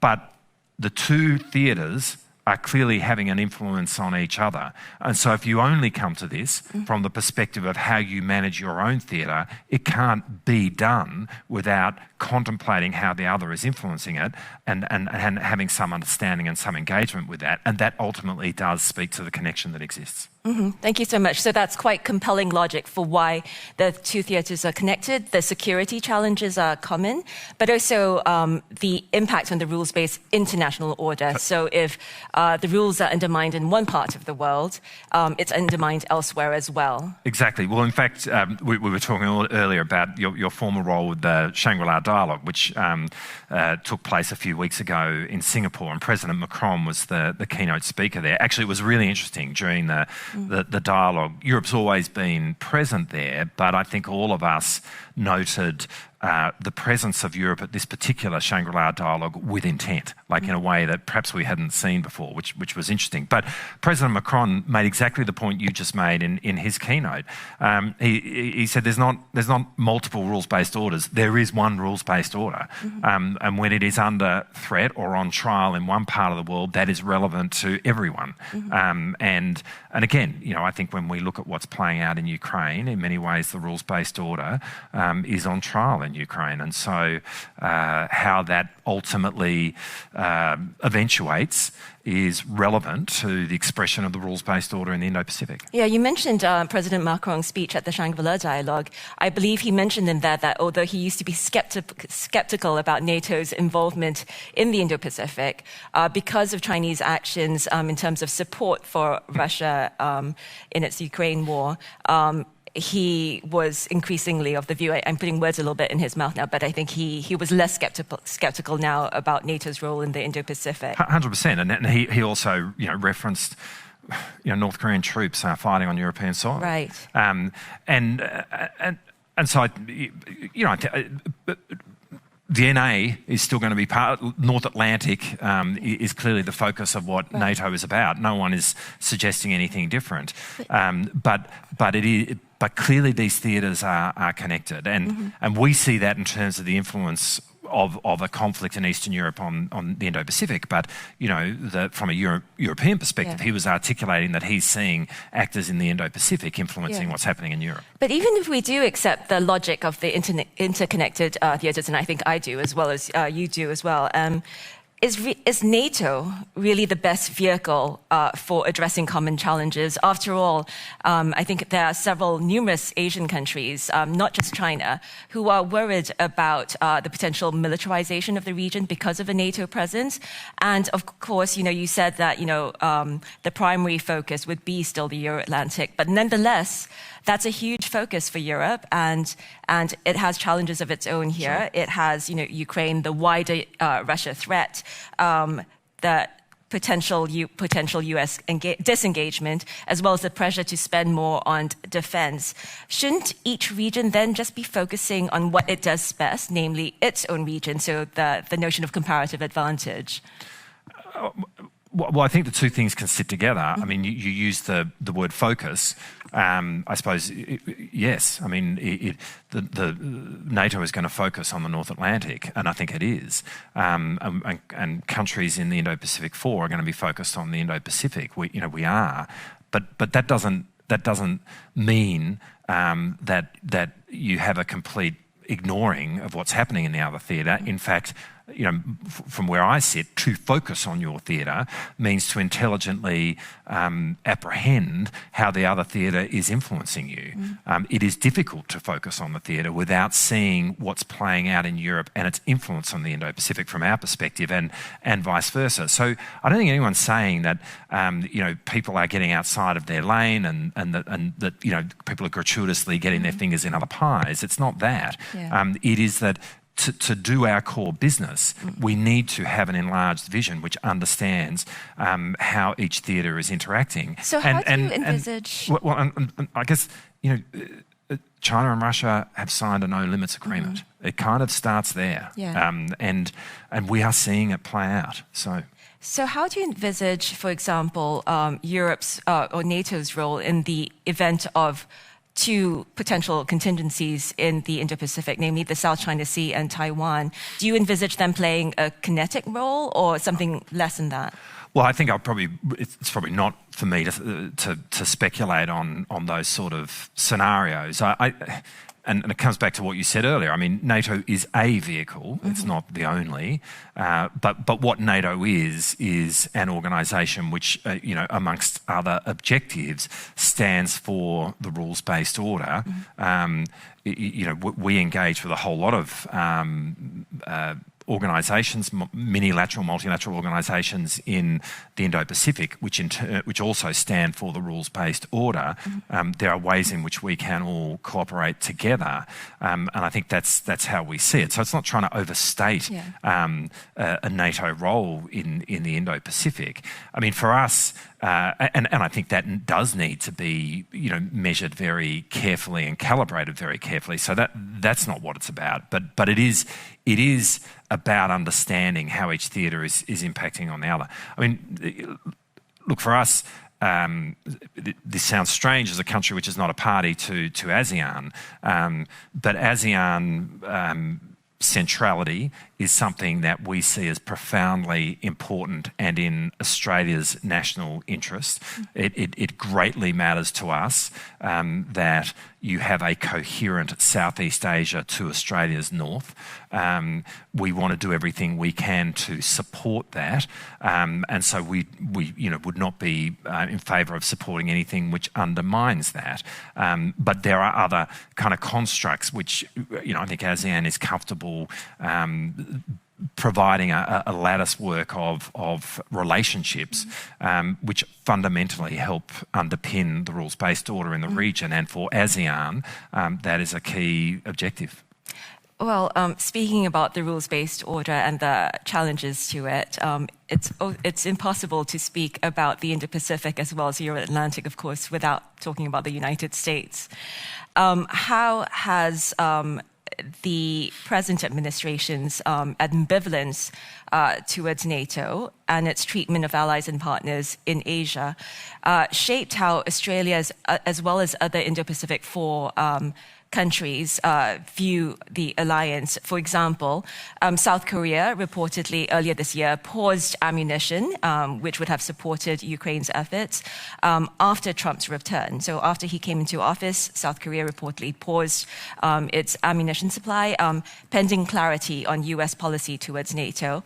And at this summit, we have but one of the Indo-Pacific leaders present. So your Prime Minister is absent. The South Korean president has declined to attend. And the Japanese Prime Minister accepted and then subsequently declined, withdrew from the summit after a 2+2 meeting between Japan as well as the United States in Washington was cancelled earlier. So how is the new not so new now, US administration impacting the Indo-Pacific Force's support of NATO?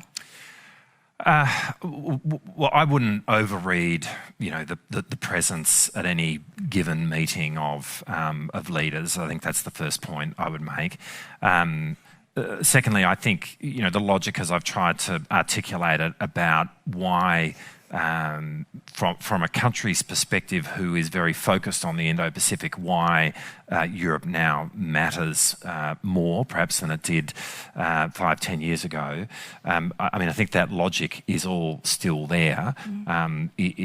We certainly regard, as I say, this forum as being much more significant to us than it would have been 5 years ago.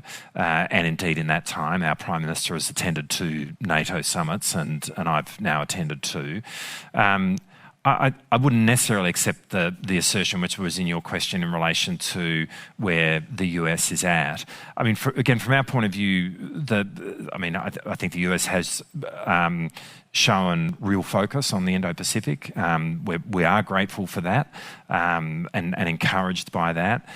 In the meetings that I've had with my counterpart, Pete Hegseth, there's been, they've been really good meetings, and I think a very clear sense of what challenges we face and a desire to work together in facing them. And indeed, when you look at Pete Hegseth's I don't know if this is cutting it out, but when you look at Pete Hegseth's speech that he made at the Shangri-La Dialogue, he said a lot in that speech, but it was an articulation of the importance of allies to America. Well, again, that's a very encouraging thing for us to hear in the Indo-Pacific. And as I've spoken to European countries today, they are very keen to pursue their alliance arrangements with the United States from this end as well. Mm-hmm. Thank you. So, I think what I've heard from you is that we shouldn't take attendance at this summit as an indicator of commitment of the IP4 players to NATO in the future, and vice versa, of course. So I certainly hope that the logic of the internet connectedness between the two theaters will hold, and it's more about that logic prevailing as opposed to any US administration or any turbulence in place impacting that. So let's hope there's a steadfast clarity about the importance of the rules-based international order. In terms of, let's tend to speak a little bit about Australia and its role in this region as well as in the Indo-Pacific. Australia has always been a committed supporter of Ukraine, as well as the understanding of the importance of the rules-based international order. But it's quite clear that pressures in Asia are mounting. There are, grey zone encroachments into international law, etc. But there are also question marks about US commitments in the Indo-Pacific. You talked about the clarity of Hegseth's speech at the Shangri-La Dialogue. However, it's also clear that the US tends to be drawn in other directions. And just last week, we had a US aircraft carrier move from the Indo-Pacific as it was on its way to Vietnam to make a call in Vietnam, headed to the Middle East. And despite the commitment of the United States to the Indo-Pacific as its priority theater, we've seen, actions taken against allies and partners in the economic realm at least, which have caused some turbulence and ruffled some feathers. How do you think will Australia be able to sustain its current levels of commitment towards Ukraine, given that it might have to step up more to the plate in the Indo-Pacific, because Australia is a treasured partner, both economically as well as in the security realm in the Indo-Pacific, and it's going to see perhaps greater calls for greater presence and commitment there as well? Yeah, look, it's a good question, and obviously all of those are challenging issues that we need to balance as we go forward. And just briefly in terms of the US, the US is a global power. There are calls on its attention everywhere, literally. One of the things that's, having now worked with the former US Secretary of Defense and the current US Secretary of Defense, one of my habits before I meet them is to ask them where they've just been, and you really do get a sense that both of those people have been doing and Peter's now doing a job which just has a global call on his attention, and that's as it is, and we understand it. And so there are going to be in the micro decisions that are made about any given asset moving in one direction or another, and you kind of got to be sympathetic to the decisions that confront any given person in that situation. But on the broad, we do feel encouraged about America's focus on the Indo-Pacific, and we remain so. For our end, in terms of that balance, our focus is the Indo-Pacific. That was the core call from our Defence Strategic Review, our strategic assessment when we came into government. And that was the most significant root and branch assessment of our strategic circumstances that a government had done in the better part of 40 years. And so focus is very much an outcome of that. But as I said earlier, from where we sit, to be intelligently focused on the Indo-Pacific, we have to be alive to the way in which the war in Ukraine is influencing the Indo-Pacific. And so it's not going to be the bulk of our activity, but it is going to be some of our activity to support Ukraine, and we will continue to do so. So, at this NATO Summit, we're announcing that we will be doing another deployment of our E-7 aircraft in August of this year into Poland to provide very important support to the effort there. There's about 100 Australian personnel who come with that, who'll be over here for a 3-month deployment. It's a significant commitment in terms of what assets we have, and we I was able to meet with my counterpart Rustem Umerov yesterday, and we had a conversation about how we can move forward in terms of providing support and for however long this takes for Ukraine to resolve this conflict on its terms. So we will be there, and it's balanced and measured across all the other calls on our attention. But we do see this as a conflict which is relevant to the strategic landscape in the Indo-Pacific, and therefore is a conflict which is relevant to our national interests. Thank you so much, Deputy Prime Minister, for that compelling argument about why international developments, particularly those that impact the rules-based international order, affect not just the country it directly impacts, but all countries who care about the rules-based international order and how it keeps them safe and prosperous. Thank you very much, sir, and thank you all for your attention. Thanks, Lynn. Thank you so much, Lynn, for leading that insightful conversation. We now have a special keynote session, one that will take us beyond today's headlines and offer a deeper, long-range perspective on global affairs. Please join me in welcoming our keynote speaker, Professor Peter Frankopan.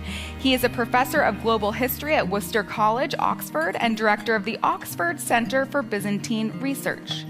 Many of you will also know him as the best-selling author of The Silk Roads, A New History of the World and the Earth Transformed. In this keynote, Professor Frankopan will draw on centuries of global history to place today's geopolitical turbulence into broader context, offering reflections on how shifting centers of power have shaped the international system and what lessons history holds for the world we navigate today. So please join me in welcoming Professor Peter Frankopan.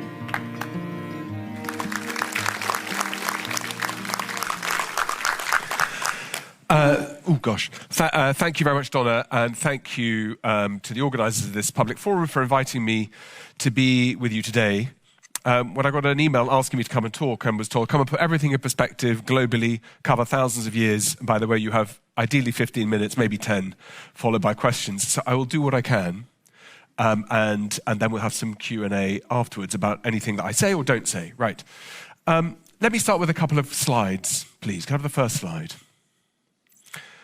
All of us, when we were at school, tended to start our history, well, probably with the Egyptians here in Europe, for no obvious reason, apart from the fact they made pyramids which are easy to draw when you're small. But we think about how we think about intellectual heritage here in Europe. We start with Athens, the ancient cradle of democracy, home to thinkers, scholars, etc. No one ever explained to me when I was young why Athens suddenly became so important, why Athenians became so clever, and no one explained to me why it seemed that Athenians stopped being clever, because that window that produced Aristotle, Socrates, Plato, Pythagoras gave way, next slide please, to a different culture, different world, the one of Rome. Athens is a beautiful city, by the way. Love visiting there. It's a fantastic, it's very dynamic. The economic growth at the moment, one of the fastest in Europe. Rome, likewise. But these were cities that had their greatest moments in the past. there's an important moral in this. Next slide, please. Some of those cities are ones that most of us in Europe never heard about. If you read my book, maybe you did. Or if you've been on a semi-exotic trip somewhere to go and take Instagram-friendly photos. But 1,000 years ago, if we were gathering the world's leading thinkers, they wouldn't have gathered in my hometown of Oxford, nor in Harvard or Stanford or Caltech or here at Leiden. They'd have gathered in this great city of Bukhara, in what is now Uzbekistan. This was the center of global learning, as Rome had been, as Athens had been. Next slide. This is the city of Merv in Turkmenistan, which I'm sure very few people have been to, partly because of Turkmenistan's visa regime, but also because in 1221, this city was more or less dismantled completely by the Mongols.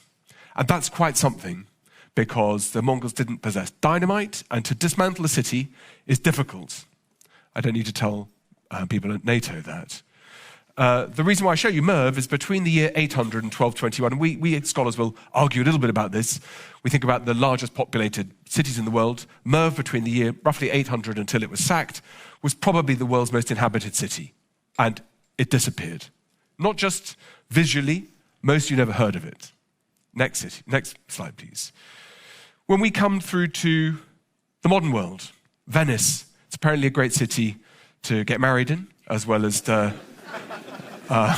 with apologies to any Venetian friends here, it became the center of European finance. And I use the word center a little bit loosely, but it was a place where business got done. It's a place where, visiting it today, you think, how rich and or stupid did you need to be to invest your money in a palace on a city that's going to sink? And before you laugh, next slide, please. Venice is not the only city that did that. Amsterdam became the center of European finance. And Amsterdam was so important, it gave birth to one of the greatest cities outside Amsterdam, which of course was New Amsterdam in the New World. This process of change means there's constant replacement. Next slide.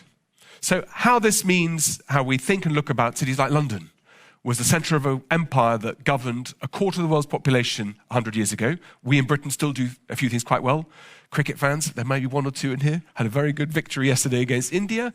But London is a city that maybe has had its greatest moment. Theresa May, when she became Prime Minister in 2017, said the UK's greatest days lie ahead of it, which is quite a statement, given Britain had a great empire once.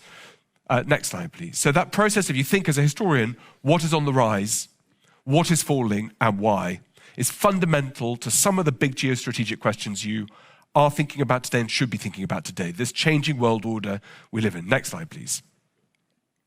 And then, of course, Shanghai. How will the city look in 50 years' time or the end of this century when China's population is projected to fall from 1.4 billion to maybe 700 million? Is China an emerging economy? Has it peaked? Is its military threat at its absolute maximum today? How will this emerge? How will thinkers, scholars, writers, artists, military planners understand that process of change? Right. My last slide before I then talk like a professor. I've got a quote from Lord Salisbury, one of the British Prime Ministers in the 19th century. And what he said, whatever happens will be for the worst. Therefore, it is in our interest that as little should happen as possible. And I'm here amongst friends, and I'm not here as a guest to criticize, but this is more or less the default position that Europe has taken since the end of the Cold War. We've wanted the world to stand still. We've assumed that the rest of the world want to become like us. I was just talking back when I arrived this morning.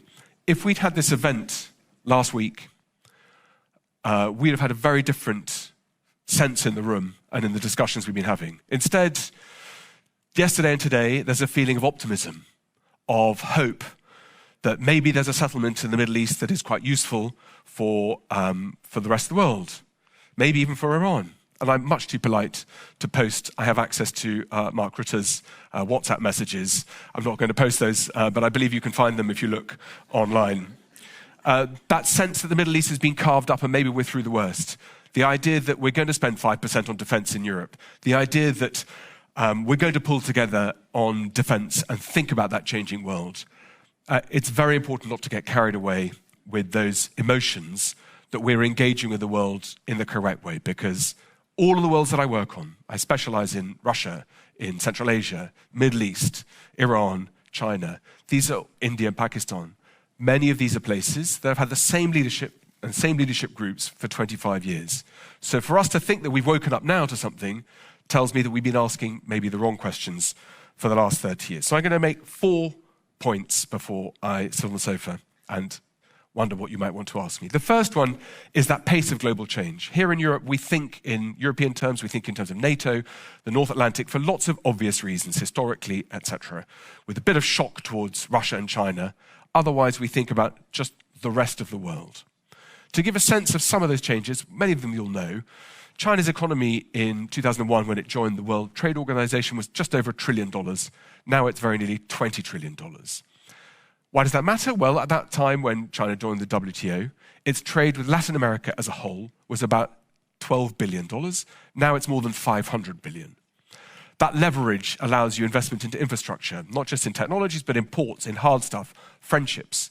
Across Africa, we now have 10 defense ministers who've been trained in Chinese military academies, 8 chiefs of staff who've been trained at Chinese military academies. The ways in which our competitors, our rivals, and sometimes our friends are engaging in the world is something which we pay attention to when it matters to us because we're scared, but we don't think strategically. So, for example, last year, the United Arab Emirates, a group of 7 emirates, invested 3 times more in the continent of Africa than China did. That process of what is going on is key. Today, Europe's largest oil supplier is not Saudi Arabia. It's not the North Sea. Europe's largest oil supplier is not Russia, or at least not directly. Today, Europe's largest oil supplier is India. India is not a great petrostate. Doesn't have significant hydrocarbon deposits that are well exploited, but India's shipping large quantities of oil from Russia past European sanctions. This process of change, what's happening globally, is very easy to miss. First.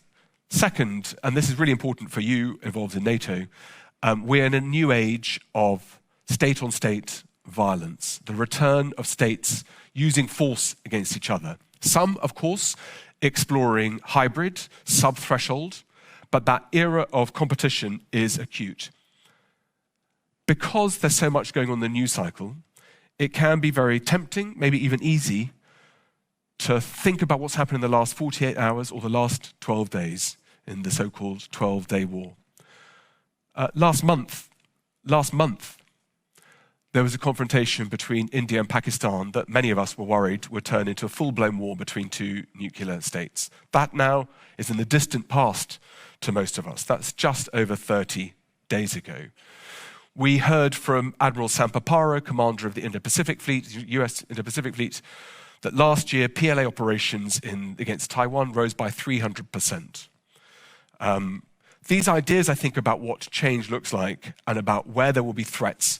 We are in a world where there are more predators out in the open and more predators out hiding in the dusk. We've had Mark Rutte talk about the prospect of a full-blown Russian assault on NATO by the end of this decade. We've had Fiona Hill, President Trump's former Russia advisor, saying 3 weeks ago in the press in the United Kingdom, when she was one of the co-authors of our Strategic Defence Review, said that the United Kingdom is currently at a state of war with Russia.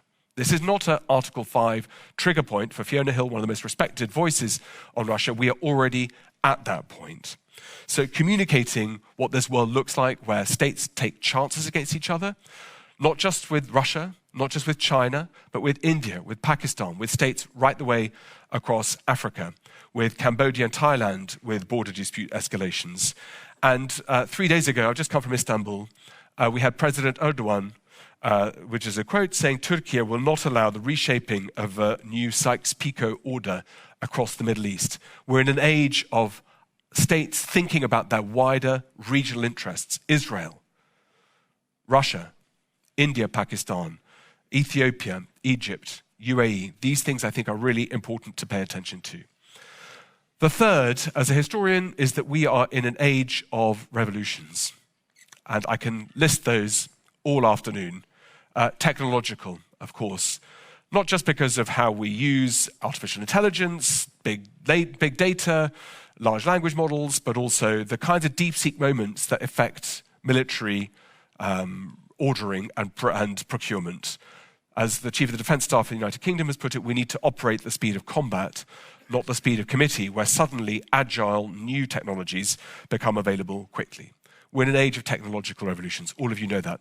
And we're in an age of geopolitical and geoeconomic revolution, of new rising powers, middle powers, whatever you want to call them. But our landscape is much more complicated than the world I grew up in of the Cold War, where the Soviet Union, to all intents and purposes, didn't need allies. It had a small number of clients, very aggressive at using its tools of influence, but the shaping of a new world order, whether it's around the BRICS, whether it's around the SCO, these are demands for change that are significant. And by the way, those are not just coming from places outside NATO. Marco Rubio, Secretary of State, who's here today, said earlier this year, a couple of months ago, that the post-World War II global order, for which I can think of no better forum than NATO, is not just obsolete, but is now a weapon being used against us. That requires very significant thinking strategically and critically about what comes next. Like I said, my list of revolutions, climatological, water shortages. We've had a minister in the United Kingdom saying that we won't have enough drinking water in the UK within 10 years unless we invest in infrastructure. More than 20% of Europe already water stressed. The disease environments, both because of biotech, but also because of emerging infectious diseases. Competition for critical minerals. Competition for education.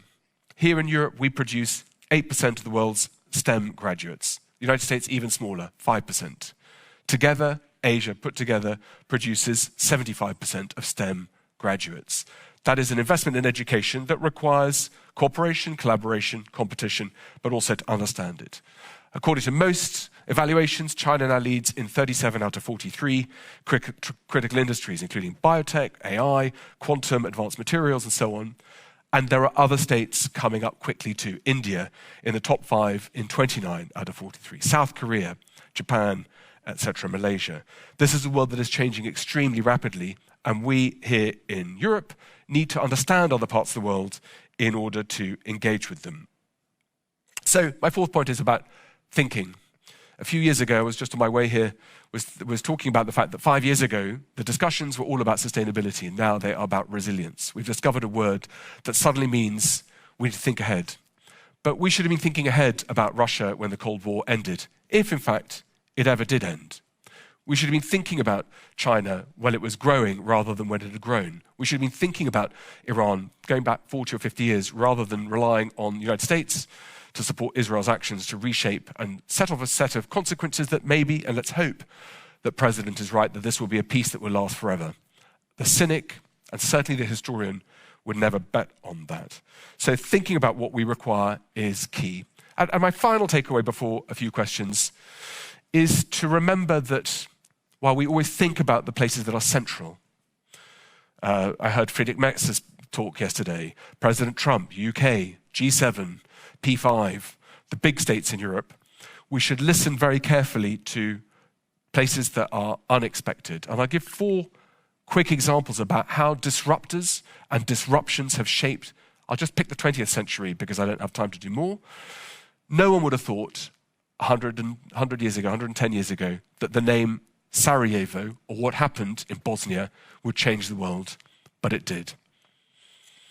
No one would have thought that in the winter of 1916, in Tashkent, food shortages would spark protests that escalated and spread to other cities across the Russian Empire, that not just led to the Bolshevik Revolution, but transformed China into what became a Marxist-Leninist state and the idea of global revolution. Tashkent.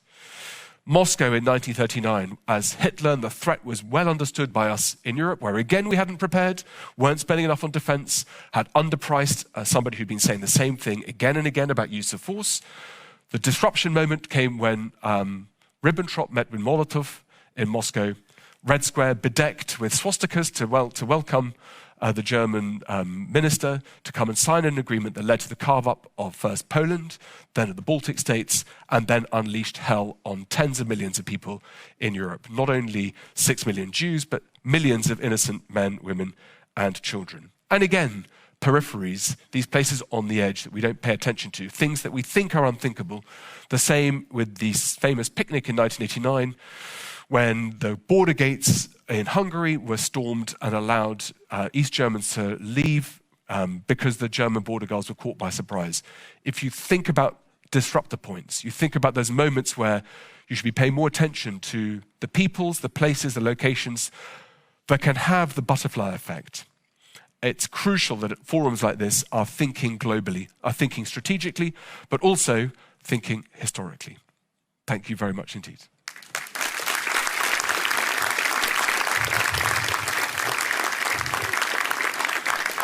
Thank you so much. What a treat to be able to have a university session in this forum right now. I'd love to open it up as class is in session. Any students have any questions over here? I'd love to see if anyone has a question. Please raise your hand. Oh, we have one right there. Please state your name and where you're from and your question. Hi, I'm Uri. I'm from the Netherlands. I did a bachelor's in history as well, so I'm really appreciative to be able to talk to a history professor. My question is kind of like in the context of renewed great power competition, in the context of this idea of a confrontation with civilizational states like Russia and China, how do you view the role of, in this case, China's very particular, very different view on history, its own history, world history, and how history works in general, that is very distinct from like a more European linear idea of history? And maybe connected to that, like the fact that China until 1800 was just flat out the biggest economy in the world, and then kind of like a small blink of an eye moment in history where Europe suddenly gained dominance. Like, how do you view these bigger trends and different ways of viewing the world in history? Great. Okay, I'll give two short answers, and I can have a longer answer maybe afterwards. First, don't confuse what you think Chinese long-range history is with classical Marxism. So if you were to ask a Chinese strategic thinker what they thought the role of Chinese history is, they would see it through the lens of Karl Marx and the inevitability of the rise of the proletariat, right?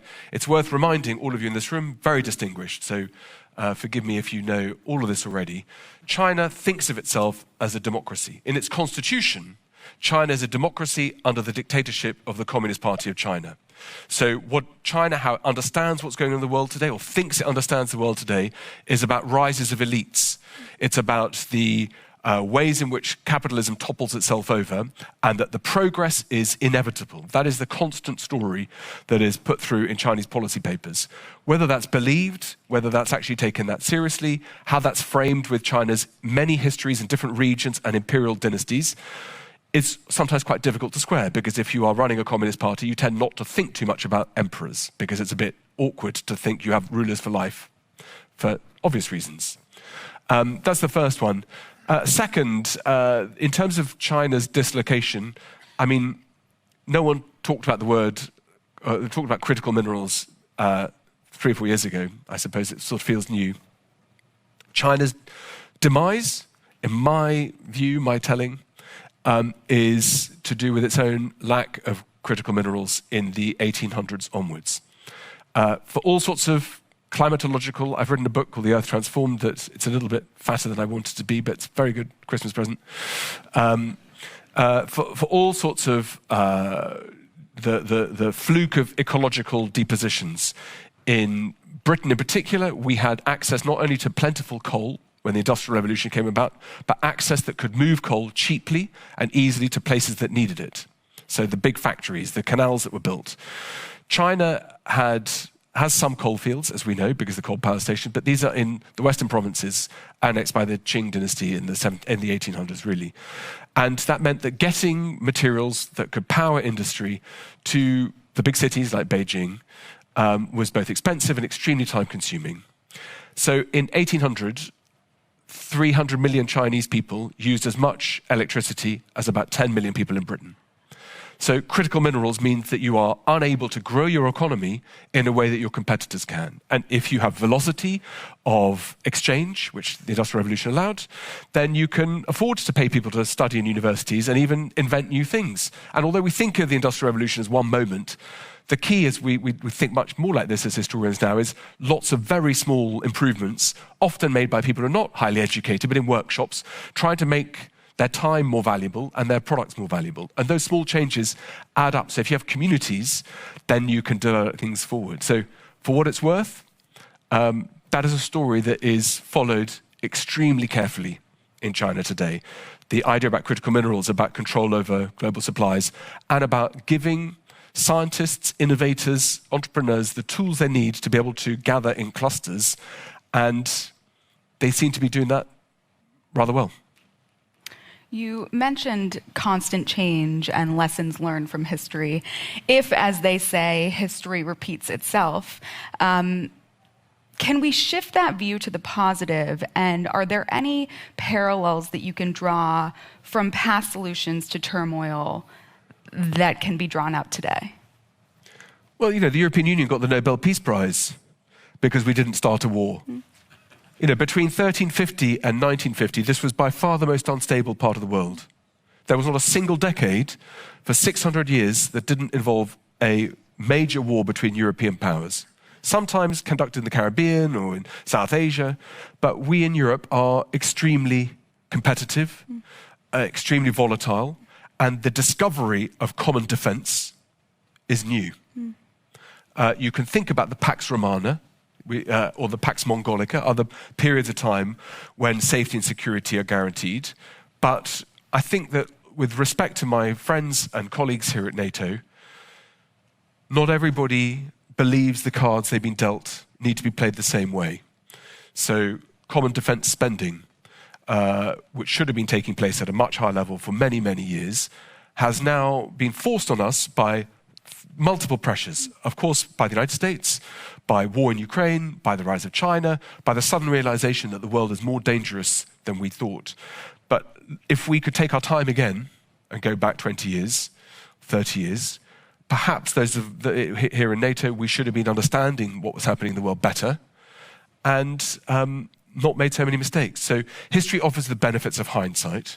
So the constructive thing is, how do we make sure that we don't just talk about values, but actually mean them? Because I can promise you there's not an enormous amount in common that people living in Finland, a NATO member, and in Portugal, apart they like football and the World Cup, but you know, people enjoy themselves in very different ways.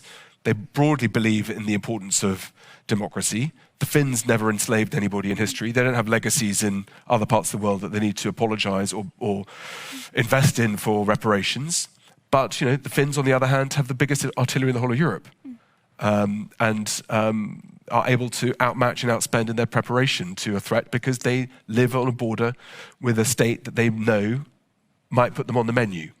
And in that world of predators, common defense is the only way forward. But generally, it doesn't work. So Germany, for example, was not, you know, found it very difficult to unify, and then when it did unify, it used that force 3 times against France in 1871, and then in the First and the Second World Wars too. So unification and commonality has a double-edged sword, but be grateful for what you've got. But if you're in a club, pay the bills and think about where you want it to be in 20 years' time, and think ahead. Well, you know, I'd be remiss, we only have a couple minutes, but if I did not ask, because earlier today, we talked a lot about bridging the generational gap. And you, as an esteemed professor, you see countless young students day after day. They are facing instability. They are facing discomfort among the turmoil. And I think there is a lot of fear. How have you seen students cope with that? And what is your advice to them? What is your advice to the younger generation here? My advice to the next generation is that they're the solution to all of our problems.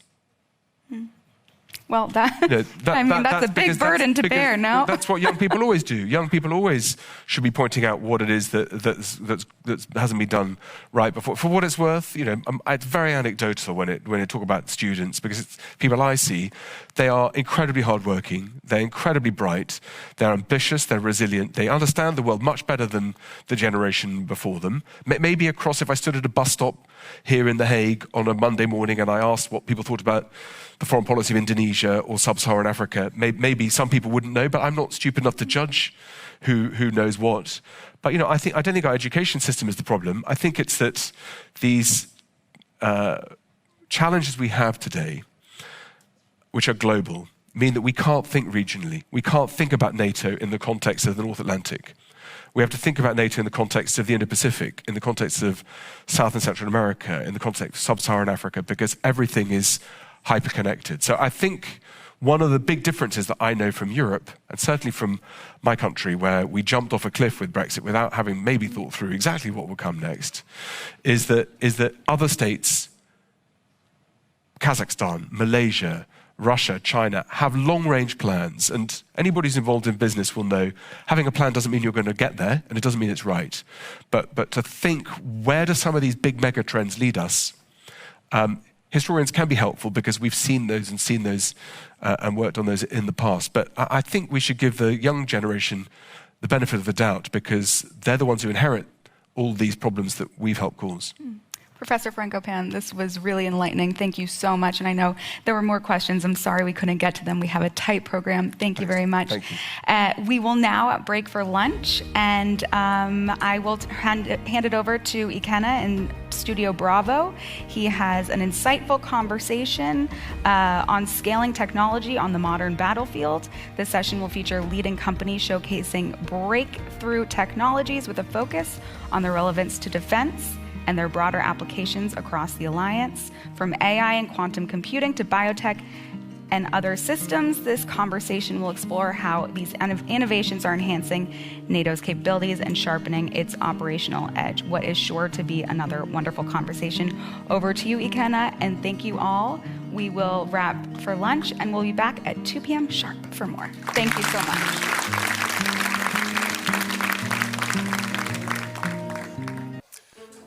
In about 15 minutes' time, we'll be talking in Studio Bravo about the newest technology on defense material. But first, you can watch another interesting video from Studio Charlie. In it, Kate Henson-Bunt, the Secretary General of the Norwegian Atlantic Committee, will be interviewed on the impact of the decisions taken at the summit on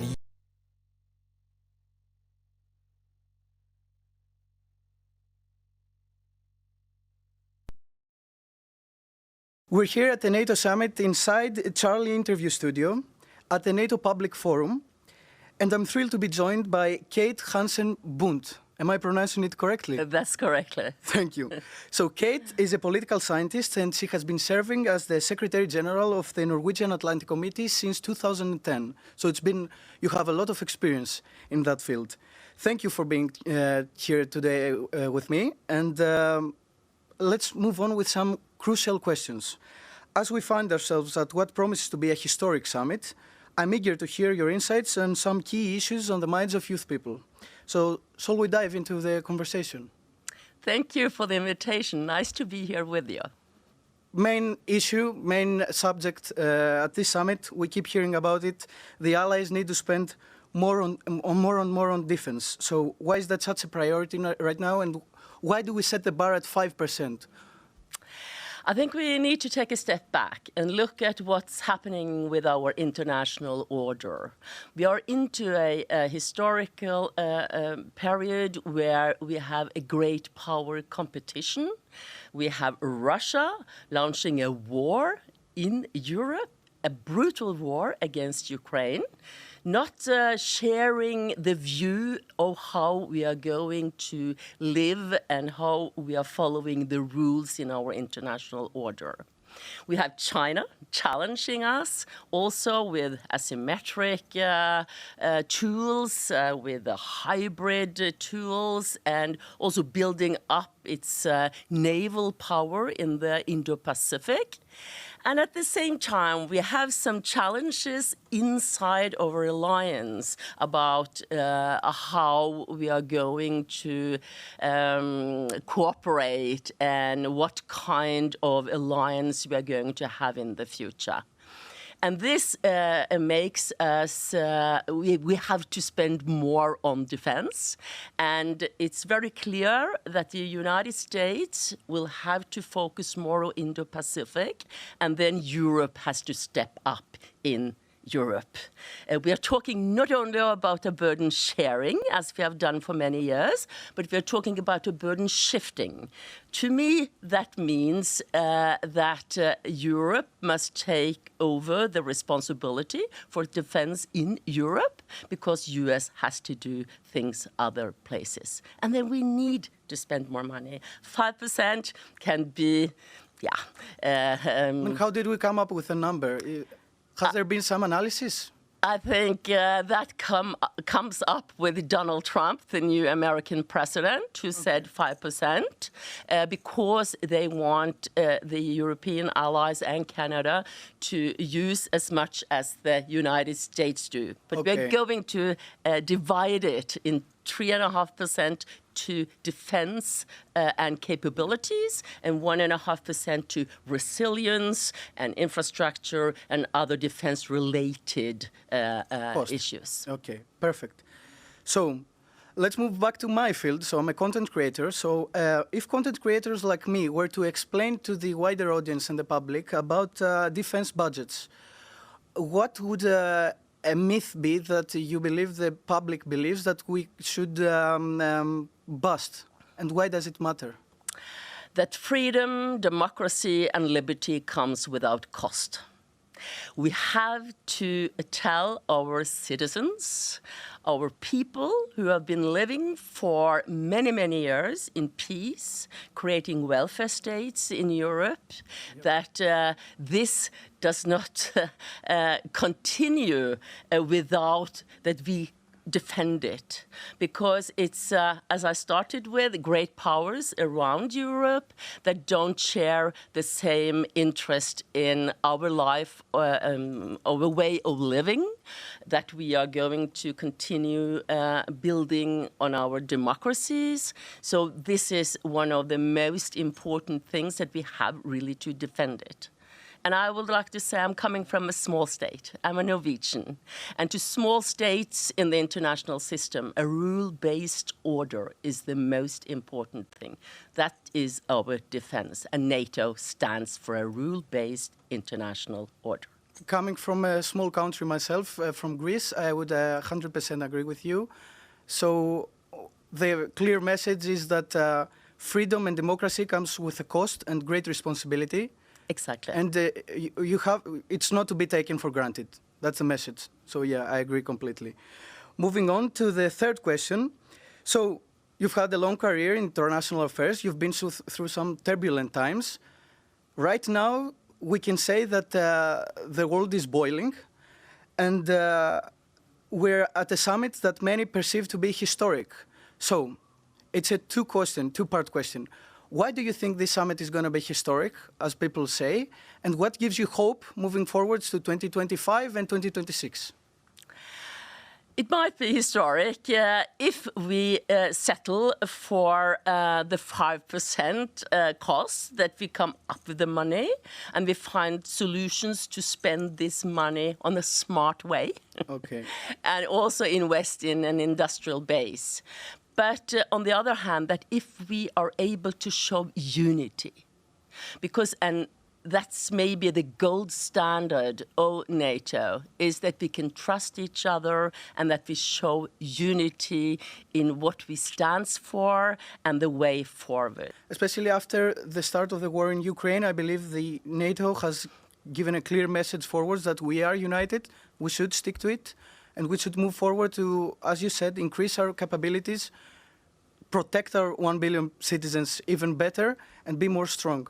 So we have to pass that message forward. So I agree with you. This could be a historic summit. Let's hope it is. So we've talked about defense spending, but there are also other ways that our citizens are being endangered. So in your view, is NATO's greatest challenge military, political, ideological?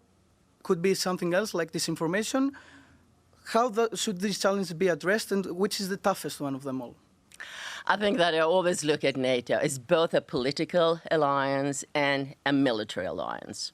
I think if we get our house in order, every nation live up to Article 3, take care of its own defense, and also the defense spending that we will agree on this summit. The military part of NATO will function.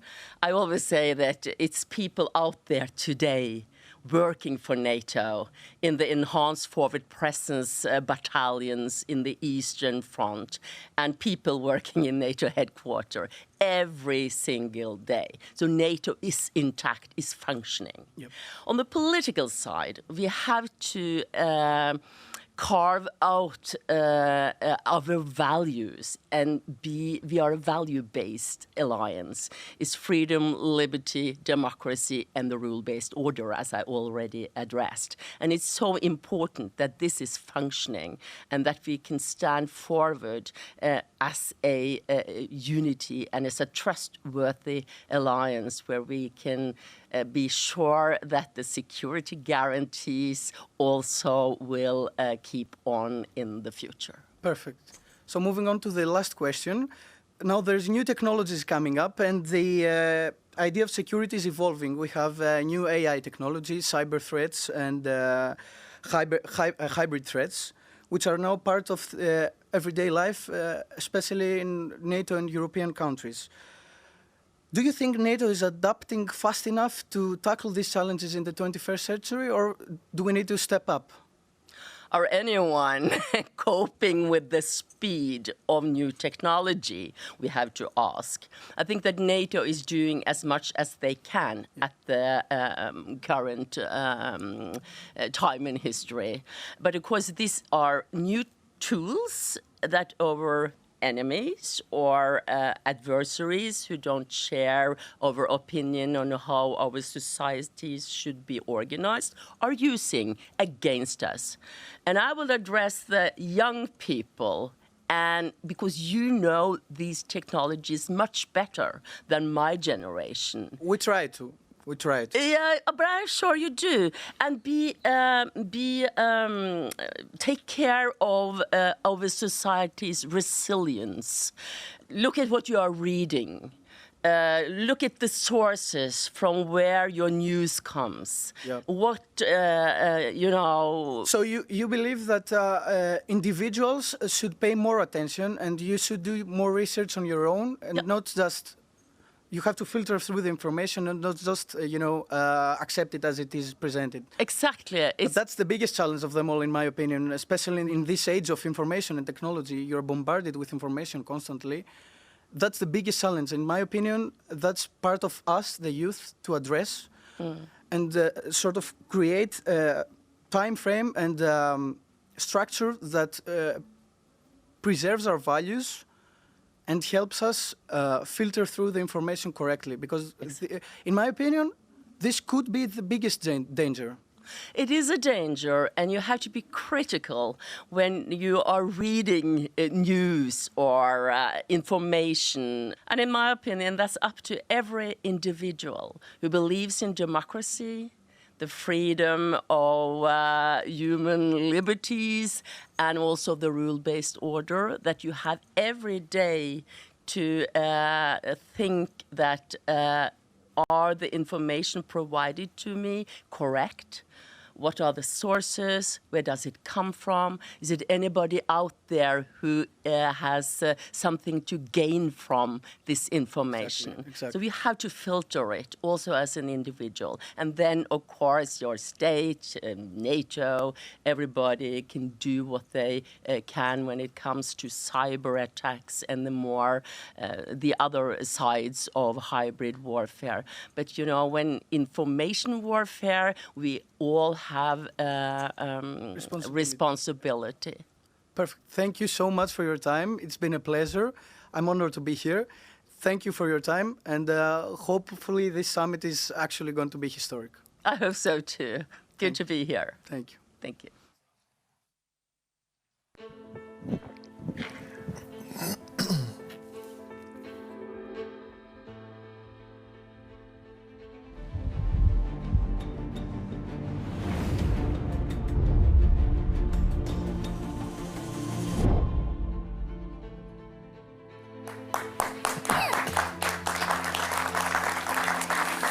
Hello everyone, and welcome back to Studio Bravo with me, Ikenna Azwike. Now, war has always evolved alongside its weapons, from horses to tanks to satellite-guided everything. But today the pace of that evolution is, frankly, terrifyingly fast. Drones, autonomous systems, AI-driven targeting, the possibilities seem endless.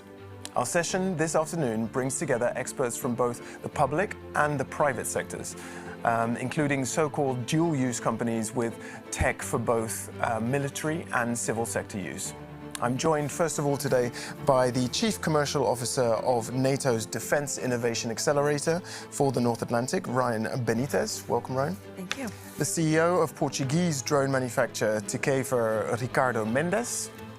The whole company is not Takefer Ricardo Mendes. Your name is Ricardo Mendes. Absolutely. Company's Takefer. And by the CEO of Dutch robotics firm Lobster Robotics, Stefan Rutte. Welcome. Thank you. Okay, before we hear from them, though, I'd like to run a short video, which is kind of a wrap-up of the Defence Industry Forum, which was held yesterday. We are here to join forces and to help NATO in fulfilling its promise.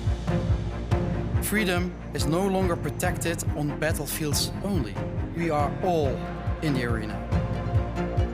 Welcome, ladies, gentlemen, excellencies, generals, admirals, to the second NATO Summit Defence Industry Forum. We stand ready to make it happen, together. I expect that we'll agree on closer cooperation and new partnerships because we need that material, those weapon systems, that equipment in order to strengthen our militaries. Make your defenses so strong that no one dares to attack you. But we also know that we have to create conducive, right conditions for this to happen. It's an honor to announce President Zelensky. Please, let's make sure that our defense potential and the potential of our partners works for our peace. The Secretary General has been crystal clear that his priorities are to spend more, but also produce more, much more, and to do it together. We came to new agreements with the defense industry about how to ramp up their production. Second, we announced a new support package for Ukraine. This is not the end, but only the beginning of the hard work which will lead to building a stronger, fairer and more lethal NATO. We need to unite, innovate and deliver. And that's exactly what this forum is all about.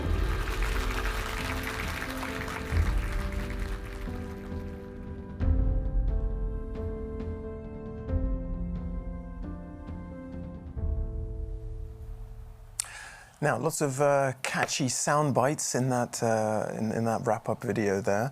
One of the quotes that caught my attention at the end was, "This is the beginning of lots of hard work." Ryan, that's the backdrop, but bring us a bit up to speed. How much hard work needs to be done? Where are we at now? Sure, absolutely. And first off, thank you so much for having us here today. And in addition to the hard work, the other ending word that caught my eye in that video was deliver. Mm-hmm. And there's a lot that needs to be done to be able to get technology delivered out to the battlefield. But the good news is that we really have done a lot of work in that direction, beginning with NATO Diana, which is the organization that I myself am representing here today. And Diana, the Defense Innovation Accelerator of the North Atlantic, it was chartered back in 2022 at the NATO Summit. And since then, I would say the hard work that has been put into that organization, it has been shown tremendously.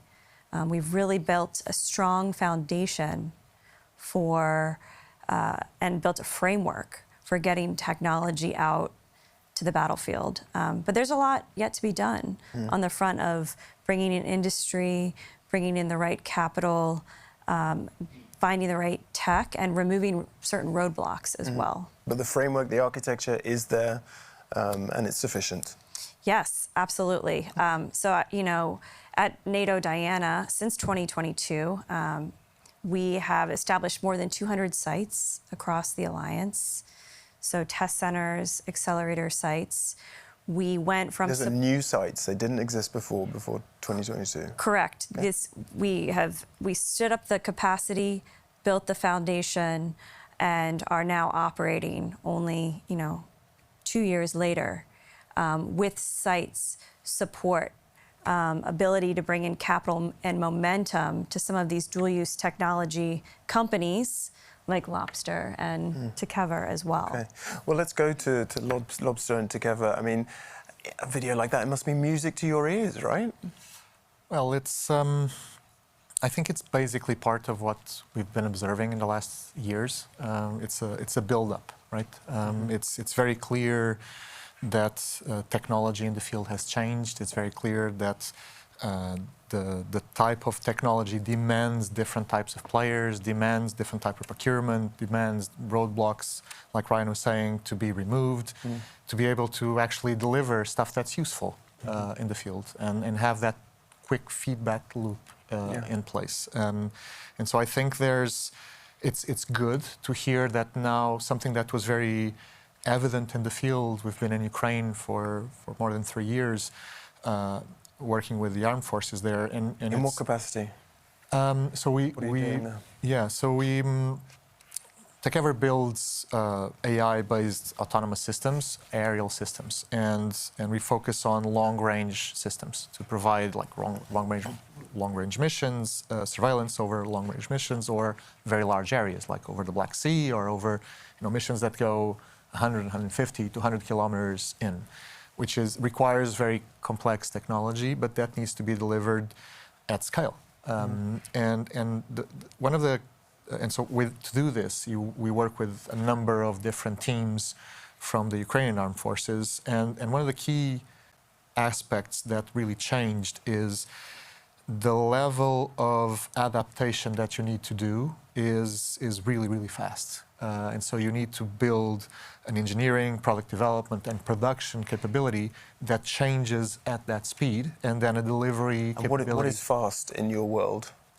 So we used to think we were really, really fast. We had 3-week development cycles. That's relatively slow to what's happening in Ukraine. And you're talking about something from the drawing board to actual production? You need to have products that are modular and that are architected from both the hardware and the software point of view to be able to evolve. You can't just develop an entire system in 3 weeks. You can develop a prototype, but you cannot industrialize it and produce it at scale in that time. But what you can do is have flexible production that can be adapted constantly, and that's what you need to do. So basically, for example, the iteration on software, it's very evident and exists in the industry for a long time. You have agile methods of implementing software development.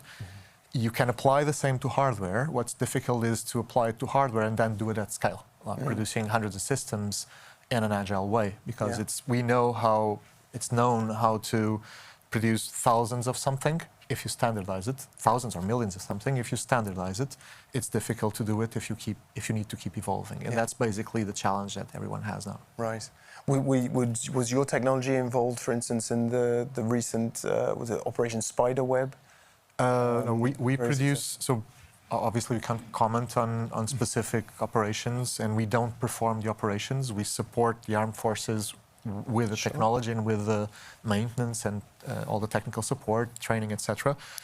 But the technology we use is for long range, so it's kind of bigger stuff than the one that we saw from the media. We have no knowledge besides the one that came from the media.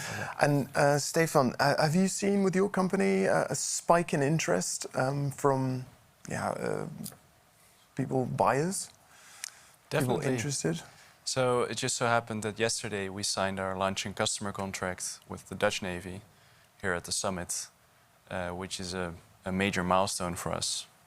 We started in the defense industry 1.5 years ago. Just 1.5 years ago, and you've got a contract with the the Navy. So that's been through the Diana framework, which you already explained.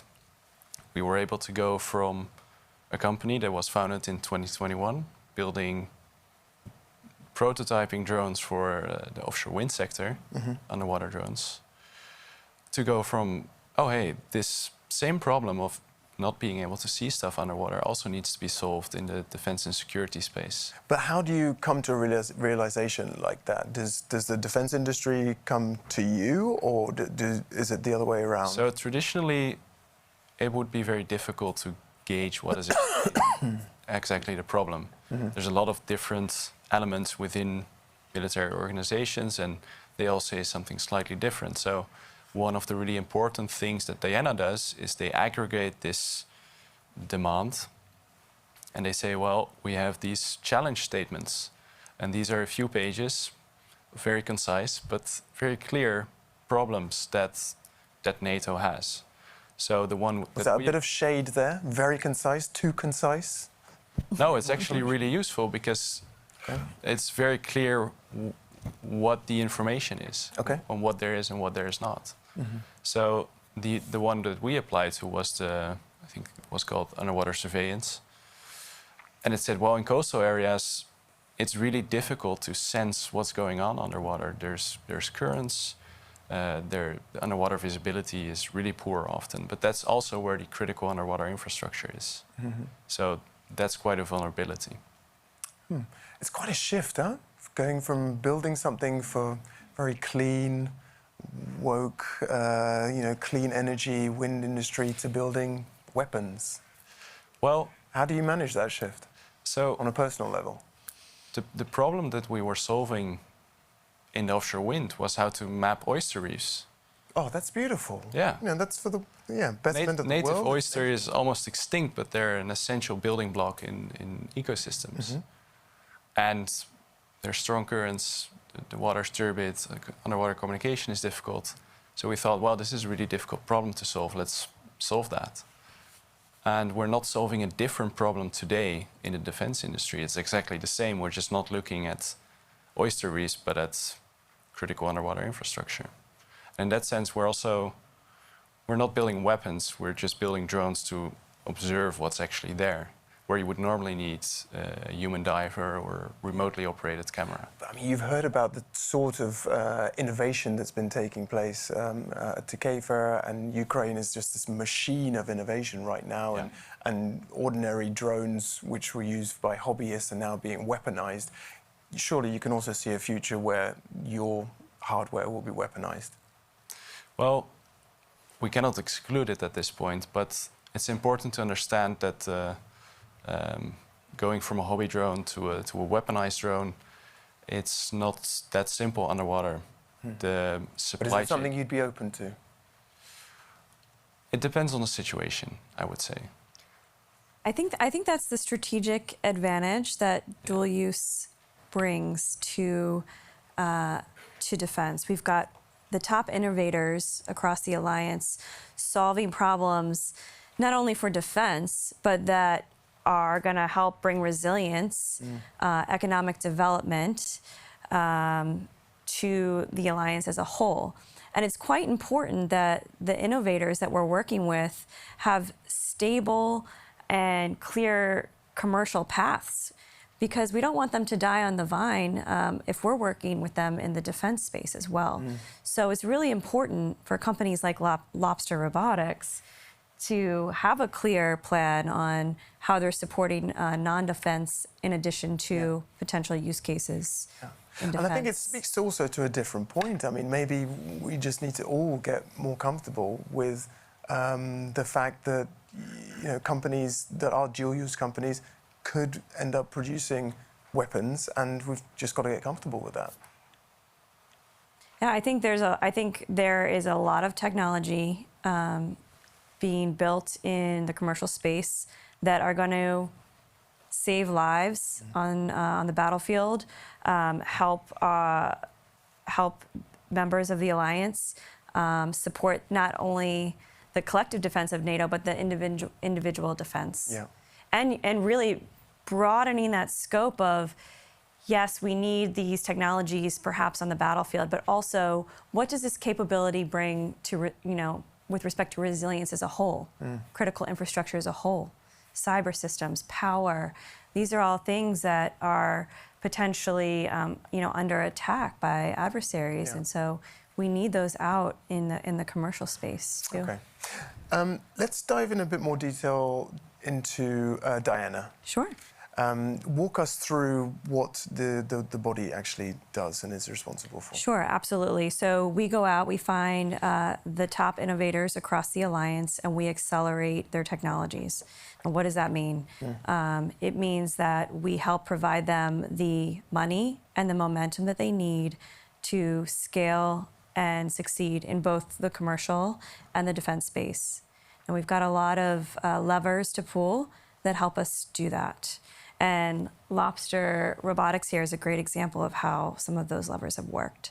We have test and evaluation, funding, and partnerships with test centers across the alliance. So if we have a technology that needs to be tested, perhaps, for example, an underwater LiDAR system needs to be tested for saltwater or freshwater use, we could test that with our test center, and then that helps bring technical and investor, credibility to that. We have operational exercises. We have these emerging technologies. Actually, you're participating in one of the upcoming exercises called REPMIS, where these technologies can integrate with legacy NATO platforms to test for interoperability. We've got mentors. We've got great relationships with trusted private capital resources. So we really help startups along the full continuum of, if they're just very early in the space or if they're a little bit later, all the way to full adoption into the battlefield and into the commercial market. Yeah. And have you had to adapt given what you've seen happening in Ukraine? Absolutely. I think there's a sense of urgency now. We have had to adapt with respect to making sure that we're pulling the right requirements and challenge areas from all of the 32 nations that participate in Diana. We have stood up rapid adoption mechanisms that can help us work directly with various MODs to get technology on contract and out into the battlefield. So there is a lot of evolving adaptations, even since we're only, nearly 3 years old, we're continuously adapting at Diana. So with all this new money that's about to pour in, what's that going to mean for Diana? Just more test centers, more outreach towards companies like these two? I think it's going to result in a couple of things. I think it could potentially result in more funding towards innovation coming out of the various MODs towards efforts. It could also help with private capital interest. If the private capital community knows that this spending is going to increase, it may become a more attractive space for private capital to look at and co-develop, co-invest alongside with what organizations like Diana are doing. Okay. Let's have a look at what's already possible regarding defense material and weapons on the ground, both underwater and in space. In the future, threats could come from all sides. Urban warfare, cyber attacks, robots, drones, even augmented humans. To stay ahead of our adversaries, we must develop and adopt new technologies. Met onze autonome robots wordt het veel makkelijker om regelmatig patrouilles uit te voeren en dus snel te zien of er gerommeld wordt op de zeebodem.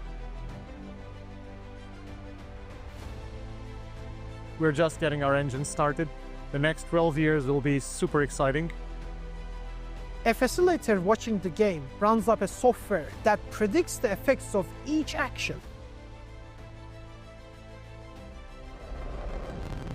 We have really started to create a proper momentum over the past few years where NATO has really started to invest in space capabilities.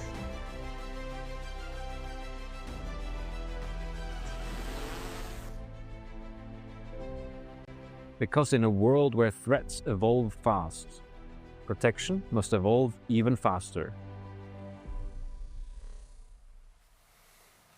Yeah. A couple of questions for you, Ricardo. First of all, how important is Diana to you, which is, once more time, the Defence Innovation Accelerator for the North Atlantic? How important is that body to your business? We work not with Diana directly, but with the NATO Innovation Fund, which is another arm of NATO for working with industry. And that... Do you need two arms for that? It's different stages of companies, I would say. Okay. Does that sound efficient? Well, it's actually, so NATO Diana is a NATO organization, so we really act as a neutral third party to build this ecosystem, connect MODs, venture capital, the innovators. So think of us as a neutral third party. Okay. The NATO Innovation Fund acts as a traditional private capital entity. Yeah. All right. So we started working with the NATO Innovation Fund about a year ago. They participated in our Series B as we scale. So we are today around 1,000 people, around a mid-cap company. And it's very, very important for us to work with NATO. So we work with a number of different teams within the NIF, including their adoption team, which is basically doing the bridge with MODs and stakeholders in different countries, and that's extremely helpful. So do you also get exposed to some of what your competitors, the projects your competitors are working on, or direction trends in the industry? No, I think it doesn't give us any insight or information about what any competitors are doing. Obviously, that's clearly separated. What it does give us is, well, first of all, prior to NATO investment, they did a tremendous diligence and due diligence on understanding us not only from the traditional perspective of a VC coming into any company, but from a really deep technical and ethical analysis of how we work to the extreme of the technology. So I don't think we've ever had our X-ray made in such a good way. It was actually super helpful even for us. Aren't you bothered by that? I mean, no, it's super helpful. It comes along with a lot of bureaucracy and red tape. And no, as a businessman, entrepreneur, wouldn't you just like a bit more freedom? No, I think the area where we're working is an area of tremendous responsibility, where you can't do marketing into this market. It's too much responsibility. Stuff needs to work and needs to be reliable. And so exposing completely our product development processes, our production processes, etc., to the NATO Innovation Fund, so that they could look at it, see if they could trust it, see how serious you were. It's a tremendous. For us, it was fantastic. I think it was obviously super positive, or else they wouldn't have invested. And in the end, it's a kind of a seal of trust that then helps build great trust-based relationships with the MODs throughout NATO countries. Okay, apart from the relationship though, let's talk a little bit about the products, the things that you guys are actually making. Sure. We see a lot of focus on drones. Everyone is talking about drones, we read about them.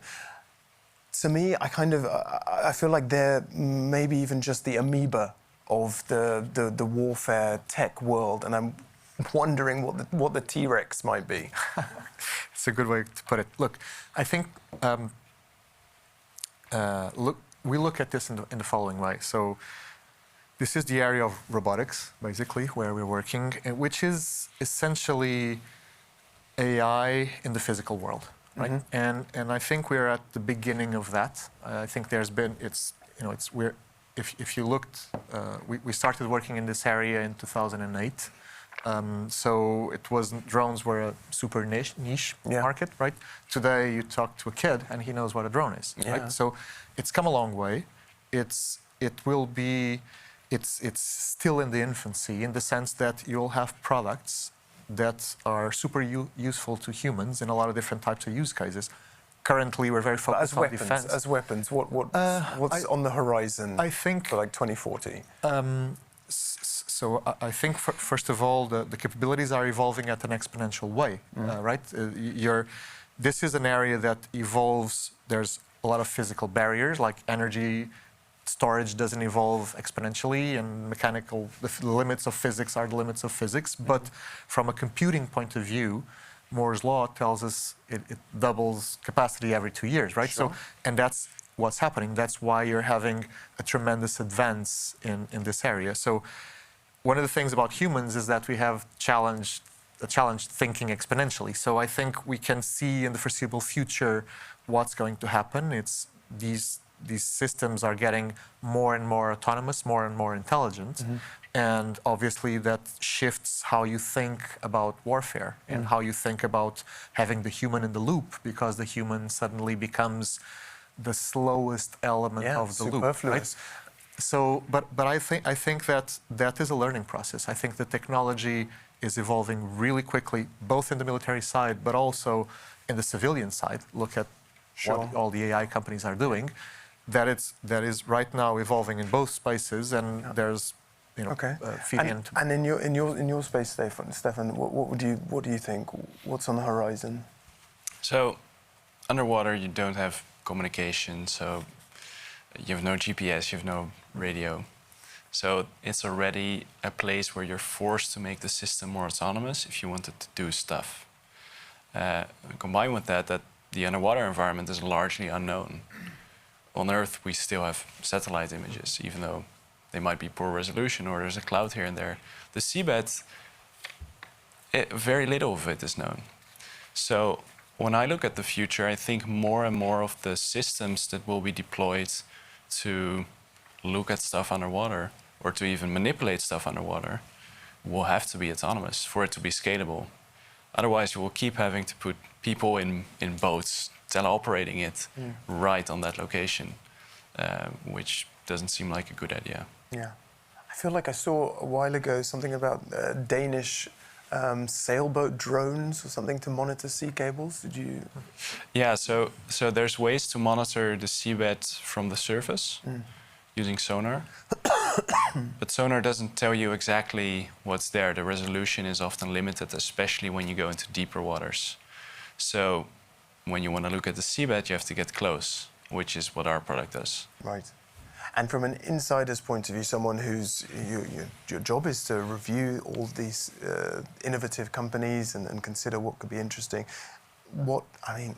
I feel like excited is the wrong word, but what excites you about the future of these products, these weapons, basically? I'm almost afraid of saying the word weapons, which is... Well, really, it's a capability, right? There's a lot of new innovative capabilities that are being spun out of universities across the Alliance, test centers, and it's so exciting to try to catch some of these breakthrough inventions that are coming out. So, I think what excites us most are technologies that are going to allow us to operate in unknown new environments, the Arctic, the seabed, space. There's so much more out there to do within those environments. So that's quite exciting for us at Diane, I would say. Okay. At this point, you guys can also ask questions. If there are any questions in the audience already for our guests, I'm happy to take some. And if there aren't any right now, then yeah, there's one here. Good. If you could stand up, please. Yes, hello, my name is Charda. I'm from TNO, Applied Scientific Research. Do you work a lot, Diana, and the companies with research institutes? Yeah, absolutely. We see research institutes across the Alliance as absolutely critical to validating especially the earlier technologies that might not have a lot of traction yet. So the research institutes and test centers that we work with, they help validate the technology readiness that needs to happen before a product can fully integrate into a NATO platform or get out to the market. So absolutely, we need them, especially for the really, early inventions. Yeah, and yeah. No, sure. So that's the source of basically the low TRL technology for us. So we typically TRL, technology readiness level. So companies depending on how deep they go into the research. Sometimes you have companies that go, and a lot of research in computing, for example, happens on the private sector, on companies. Right?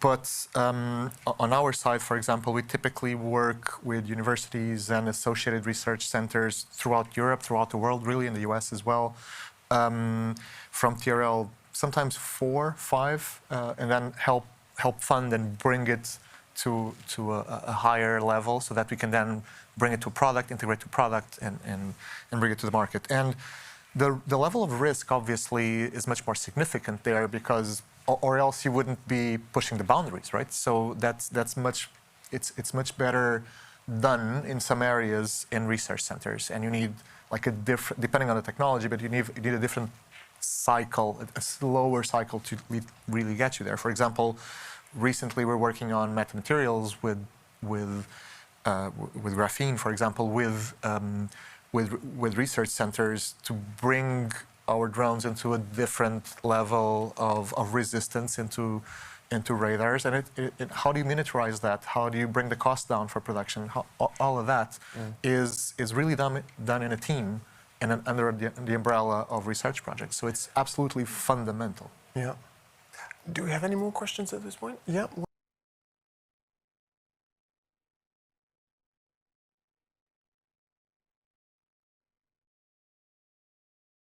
The paradox which all MODs in, but also NATO. So we have on the one hand, we want standardization, we want interoperability. So you're going to use standards. But the other side, we have to innovate. So you actually want to break free out of those barriers. But at some point, so all your capabilities or legacy systems or integrating software and actually all these new stuff need to fuse and merge. And we've been using all kinds of models at the front part, at the end, sometimes halfway, and definitely interested in how Diana, but also like the different entrepreneurs look at this challenge. Absolutely. Let's go around the table. You kick off. I think the short of it is Diana has the ability to work with the various MODs directly, with HQ directly, to bring that to the forefront of discussion, right? What are the roadblocks? How can we improve the interoperability, provide that thought leadership, share what we're seeing on the commercial front of things, and what needs to change. So yes, I think that's being done, but a lot of room to improve upon that, for sure. Yeah. For us, the way we look at it is that the research organizations are already improving and making new standards. And when we work together, we can also deliver input on that, but also learn from them and already try to build the essentials into our own product. We're still in an earlier phase in the product life cycle, so I guess we'll encounter more of that in the next phase. Well, first of all, I think it's a fantastic question, and it's a question at the core of how do you scale, basically. So our perspective and the way we look at this, and we have to comply with a very significant number of STANAGs, of standards. Our perspective is that it depends a lot on the type and the complexity of the product that you're building. So if you're building products where hardware is a commodity, you can pretty much specify the entire thing until the bottom, and to reduce cost of production. So then you can have multiple suppliers just scaling that at the expense of the ability to then evolve that hardware. But probably on that type of product, the major innovation comes from the evolution of software. So if you have, and payloads, so if you have that standardized, it's fine. On we see two other layers above. You see the topmost layer is super complex systems, right? Where you have like your jet fighters, your submarines, etc. That's a whole different game where you have like a handful of manufacturers in the world, right? So it's where IP, the private IP of each company, etc. It's a different game.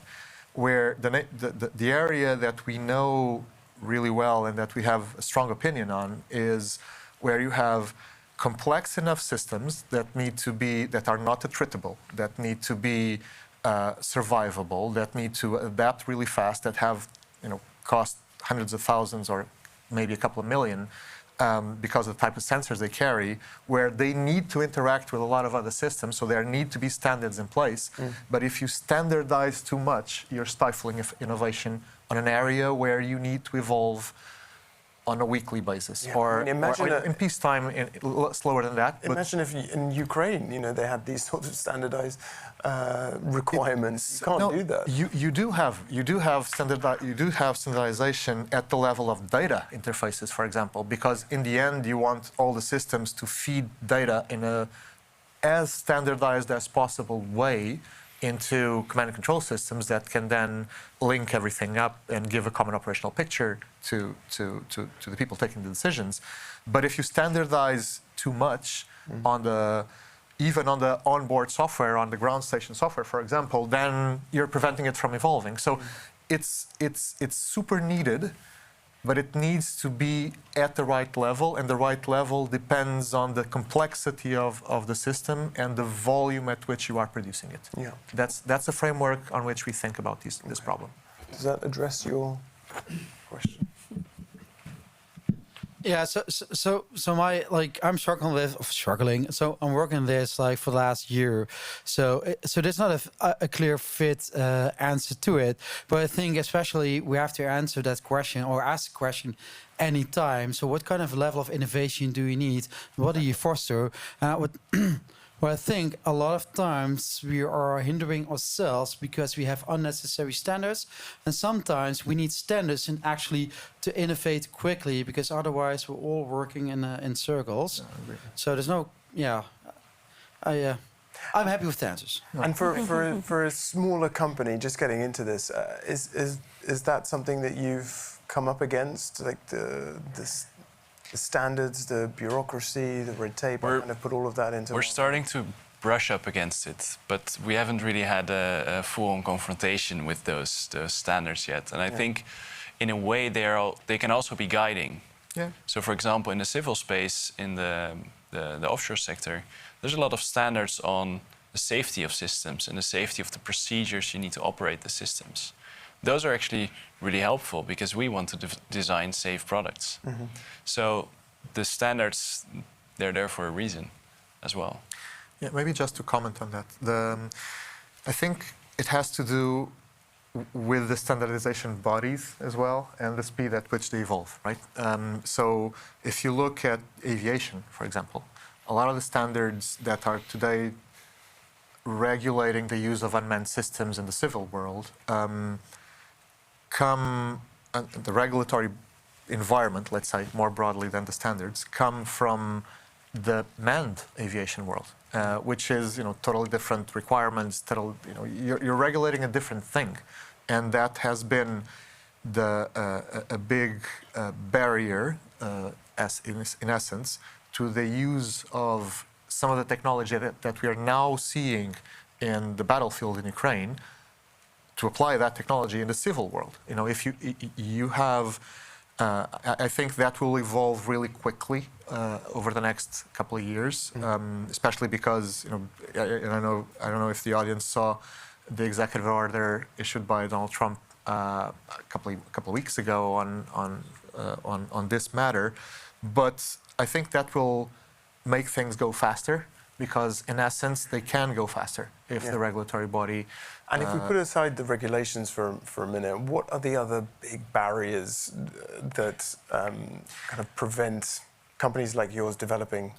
Look, I think I think one of the subjects that cannot be addressed, cannot not be addressed. Sorry, double negative, is procurement. Right? You basically, I think a lot of what you have today is both the public sector, MODs, for example, in this particular case, but public sector in general, and defense contractors grew into what they are today because of decades of peace, right? And so you basically optimized processes and hence optimized the organizations that implement those processes on both sides to reduce risk and reduce waste, right?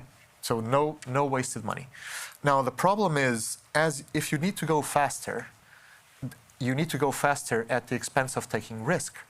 And so basically you need to change the rules, therefore, and that will unlock changing processes, and that will lead to different types of organizations on both sides and different types of processes. So what rules, for instance, at Diana would you like to see change? What would you like Ryan? Not particularly at Diana, because I think Diana, as Ryan said, is kind of a third party to help accelerate this. I think if you look at procurement processes in MODs, for example, the way they procure a drone that needs to evolve at a very fast pace is very similar to the way you procure a jet fighter.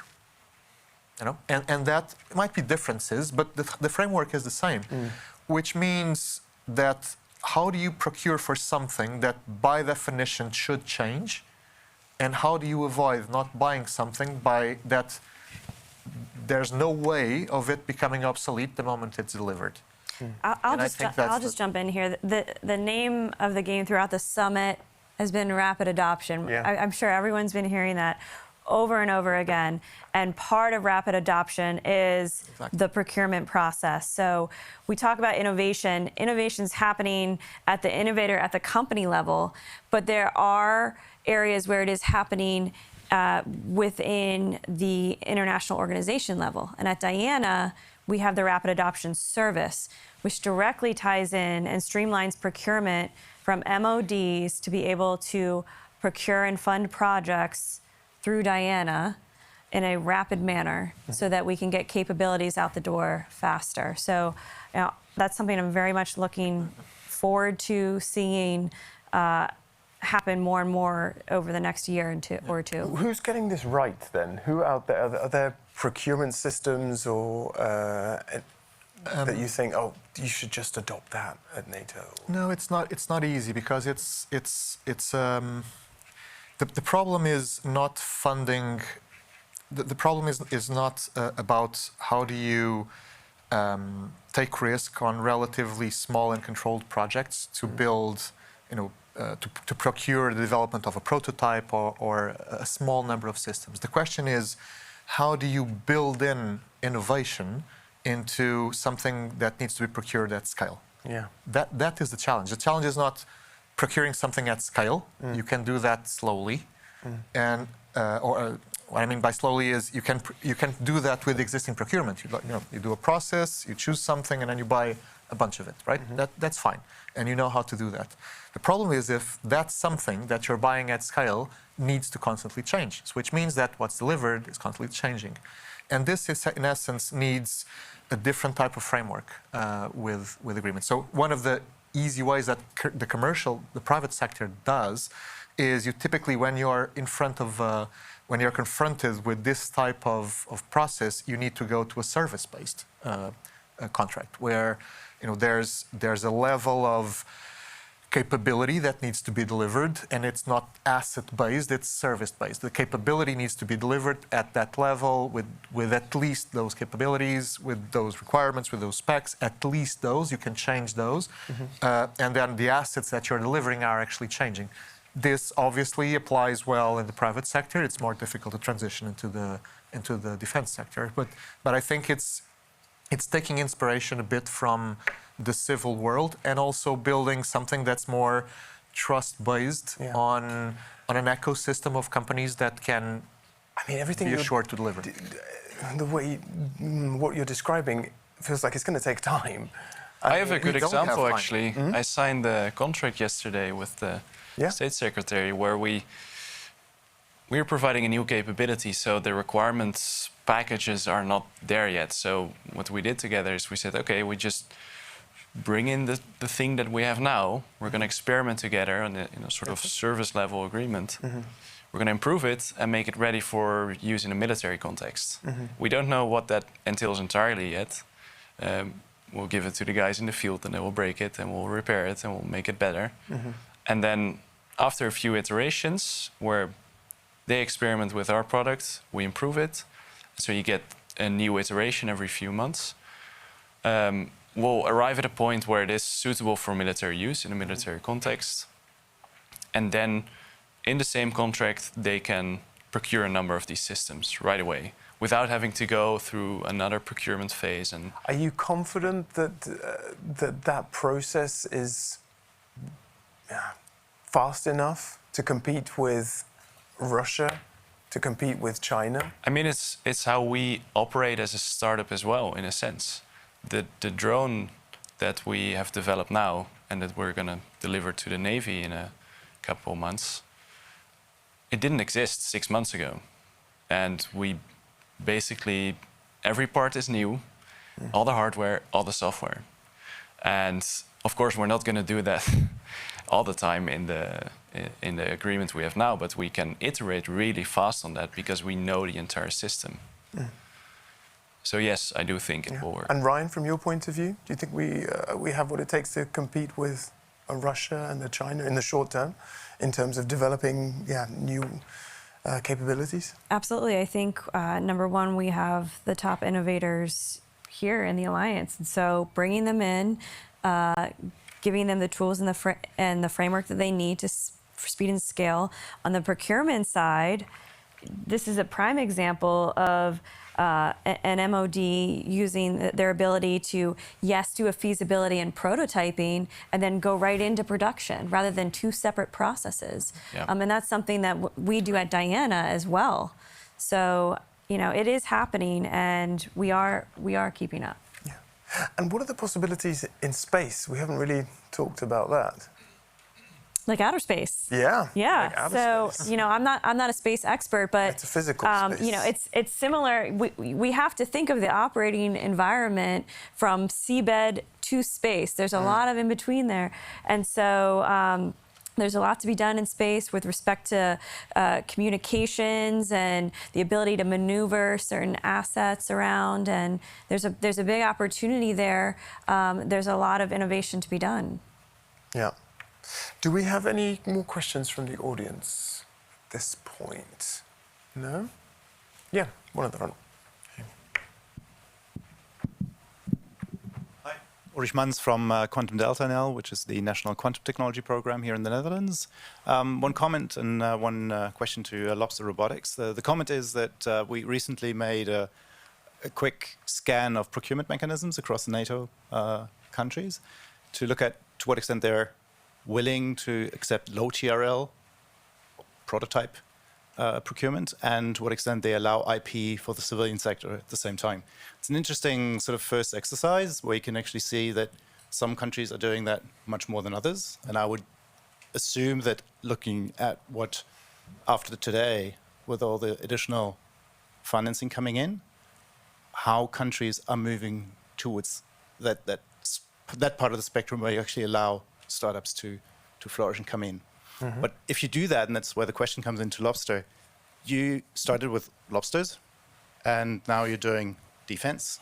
I could imagine that's super tempting to do that, but will you continue to do the civilian space? Will you stay with the lobsters, or you're just going to pivot all the way to defense? How's that going to work for you? Do you know? Or question. Or has the defense industry poached you? Yeah. Poached like a lobster. Yeah, exactly. I was thinking it. No, so the dual-use nature, it's embedded in our product, but also in our company. And there's a lot of ways that defense will also benefit from developments in the civil space. So, for example, if you want to inspect underwater infrastructure regularly, it helps to know the asset owners and know what sort of maintenance tasks they have. And if you develop a product around that business case, then that also works in a surveillance type case. So, and in underwater, that's maybe even more extreme because the product is not necessarily defined by the user or the industry that it's developed in. It's really defined by the environment it has to operate in. So from a technology point of view, there isn't really any difference. But would you be willing to pivot completely away from doing the work that you were doing and providing the data? Because in practice it's no difference, but your nose will be pointing in a completely different direction if your client is... So if we're talking about the business side of things, we will still be faced with longer procurement timelines in defense than in the civil space. Okay. And in the civil space, the volume will be lower, especially in the beginning, as the civil market is warming up to our new capabilities. But that is actually good, because then on the short term, we can get smaller contracts with better regularity in the civil space to bridge that gap in the longer procurement timelines for the higher volume orders. So you see it really as embedded in your company for the long term. Yeah. That's also why Diana is emphasizing that dual-use model, because it makes you so much more resilient in a world that's really changing very fast. And I've heard you describe your company as non-traditional in this space. In what respect is it non-traditional? Is this what you mean, or is that in a different way? So it has to do with that we come from a civil background, but we also make technology for the military sector. Right. And we do both. And that's what I mean by non-traditional. Right, okay. And again, just to go back to that, on a personal level, do you tell your friends about that? I mean, are you allowed to? I don't know. But that aside, is it something you're comfortable doing? Yes. You're a younger guy, I think the youngest at the table here. 27. 27? Yes. Okay. And you've got a capability contract, let's call it that, with the Royal Dutch Navy. Is that something you're... Yeah. I'm very proud of it, because we see that we can help our Navy make a difference in very tough conditions. It helps the Navy divers to do their job much more effectively and much more targeted, actually. So we really have a technology that augments the current concept of operations to make it more effective and to make it safer, which applies to both the civil use cases and the military use cases. Yeah. And I bet commercial customers may take a look at that and say, wow, the Netherlands MOD trusts this technology, and maybe, you'll see more commercial customers pop up as a result of that. Yeah. Those oyster reefs will be mapped. Yes. And speaking, excuse me, to the point of the public narrative around arms and the need to develop more capabilities. Again, I'm picking on you just because you're part of that young generation. Do you think there needs to be a kind of mindset shift, a reality check? That we need to do that more? I think that reality check is already happening every day on the eastern flanks of Europe. I think it's important for people to realize that freedom and the values that we stand for, that we cannot take them for granted. And even if we don't make the weapons that are going to win the war, we want to support in any way we can. And in our case, that's with monitoring and surveillance drones. Yeah, okay, clear.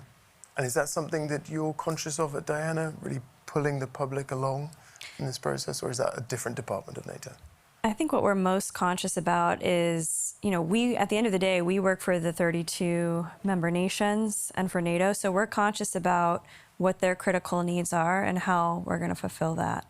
Whether that is, a new capability that, is AI or space or facilitates operating in a contested environment. So there's a very broad scope of what we look at. And this year there's 10 challenges. They're on the NATO Diana website. So you can see for yourself the broadness of the capabilities and innovations that we're looking for. What do you mean by challenges? 10? So the challenges that we have put together are formulated from input from the various MODs and NATO nations. So Lobster, again, they applied to the underwater surveillance. We've got... Right, okay.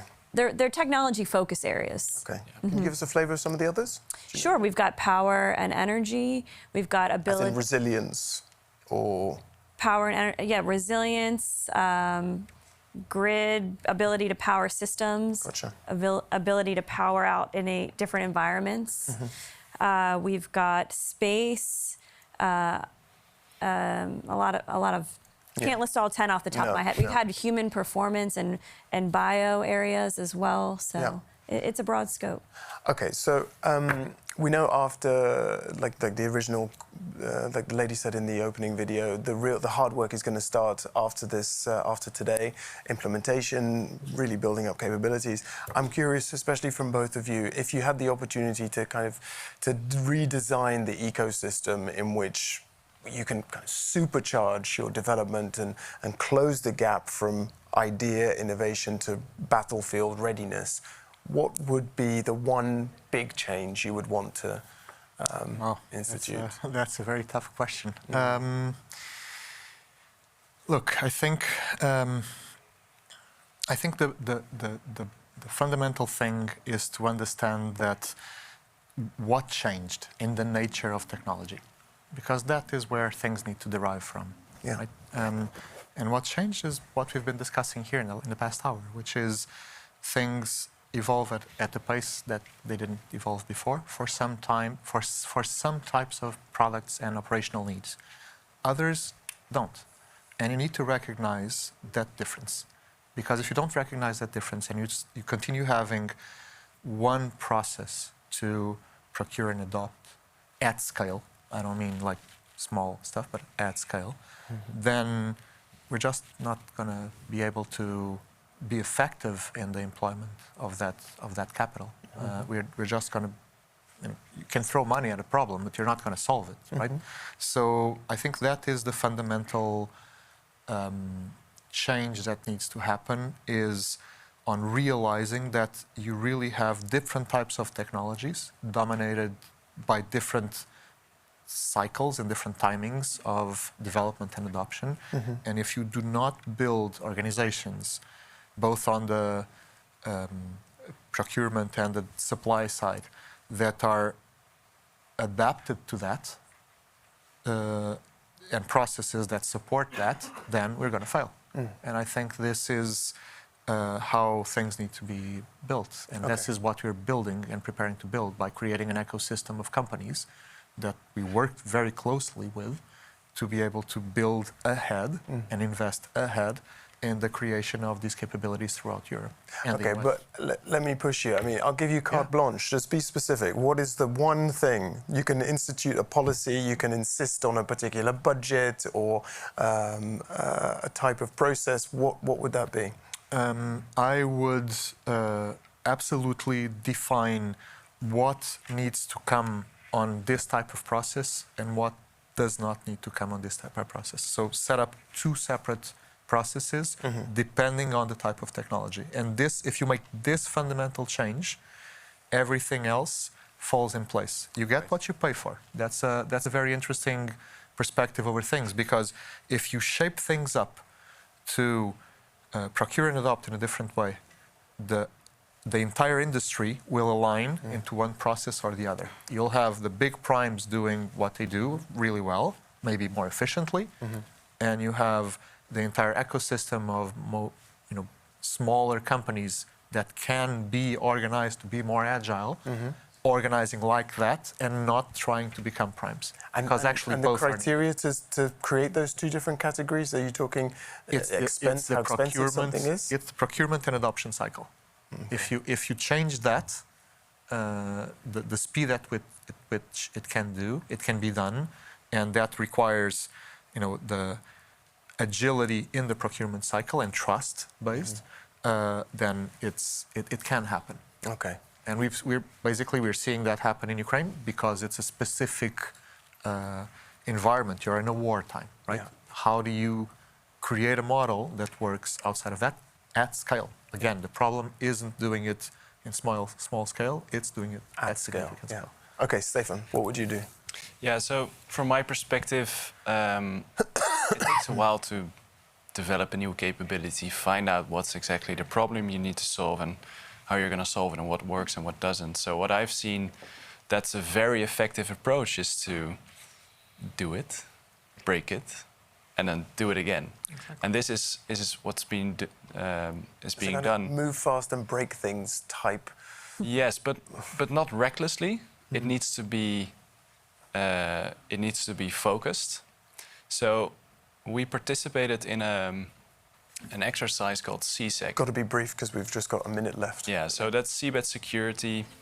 MOD invited industry to show their stuff, see if it worked on certain challenges. And that's where all the marketing goes out of the window and the products break. And that's really interesting because everyone learns there, also industry. And that's how you make better products. Okay, make sure we've got room for failure, basically, and to be able to learn from that. Okay, thanks very much. You don't have a final word? You've got 10 seconds. I would say rapid procurement, rapid iteration, and private capital. That would be great. Bring that alongside to work alongside us. Okay, now thank you very much. We have to leave it there, folks. This session definitely enlightened me and also slightly terrified me about what's already in use on the modern battlefield and what's still in the coming soon to a conflict near you phase. A huge thanks to all of my guests. We'll now get ready for our final session here at the Public Forum, where we'll look back on 2 intense, impressive days of dialogue, diplomacy, and, let's be honest, perhaps a few carefully worded disagreements. We'll also be casting an eye toward the future and the not-so-small challenges still ahead, so stick with us, or rather, stick with Donna.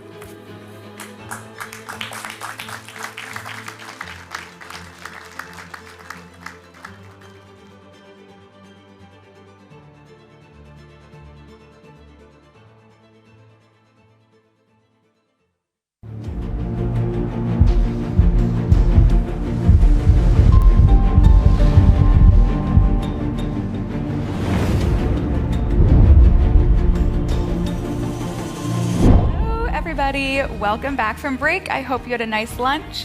And if you got to check out the engaging conversation in Studio Bravo, I hope you enjoyed that as well.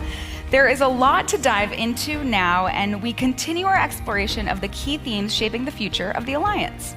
We're now moving into our next session, titled A 360 Perspective for the Alliance. This session features a series of 3 fireside chats, focusing on the High North, the Western Balkans, and NATO's southern neighborhood.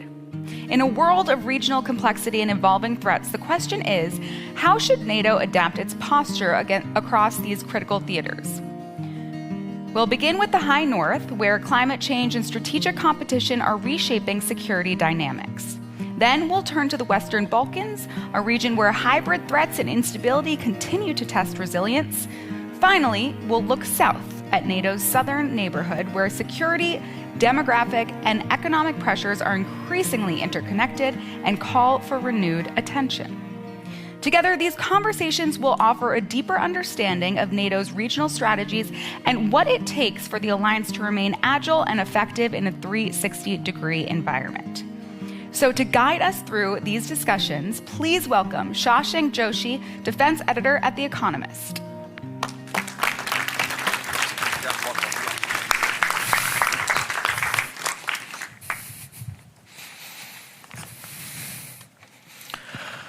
Good afternoon, everyone. Thank you so much for joining us, for tearing yourself away from the drama elsewhere here at the summit, for joining this excellent session.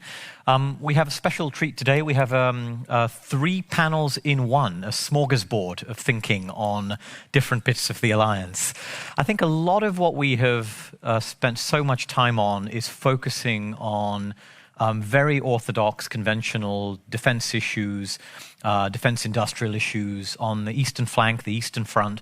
And I think this is a great opportunity for us to just zoom out, broaden our horizons, think about 360-degree challenges, as the Alliance says, in many different parts of the Alliance's area of operations. And we're going to begin right in the north. So a very warm welcome to Mr. Jon Elvedal Fredriksson. Mr. Fredriksson is Director General at the Department for Security Policy and the High North at the Norwegian Ministry of Foreign Affairs. He's also a man who knows the High North and Arctic affairs very well, also having been ambassador in Canada. So, Mr. Fredriksson, a very warm welcome.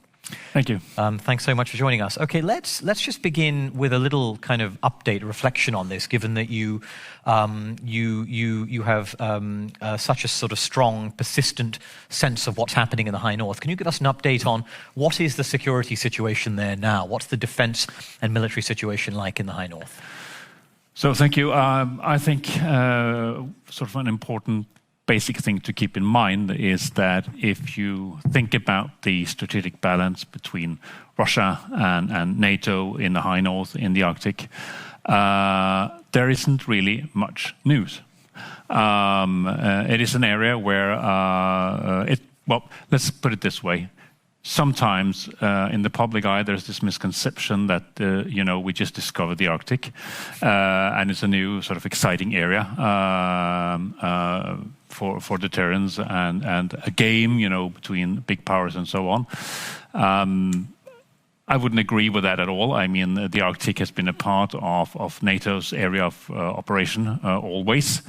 And it's an area where we...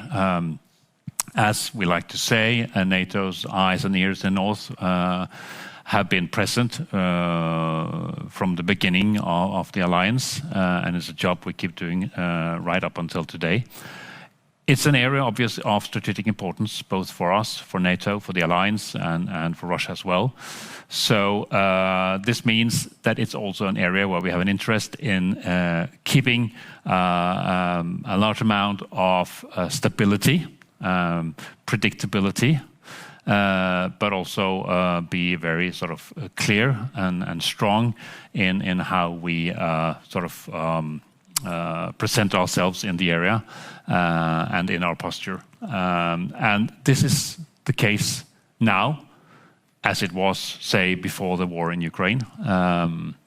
We do not see all that much changed behavior in the area. And again, this all comes down to the fact that just 100 kilometers on the other side of the Norwegian border, you would have the largest arsenal of nuclear capabilities anywhere in the world. Russia's capabilities, and that they will have a keen interest in projecting also stability around that. And it's our job to make sure on the NATO side that we know what's going on, to keep an eye on developments in the area, and make sure that it's an area where we have control. So just a little bit more on this. Looking back, the fundamental message is that not an awful lot has changed. You're a founding member of NATO. This has been at the heart of NATO for decades. Your country has been doing all sorts of submarine naval operations in this area for many, many, many years. Just looking since the war on Ukraine itself, is there a change in Russian behavior? Russian forces in the area, as you point out, are largely intact. A little bit of a knock to strategic aviation in the last couple of months, you could say. But broadly, submarine forces, the Northern Fleet, there's a lot of capability still there. But behavior-wise, whether that's jamming, whether that's electronic warfare, something, any changes? Of course, it's not like nothing changed at all. I mean, and it is obviously also an area where we see increased interest, not only from Russia itself or from us. It's also an area where we see interest from other powers further afield. Can come back to that. So surely that's there. Yes, we have seen an increasing will from the Russian side to do some things that we didn't used to see. Jamming, and I mentioned that GPS jamming is definitely one of them. It's massive, and it's become sort of an everyday phenomenon. Does it affect you a lot?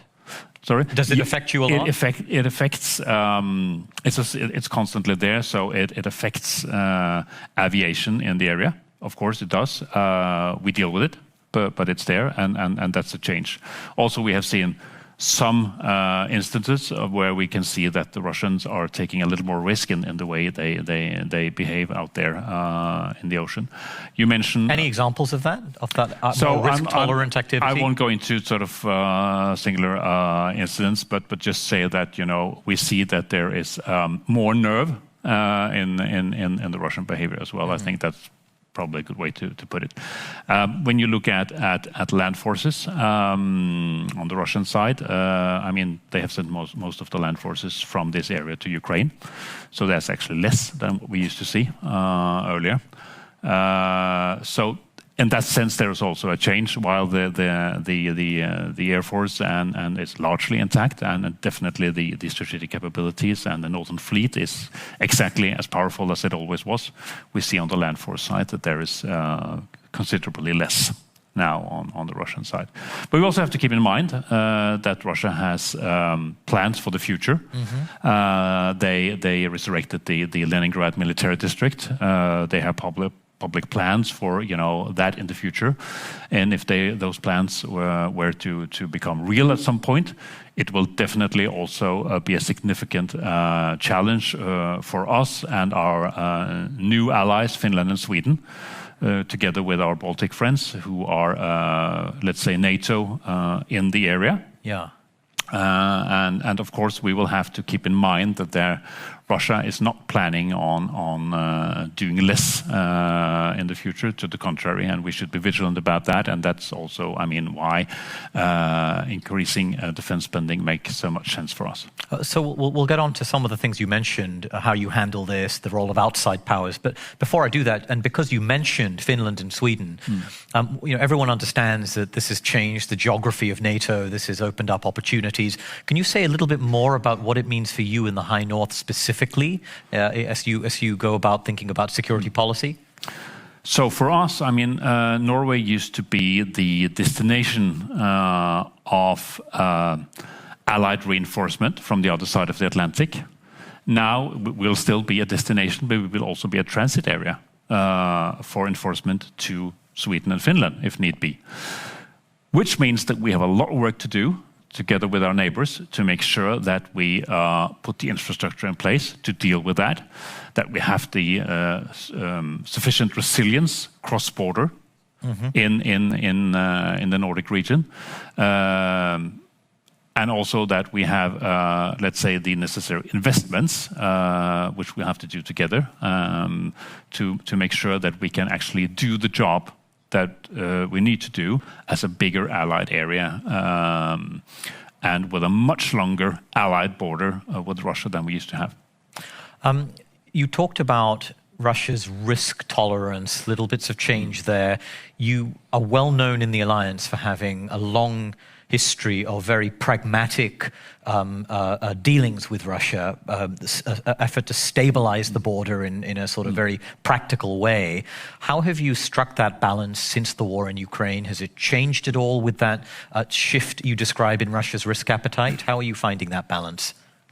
So, of course, the war has been a game changer altogether, including in our neighborship with Russia. As you say, Norway has always had a very pragmatic relations with Russia. We have never been at war with Russia, or vice versa. And we have managed since the 1840s to have a peaceful border with Russia. I haven't only been ambassador to Canada. I used to be Norwegian Consul General as well to Murmansk in Russia for 3 years, during a period where there was a lot of cross-border cooperation going on, and we also managed at the time to agree with Russia finally on a borderline in the Barents Sea. I'm very happy about that now, that we have that in place. So that's sort of a bit of history here. War is a game changer. Of course, there's no business as usual, not when it comes to cross-border cooperation, not when it comes to our relations with Russia as such. That, of course, has a deep impact also on the border area itself. So while before the war, you would have, daily border crossings in the hundreds. You would have, I don't have the exact figures, but you would have sort of huge traffic back and forth. That is not necessarily longer the case. The border is in principle open, but of course it's a lot less traffic also due to visa restrictions and to the general politics of not having business as usual with Russia in any way. What we do have is, again, a pragmatic contact with the Russian side in order to manage the border. We need to do that. I mean, there is a border, and there are certain things that need to be done. So we do have contact to make sure that everything is in order in managing that. And that, of course, is different from some other allies that don't need to have that kind of contact, which is also why we keep diplomatic channels open with Russia in order to manage being a neighbor. Let's mention, you didn't mention it by name, but one of those outside powers obviously interested in the High North and the Arctic is China. There is a lot of interest in this, particularly in the United States, which sees China as its pacing threat in the Pentagon, is very interested in China's interest in rare earths and minerals in the High North and other areas. From your vantage point, how do you think about China's intentions in this region? What is it doing? Is this overhyped, perhaps? I will not speculate in China's intentions, but what I will do is say that there's clearly an increased interest from the Chinese side in the Arctic. We do see that they cooperate a lot with Russia on this. We do see increased Chinese presence in the sense that there has been sailings through the Northeast Passage and so on. It is, as far as we can see, mainly research-based interest, and it is perhaps not as massive as you would sometimes think if you read the papers, as far as we can judge. And very diplomatically put. But it's true. And also China, of course, reaches out to others as well. So there is also contacts from our side with the Chinese research institutions and so on the polar research side. And we see also the same kind of interest from others. India, also European countries, allies that are more interested in the Arctic than before. And I think it has only to do with the security policy side of things. It's also, it's related to climate change. And climate change that poses threats and possibilities in the Arctic that are in many ways new. Yeah. Having raised the subject of the United States, I'd also like to ask you about how that relationship has changed under a new administration that is very interested in the Arctic from a strategic perspective. Obviously, this has been a source of some tension with High North countries, with Denmark, also with Canada, for obvious reasons. How have you found that relationship in the new administration? Has it changed and shifted in the way that they've approached the High North and how that's affected your relationship? Look, again, I want to say something about continuity because Arctic cooperation is not something new. And I mean, we have been working with the United States, with Canada, with the Nordic Arctic states, and even with Russia on the Arctic for a long, long time. And the Arctic Council, which is not about security policy, it still exists. We have just finished our chairship, 2-year chairship in the Arctic Council.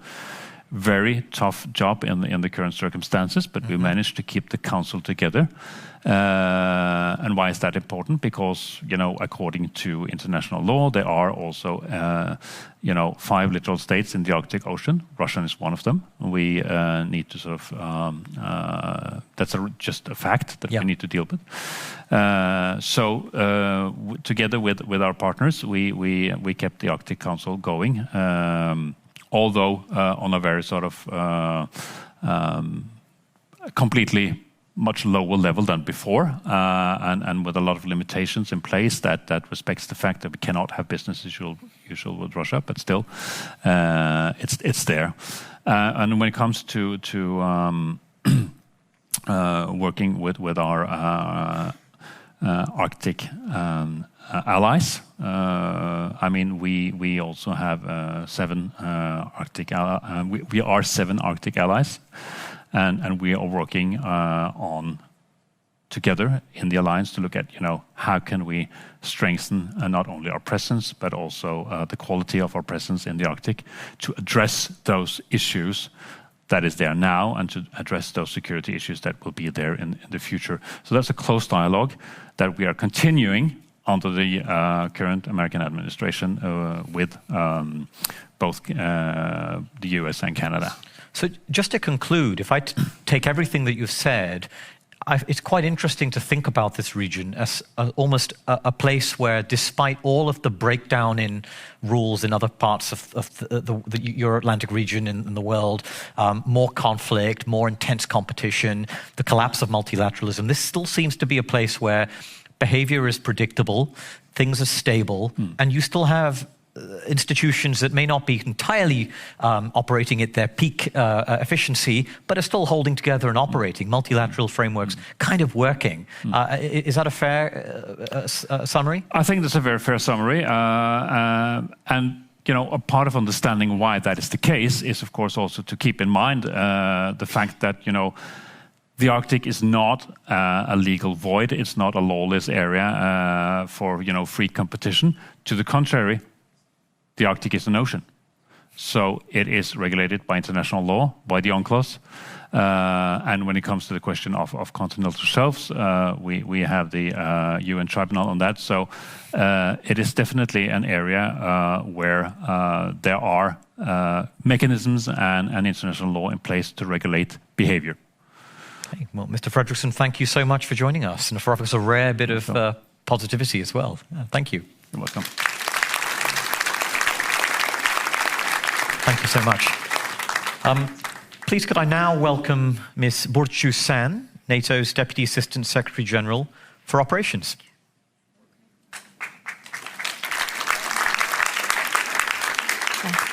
Thank you. Please.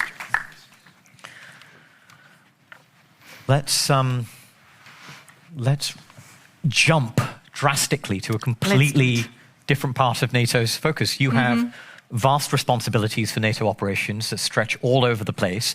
But I thought today we might begin by talking a little bit about the Western Balkans, which you think about a lot and you deal with a lot.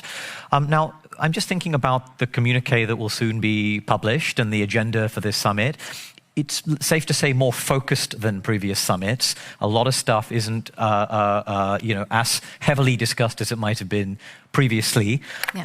And people looking at this might be forgiven for thinking that the Western Balkans has slipped off the alliance's agenda. It just isn't up there in a serious way.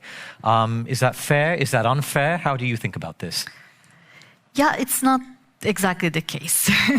So yes, the communique will be very focused. It's not one of the traditional communiques that run over like 72 paragraphs. That's not it. Maybe that's a small blessing. It is a big blessing, believe me. But that doesn't mean that the Balkans is off our minds. In fact, many leaders just now during the next session have mentioned the Balkans on several times, several occasions. So it's still up there, and our 2022 strategic concept makes it clear that the Balkans is a region of strategic importance to NATO. And if you look at the map, I mean, it's quite obvious. Yeah. And we have incorporated many Western Balkans countries already in our midst. We have Albania, Croatia, Montenegro and North Macedonia having joined the alliance, and the Balkans, of course, adjacent to many other allies as well. And there have been a lot of stability, insecurity and threats stemming from that region. So it's all in our interest to keep our focus on the Balkans, and that's what we're doing. Yeah. So let's dive into there a little bit more in more detail and think about some of the things that are in your inbox, in your in tray that you have to kind of grapple with in the region. Maybe a useful place to begin would be Bosnia-Herzegovina, thinking through about some of the tensions we saw earlier in the spring, the aftermath of that. How are you, what are the main issues that you're grappling with there, and how is it going for the alliance? Yeah, so just to give a bit of perspective as well, I joined the international staff of NATO in 1998. Last millennium. So when I started, I was the Balkans desk officer in the political affairs division. When the Balkans was perhaps number one on the agenda, correct. It was also at the time when Kosovo was unfolding as well. We had an S mission that we called S4, Stabilization Force, quite a sizable number of troops. And then in 2004, the security situation progressed in such a way that we were able to transfer those tasks, to keep a safe and secure environment in Bosnia and Herzegovina to the European Union. But we still today support the European Union. So the EUFOR Althea, which is there to actually take care of that mandate, safe and secure environment, is supported by NATO through these, what we call the Berlin Plus arrangements. Yes. We provide operational planning support.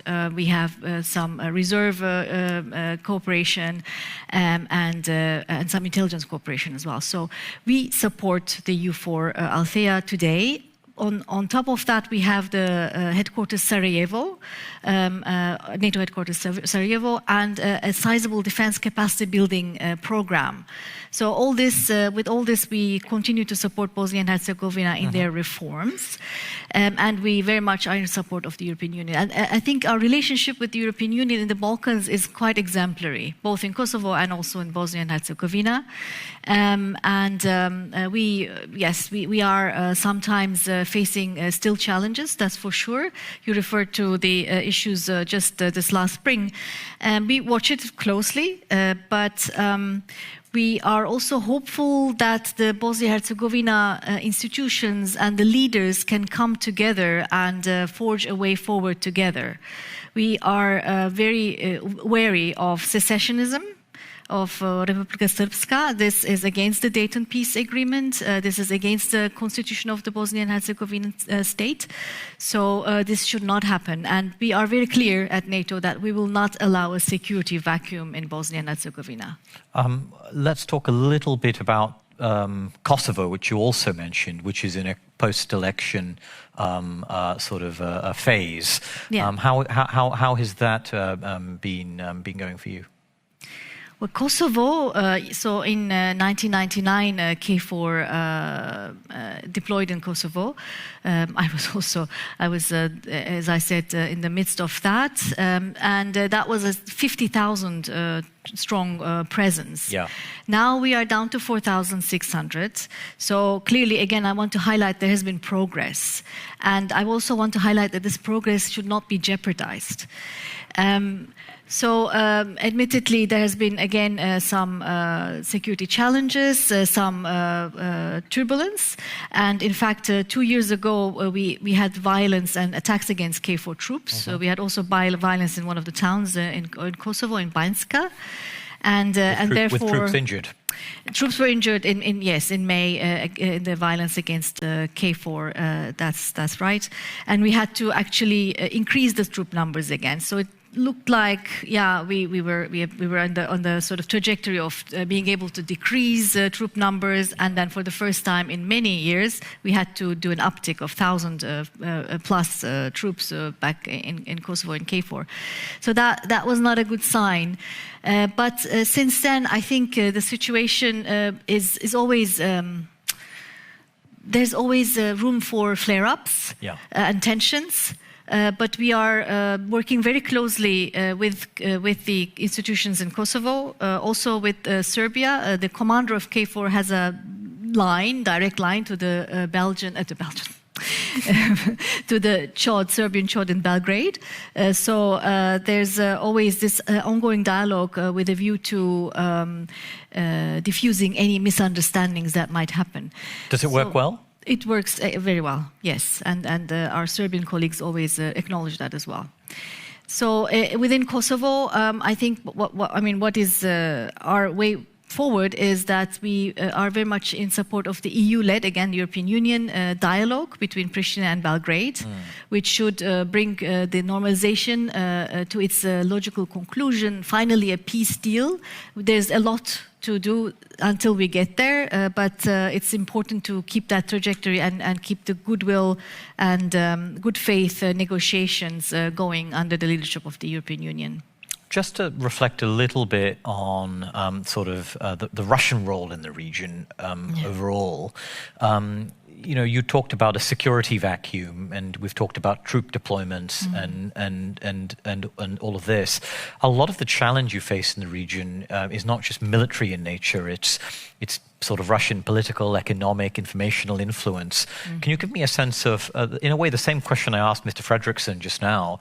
How has Russian behavior in this region changed, if at all, since the war in Ukraine, with a more risk-acceptant Russia, one that is eager to finds vulnerabilities in NATO from all across different domains. How has that played out in the Balkans? Yes, it is indeed playing out. It's one of our concerns. Russia, I think, in any region that is of interest and strategic importance to NATO, is very much looking for those kinds of points that it can play with. And there are certain vulnerabilities, of course, in the Balkans, and there are certain entities which they can instrumentalize. So this is quite destructive. It can be quite destructive, and therefore one of our main objectives in the Balkans is also to increase the resilience of the local institutions.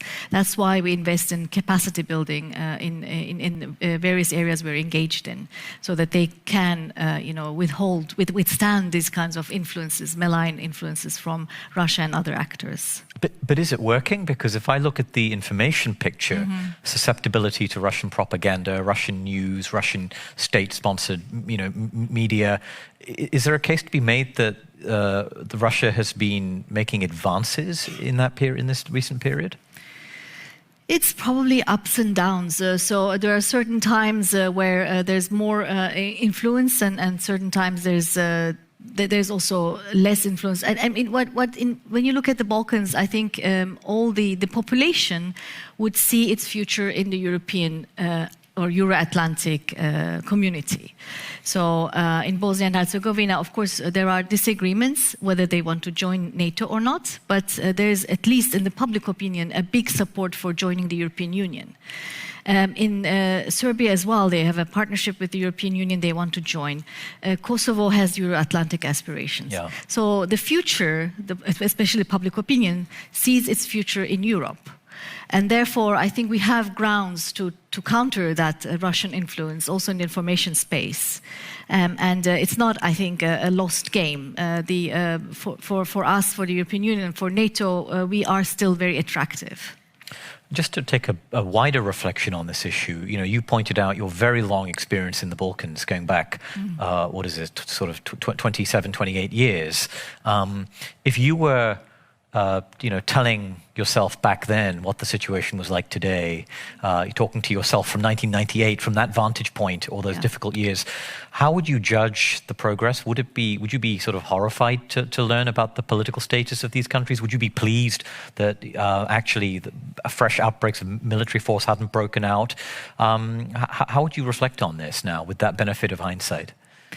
It's a mixed story. I would have hoped, I think, there would have been more progress. But you're right, there has not been a conflict for 30 years in the case of Bosnia and Herzegovina, and 25 years in the case of Kosovo. And that's already a good sign. I would have also hoped for more reconciliation among the parties. And that's, I think, what we have to work towards. And then I also want to take this opportunity to look at another region with an eye on your responsibility for operations and your familiarity with NATO's training mission in Iraq, which I think is a training mission that, again, tends to get pushed to the sidelines. Many people may not even know it exists. Could you just maybe tell us, what is NATO actually doing? What is this training mission? What is it actually doing? Because I think it's quite interesting to just reflect on. Yeah, so we have, it's called NATO Mission Iraq, NMI. And it's an advisory mission. We're not doing training as such on the ground, but we are doing advising on military education institutions, so the curriculum and so on. And we are also advising the Ministry of Defense on things like budgeting, programming, structures, institutions, defense institutions, security institutions. We have a good relationship with the National Security Advisor's Office. So we are a very advisory, non-combat, of course, mission. Small, not big numbers, in the hundreds.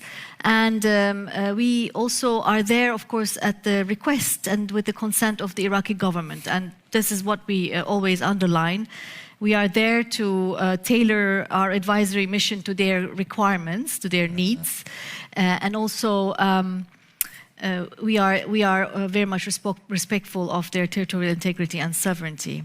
And we are grateful because they have been hosting us in an exemplary fashion, and they have also taken charge of the security of our presence there as well. I think this is interesting, not just because of the importance of Iraq in its own right and the job that you're doing there, but also because we've come off the back of 15 years in which Western efforts to conduct military advisory missions in many places have gone not so well, with the fragility, collapse of Afghan security forces, the difficulty that even Iraq faced in 2014 with the rise of ISIS at the time, and of course most recently with a direct line to the things we're discussing at the summit, Ukraine, and the way in which Western military training for Ukraine, which advice to Ukraine, which NATO also engages in, struggled a little bit at times with the difficulties Ukraine faced in its counteroffensive in 2023 and complaints that perhaps training wasn't always optimized for their needs.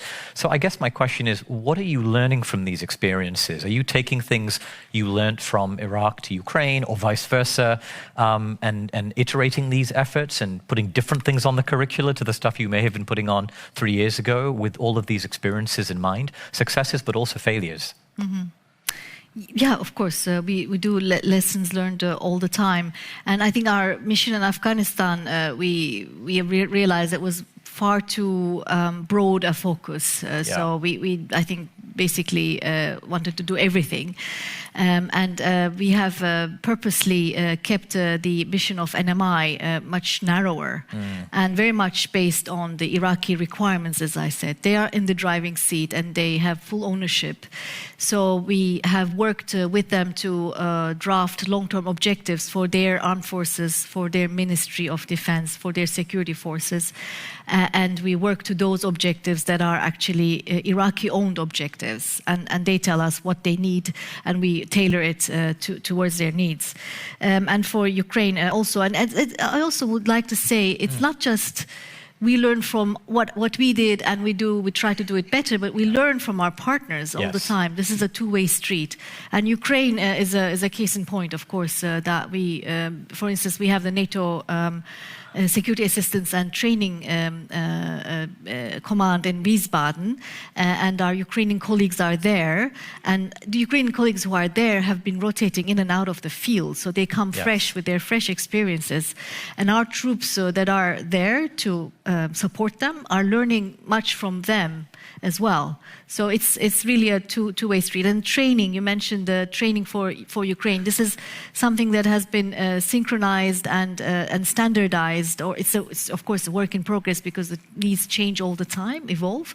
But with NSA2, the NATO Security Assistance and Training that I mentioned, we are able to also work with the European Union and with Ukraine and with other training providers to constantly feed them what are the needs on the field and how the training should be refined. And on that flow of lessons from the Ukrainians to you rather than just the other way around, which is the same story I hear from a lot of countries, including the UK's Interflex mission, saying, I remember one British commander saying, the Ukrainians have really taught us how to digging trenches, something we haven't, we didn't think about in our basic training and our basic exercises for so long. Could you just give us, presumably you've spent a lot of time with the training mission visiting these places, what kinds of things are flowing in that direction from the Ukrainians to you that may be of interest to this room? Well, one of the big things is, of course, technology and the innovation and the use of drones. So that's clearly something that they have been, mastering for the last 3 years. And that's clearly one very important thing. The other important lesson is air defenses and the importance of them. And by way of training, I actually, if I can turn the table around a little bit, I think we actually did a very successful job of training and educating the Ukrainians in NCOs, the non-commissioned officers. Non-commissioned officers, thank you, because they were more on the sort of Soviet doctrine before, and since 2014 we have a program that specializes on education, and we have actually overhauled together with the Ukrainians their concept of NCO. And therefore, they were able to make much more decentralized decisions, especially in the beginning of the war. If you remember, there was such a stark contrast of how the Russians and how the Ukrainians use their NCO core. So there I think we take quite a bit of pride. And of course, it's very much, I have to say, down to the Ukrainians themselves who have succeeded in repelling that first Russian attack on Kiev and so on. But we have also worked with them a lot on the Western doctrine of treating NCOs, paying them proper salaries, integrating them into the decision-making mechanisms and so on. And then just to end on, finally, to conclude our conversation, I asked you about to reflect back on, from the vantage point of today to the 1990s, and then looking ahead to next year's summit and to the future. If we're meeting again in a year's time, what are the criteria by which we, mark your homework, how well you've done? How should we think about that? Yes, it's a joint homework. But for the Western Balkans, I think what we would love to see is that in Kosovo, that both parties, both Pristina and Belgrade, would be undertaking the things that they promised they would do under this EU-led dialogue. So that would be a major step forward, and that will also build confidence and trust and bring us closer to a settlement. In Bosnia and Herzegovina, as I said before, if we have the local leaders talking to one another in good faith and finding solutions together, that would be major progress. Of course, in Iraq, you mentioned some, in the past, some failures. I think, again, we have made a lot of progress. And the Iraqi leadership is doing a good job in balancing both domestically and on the international level the different influences and different groups. And they would, I think, also have made progress even further to be able to fight terrorism on their own right and keep their country together and safe. Great. Well, Ms. Sand, thank you so much for joining us. Please join me in thanking the ASG.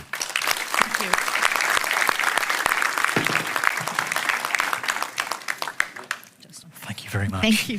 And now, finally, please join me in in welcoming Mr. Javier Colomina, this NATO SecGen's Special Representative for the Southern Neighbourhood.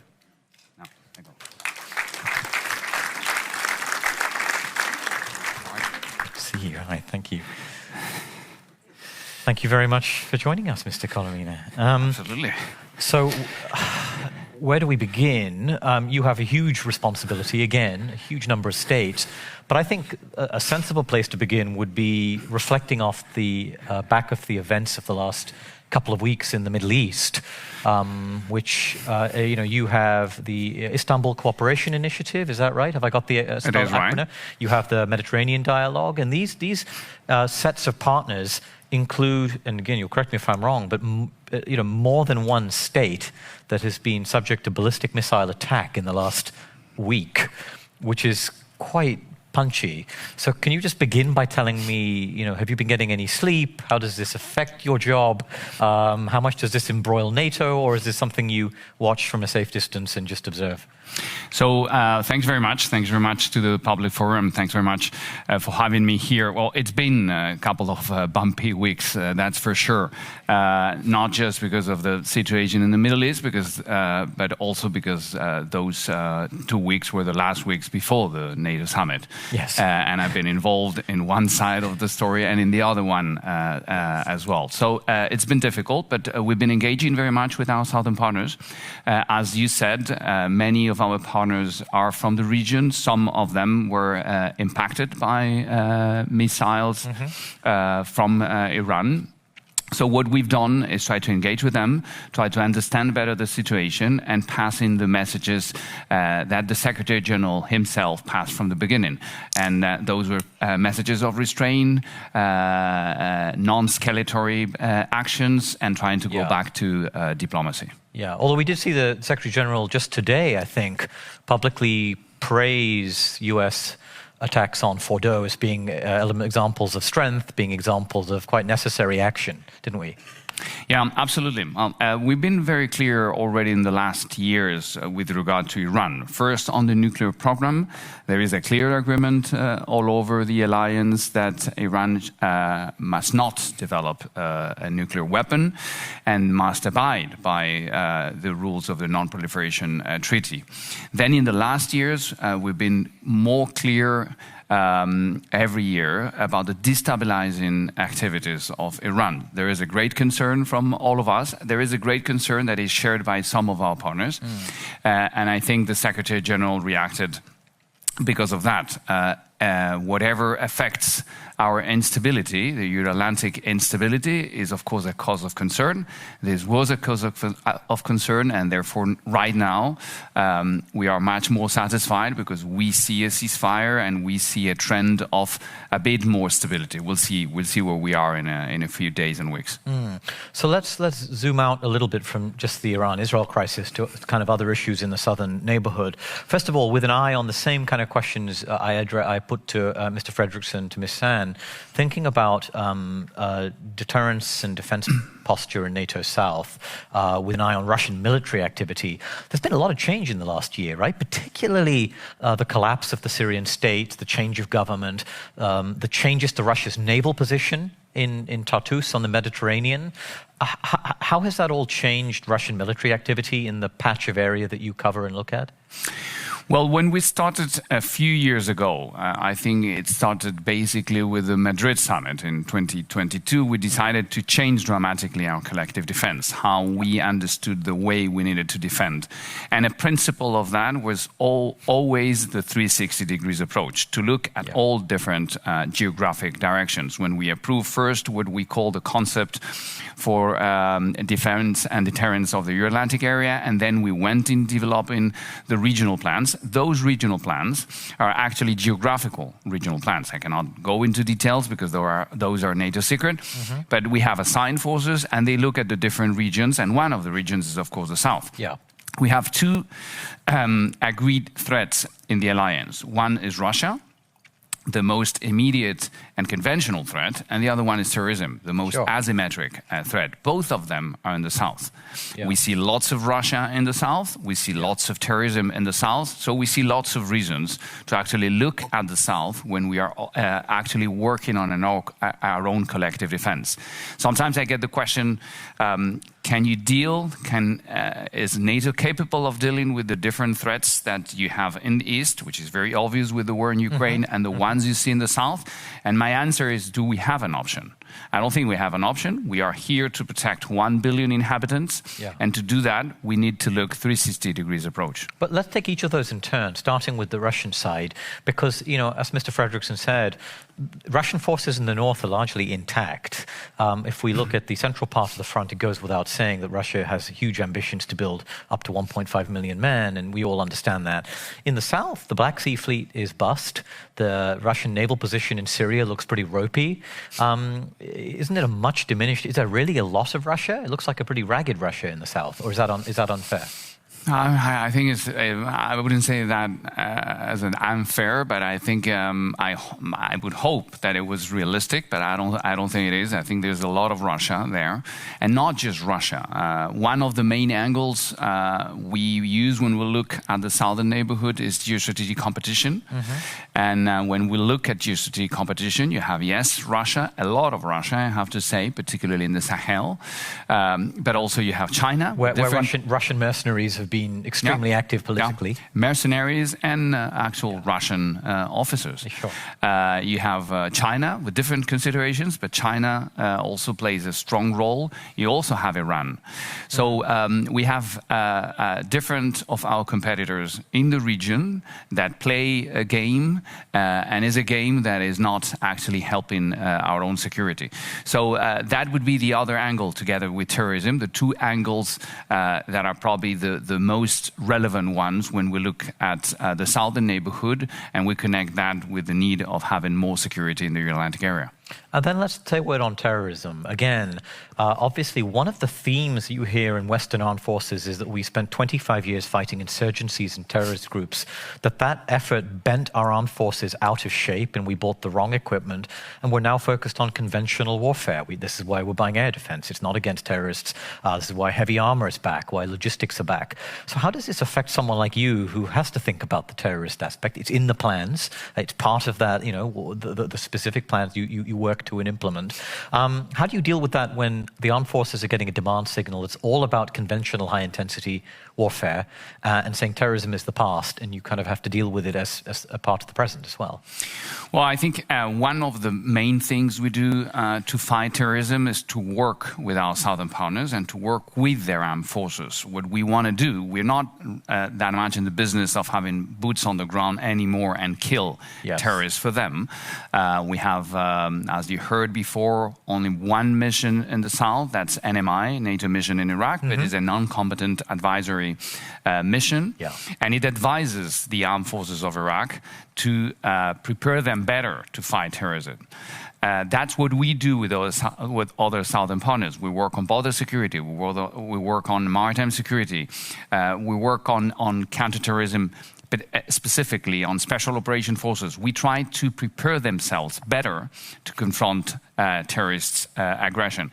And believe me, when you talk with southern neighborhood partners, for themselves, the priority is to fight terrorism, and most of their armed forces are specifically designed to do that. Yeah. So let's also then zoom out to some of the non-traditional security challenges. The interesting thing is you have a region unlike the ones we've been discussing, or certainly unlike the High North, where you have stable politics, highly developed states, stable institutions, where a lot of the security challenges you face, which includes terrorism, political instability, extremism, also migration, which we should get onto and discuss, are coming out of kind of weak polities or political dysfunction, weak political institutions, and then societal problems, youth unemployment, broad grievances.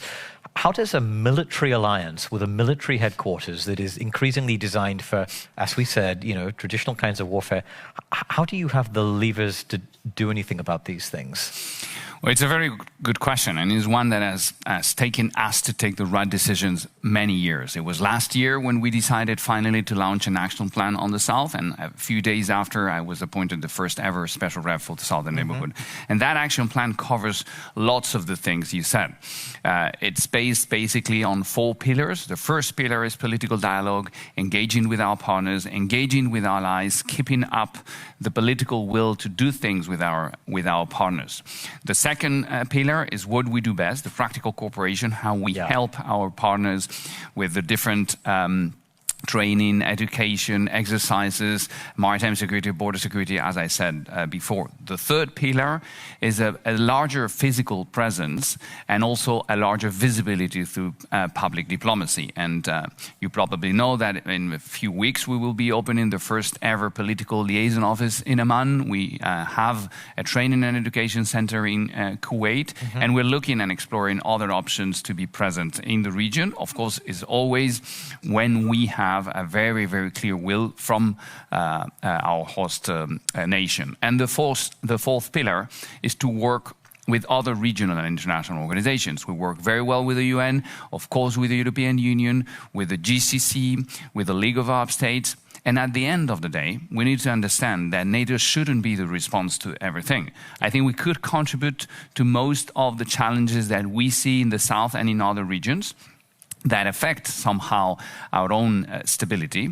But at the end of the day, we need to work in a complementary way with the other international and regional organizations, but also with bilateral efforts, and all together try to confront those challenges and threats. Is it working? If someone says to you from a member state, you have your office in Amman, what is it doing? Prove to me that it's actually an effective use of alliance resources to go put someone in this place for a while. What is your kind of ability? How do you respond to them? Well, I think that you have several ways to respond to that. One is an easy way. I mean, it's older than history. States, when they do have relations with a country, they build an embassy, right? So in this occasion, we have lots of relationships with many of our southern partners. We decided not to go that way for many years, but at some point, out of need, out of a strong relationship with Jordan, out of a strong relationship with the region, we just needed to have eyes on the ground. And sometimes it's irreplaceable. It's something you need to have to build the confidence and to continue to work with a particular country. Jordan is one of our most active southern neighborhood partners, and I think it was the right decision, and it will help us very much, not just with the bilateral relationship with Jordan, but also to understand better the regional context. Yeah, so the other interesting thing, as I alluded to at the beginning, is just the range of states that are your partners. I mean, you must meet all kinds of states, some of whom are, to put it mildly, not friends with one another. How do you deal with that aspect of it? Well, you mentioned before the Mediterranean dialogue. You have within the Mediterranean dialogue countries from Mauritania, the only Sahelian country, to Israel. You have Algeria, you have Morocco, you have the 4 ICI countries, which are all the Gulfies except for the Saudis and Oman. So some states who don't even recognize one another. Indeed, you have countries that do have problems in their own bilateral relationship. But one thing that is actually extremely valuable and not that well known about our own platforms is that, for instance, a couple of months ago, I chaired negotiations to approve the first ever agenda for tackling security challenges with our southern neighborhood. It was a negotiated effort with them in the room. And I had to negotiate in the same room with the 32 allies, with the Israeli ambassador, the Egyptian ambassador, the Jordanian ambassador, the Algerian ambassador, all sitting together, the Morocco ambassador, and we had the occasion to share views, to exchange notes, and then for them to defend the positions, and we agreed on a document. So I think there is a lot of value in those frameworks. There is a lot of value in the network of partnerships that we do have, because it actually contributes somehow to connect better with countries that, yes, do have a difficult bilateral relationship, but I think we could be helpful also in that way. We've talked quite a bit about sort of the Gulf. We've talked a little bit about the Med, a little bit about the Sahel even. We haven't said all that much yet about North Africa, North African states. Can you tell me what's kind of most pressing for you in that part of the world? What is at the top of your list of concerns and issues? Well, I mean, you mentioned the 3 regions that are at the foundation of this action plan that we approved last year in Washington. The Mediterranean region, that includes from Mauritania, as I said, the only Sahelian, but also North Africa, Middle East, the Gulf, and the Sahel. So in the North Africa region, at the end of the day, is particularly pressing in terms of security for us, because it's very close to us, is the Mediterranean, and that's where we see lots of challenges from terrorism that I already mentioned, sometimes geostrategic competition that I already mentioned, but you did mention migration. And migration, even though we are not, and we don't need to be the first responder for that, because we don't have the tools, we have military ships that are extremely helpful in monitoring, in deterring some of the irregular migration that might come from the north of Africa. At the end of the day, what we do is to contribute to the efforts of others, particularly the European Union, but also bilateral efforts, by working with those countries in helping them in having a better border security, better maritime security, help them just to control better their own territories. I think one of the interesting things you pointed out is that a lot of the armed forces in your southern neighborhood, these are designed for the security threats that they perceive, including counterterrorism, counterinsurgency, and some of these other issues. But there is an interesting question of solidarity across the alliance. We saw, I think, only a few weeks ago, the Spanish Prime Minister say Russian tanks are not coming across the Pyrenees. And one could equally look at it from a northern or northeastern vantage point and saying the Mediterranean problems are not coming across the Suwalki Gap. But of course, you do have states with participating in multinational battle groups on the Eastern Front. In the reverse direction, what do you see as northern eastern states contributing to southern security, and what would you like to see? Well, as I said before, the decision was taken 1 year ago, not even 1 year ago, 11 months ago. And I think that decision was the consequence of a couple of years working where basically the Spaniards, the Portuguese, the Italians push to see a real strategy behind our efforts in the south. Yeah. I think it's very clear that, of course, the East is a bit far away from some of our southern allies, but our southern allies contribute very much to the efforts in the East. You mentioned Spain, my country, and they have more than 2,000 troops in the Eastern Front, which is amazing. And if you talk with a normal citizen with no knowledge about NATO, he would probably be surprised. Yeah. So what we aim at when we do things with our southern partners that are not the same things that we do in the East, because the threats that we see in the East are conventional and need a different response, is the same sort of response and support. And so far, I would say so good. Since we adopted the action plan, what I've seen from many of the ambassadors of my allies has been support from the work we are doing. Mm-hmm. The pitching in with resources, both financial and human resources. So my impression is that we are on the right track. Yeah, and so when we hear about capability targets, you know, we heard the Secretary General in the last couple of weeks talking prominently about a 400% increase in air and missile defense. These are very eye-catching figures that are designed to show people, actually, here's the capabilities we need to meet the threats. What is the equivalent in the southern neighborhood? What are the things that people might not be thinking about, but are the capabilities and the priorities that you think allies need to be doing more on in this domain?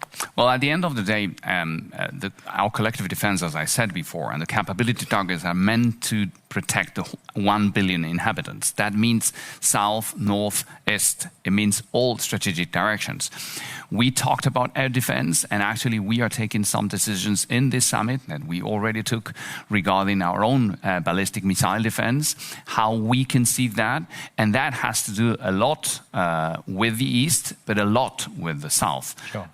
Rogue states from the South, particularly Iran, how our ballistic missile defense could defend ourselves from missiles that could come also from the South. So at the end, the capability targets should defend us from all the threats, and we have 2 threats agreed, as I said, Russia, terrorism. We have lots of challenges, and the capability targets are designed to respond to all of them in the South, in the East, or in the North. Brilliant. Well, Mr. Colomino, thank you very much for joining us. Thank you.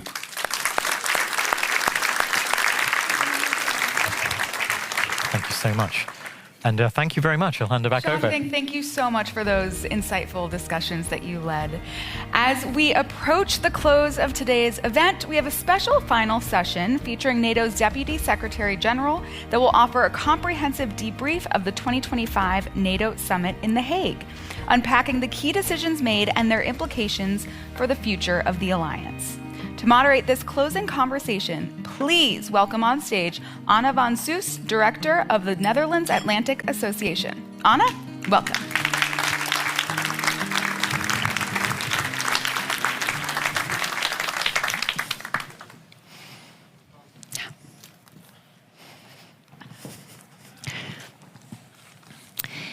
Thank you so much and welcome everyone as we're trying to dissect this summit as it's coming to an end. A very warm welcome to Madam Deputy Secretary General Radmila Siekierska. Very warm applause again for you.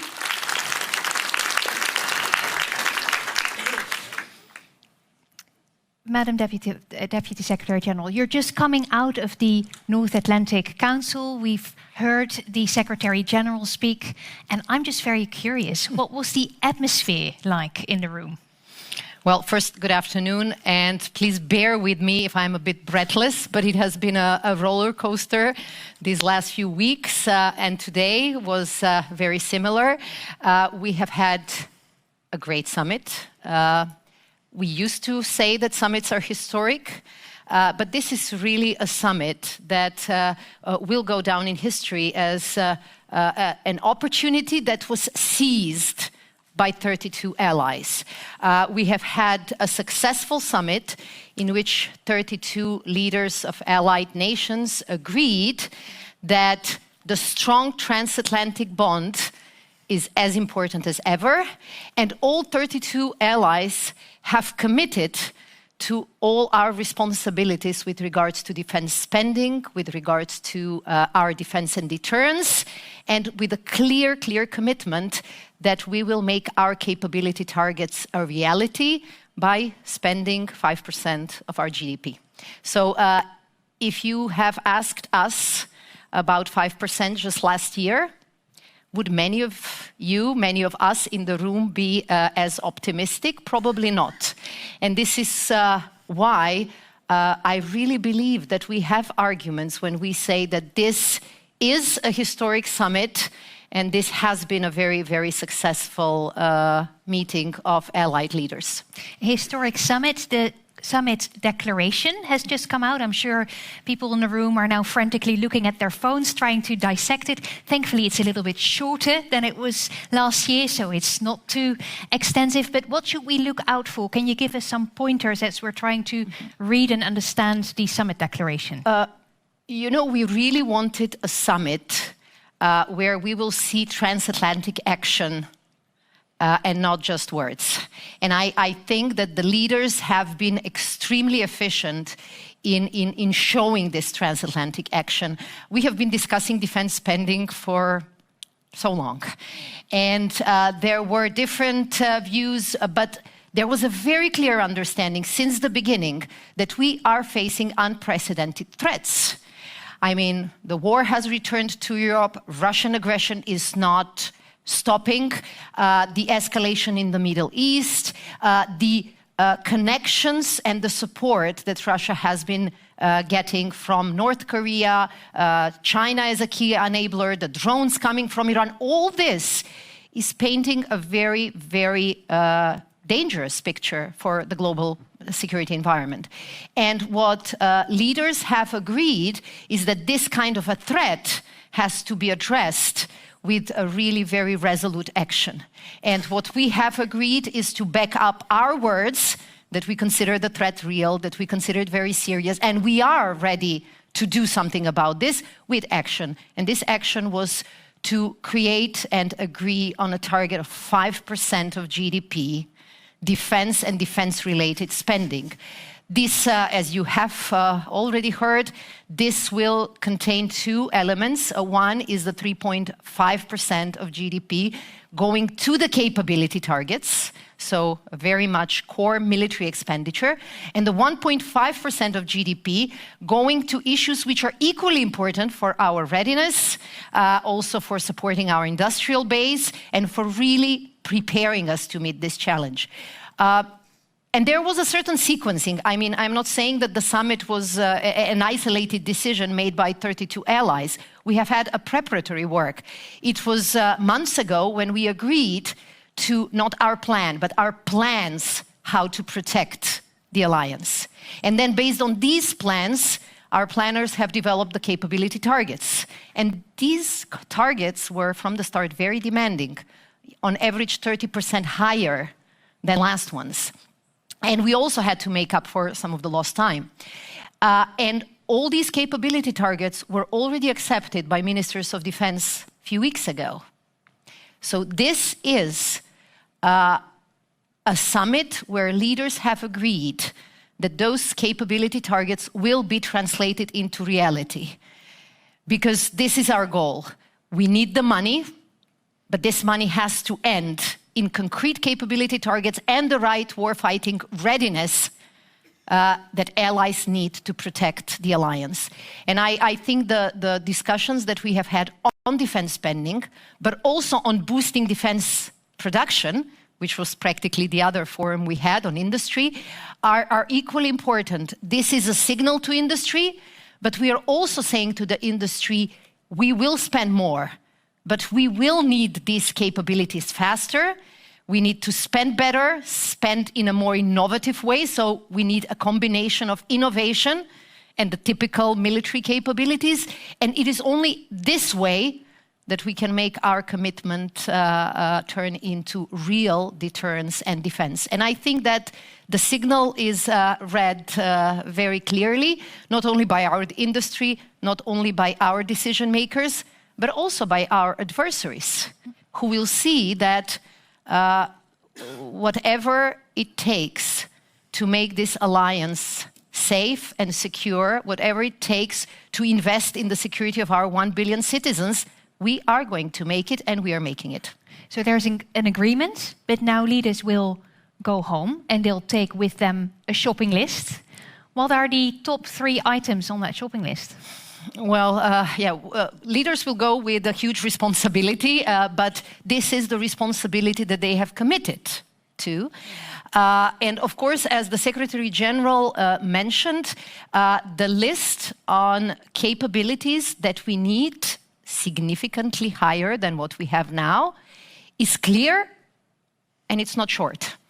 I mean, we were already talking about 5 times more air and missile defense. 5 times.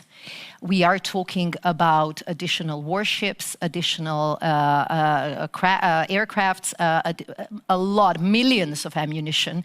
And we are talking about drones. So every nation will have capabilities that are, how can I say, rational for them, but rather ambitious. And this is the signal that they will send also to their defense industry, but more importantly, to the transatlantic defense industry. And our goal today through the discussion was also, how do we make sure that this increase in the demand creates capabilities at scale in time? We don't want to see capabilities being scheduled for 10 plus years. So this is why our dialogue with defense industry has been extremely important. And this is, in a way, a partnership that will bring dividends, because the defense industry has seen this readiness, but I think they also waited for the summit. I mean, there were announcements, there were promises, there was optimism, but it ain't over until it's over.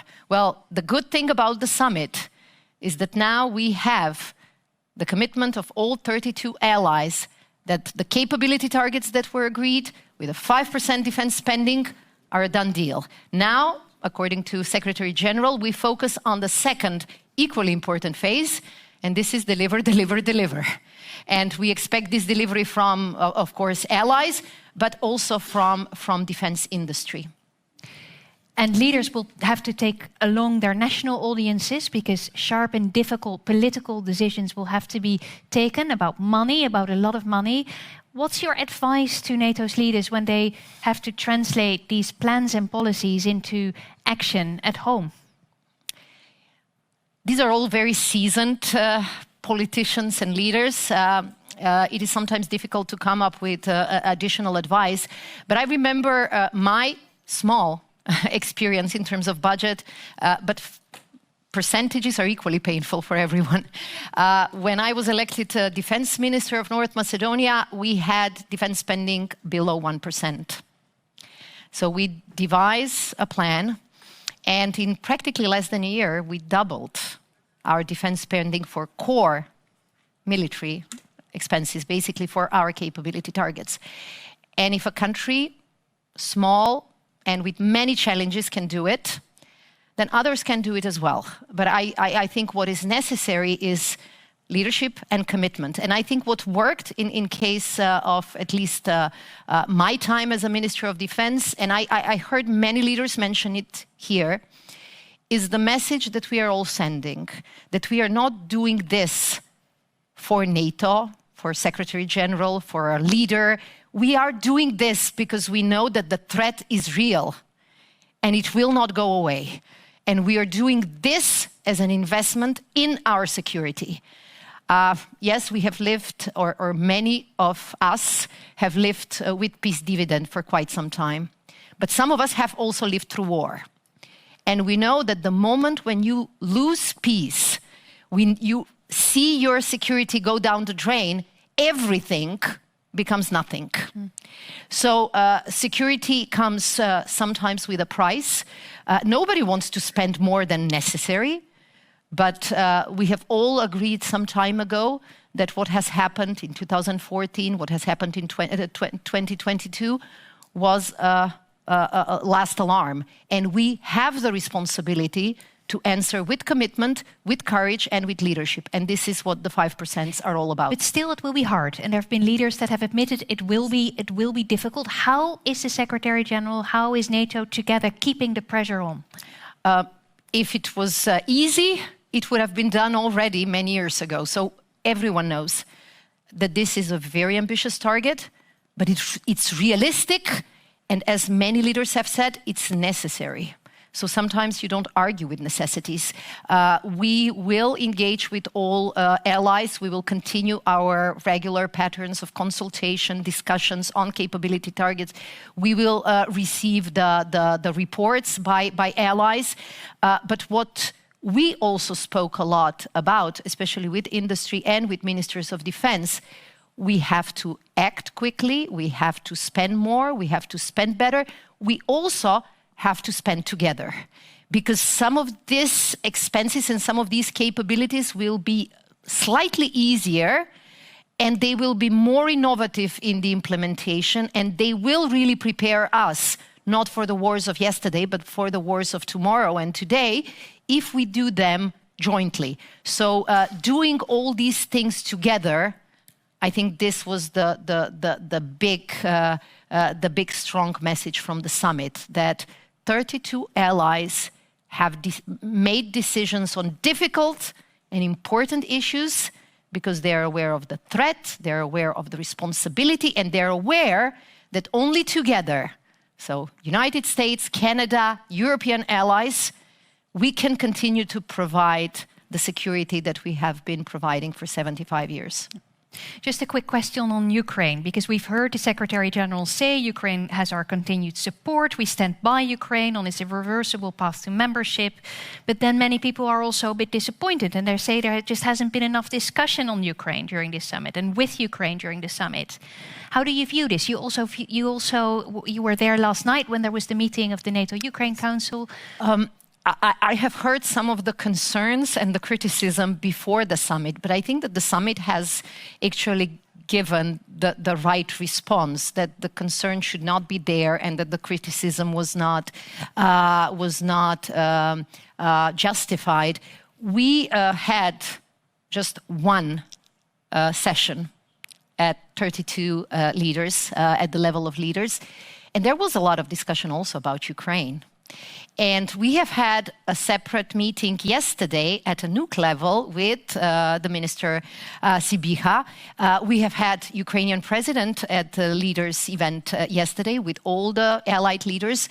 So at the session yesterday, we have had a very long, very open and very constructive debate on Ukraine. And I can say, based on everything that I have heard, I have chaired the meeting, there was a very strong feeling of consensus, commitment to Ukraine, commitment to just and durable peace, which is what Ukrainians wish for and aspire for even more than anyone in this hall.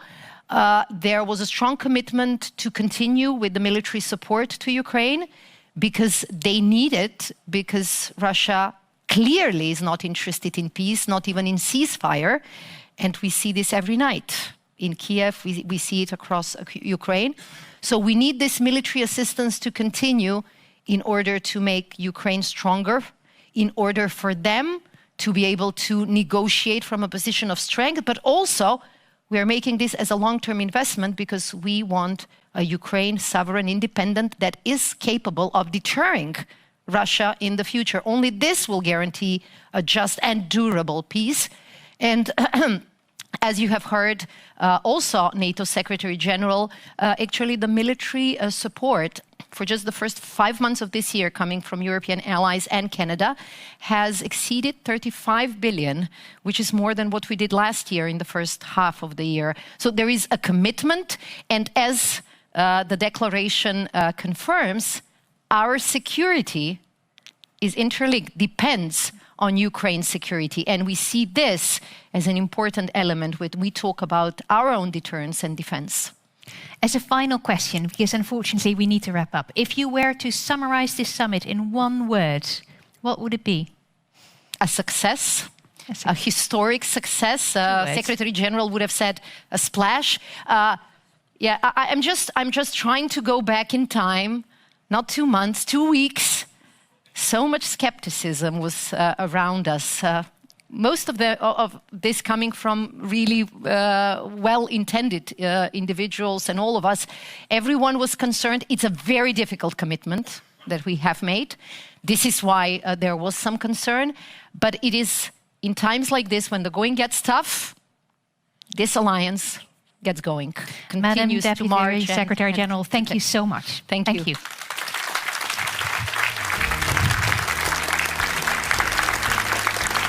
And thank you, Deputy Secretary General, for your thoughtful reflections. And thank you, Anna, for facilitating the discussion on the decisions reached today by NATO allies.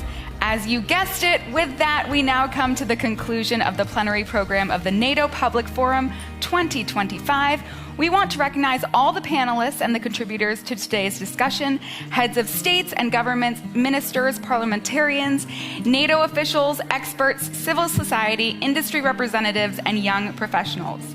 Before we close, it is only fitting that we take a moment to acknowledge the vision, dedication, and collaboration that made today possible. A final thank you goes to NATO, the government of the Netherlands, and our civil society partners, the Netherlands Atlantic Association, the Klingendahl Institute, and the Hague Center for Strategic Studies, for the effort put into shaping such a rich, timely, and thought-provoking program.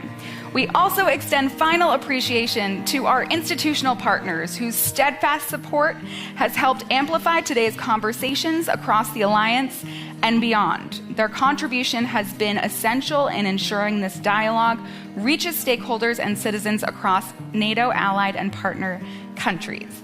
And to all of you, both here in the room, thank you so much. And to those globally watching us online, thank you. Your engagement, your curiosity, and your commitment to dialogue have made this forum not only informative, but it brought understanding and debate among our audiences. For our online audience, we have one final session for you in Studio Bravo.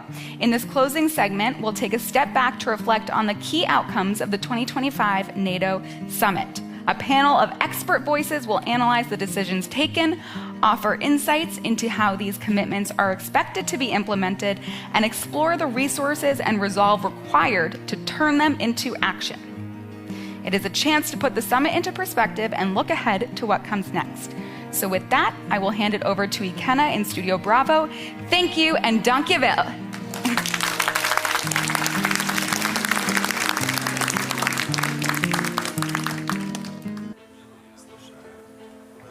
Hello everyone, and welcome to our final program, as Donna said, from the NATO Summit 2025 here in The Hague. The leaders have left the building, the motorcades are gone, and somewhere a very tired intern is finally sitting down.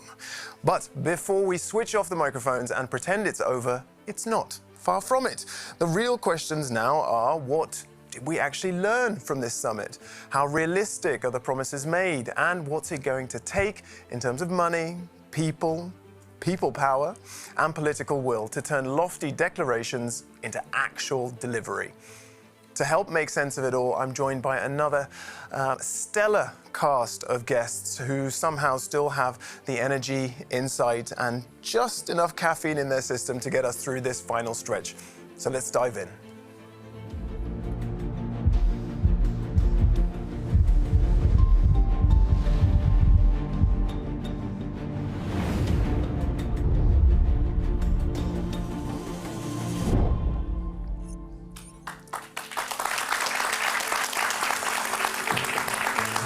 Thank you very much, everyone, to our live studio audience. Yes, joining me today, we have Anna Wieslander, the Atlantic Council's Director for Northern Europe. We have David Perry, the President and CEO at the Canadian Global Affairs Institute, and Luis Simon, the Director of the Brussels office of the Elcano Royal Institute. Okay, before we reflect on the official communique that has now gone out, I'm curious, just generally speaking, after 2 days of panels, keynotes, different talks, and all the press conferences we've seen, what are your takeaways? David?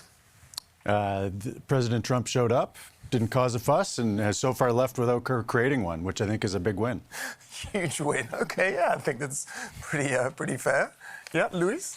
So I think Back in February, I mean, it's all been about how we handle the alliance in the context of a new administration in the U.S. That's been obviously a big deal. Leaving the Russian threat, the Ukraine, that's been constant for the last few summits, right? So the new factor has been how to the new political dynamic, right?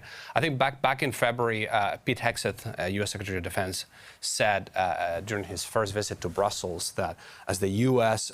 focuses its core attention in the Indo-Pacific, that Europeans would need to take primary responsibility for conventional defense. So I think to a great extent, this summit has been about trying to unpack that. What does that mean, and what does it take us to get there, right? And I think the whole investment pledge has been a big part of the answer to that question. As in this commitment to reach the 5%. Exactly. So I think that's sort of been the key sort of background issue. Okay. The summit. Excuse me, but your takeaway is: are you generally pleased? Do you think it's a success, this summit? Yeah, I would say so. I think so. I mean, I think as you know, the leaders have agreed to invest 5%. It's sort of 3.5 for defense spending and 1.5 for defense adjacent, defense-related spending. I think that's a big jump in terms of defense spending. The key question now is where is this going to go and how we're going to get there. Okay. But I think the message is, and that comes with a sort of commitment on the part of the United States to the alliance. So it's this notion that an alliance entails both rights and responsibilities, and that Europeans are stepping up, Americans are reaffirming their commitment. So I think after 5-6 months of everyone running around, anxious about the future of the alliance, I think this summit sort of sets us on the right path going forward. And your thoughts, Anna? Do you agree? Disagree? Yes, I agree. But I mean, for me, this summit has been marked by two major contradictions, you can say. I mean, one is that it's, I believe, the shortest communique in the modern history of the alliance. I've never seen anything like it. Because last year's was how long? 5 pages? At least a couple of pages. The Warsaw Summit Declaration from 2016 was loads of pages, I think 60 paragraphs or more. So we used to have more to work with. But on the other hand, it's been perhaps the most important paragraphs in the modern history also since the Cold War because of the pledge. So this is a major shift for the alliance to commit to moving up to 5% by 2035. We can discuss, the details of that. But it means also that for Europe, this is a new era. It's Europe mainly, that at least major parts of Europe that needs to step up. So you don't think it's hyperbole to describe it as historic? No, I think it's historic, but that's my second contradiction, I think. So this leads us a little bit, into... This will bring a strong military dimension to the alliance, and I think that's very interesting to discuss. But we also have to keep our mind on the political dimension, because a very tight communique means that a lot of things are not said or discussed or moved forward on the political side.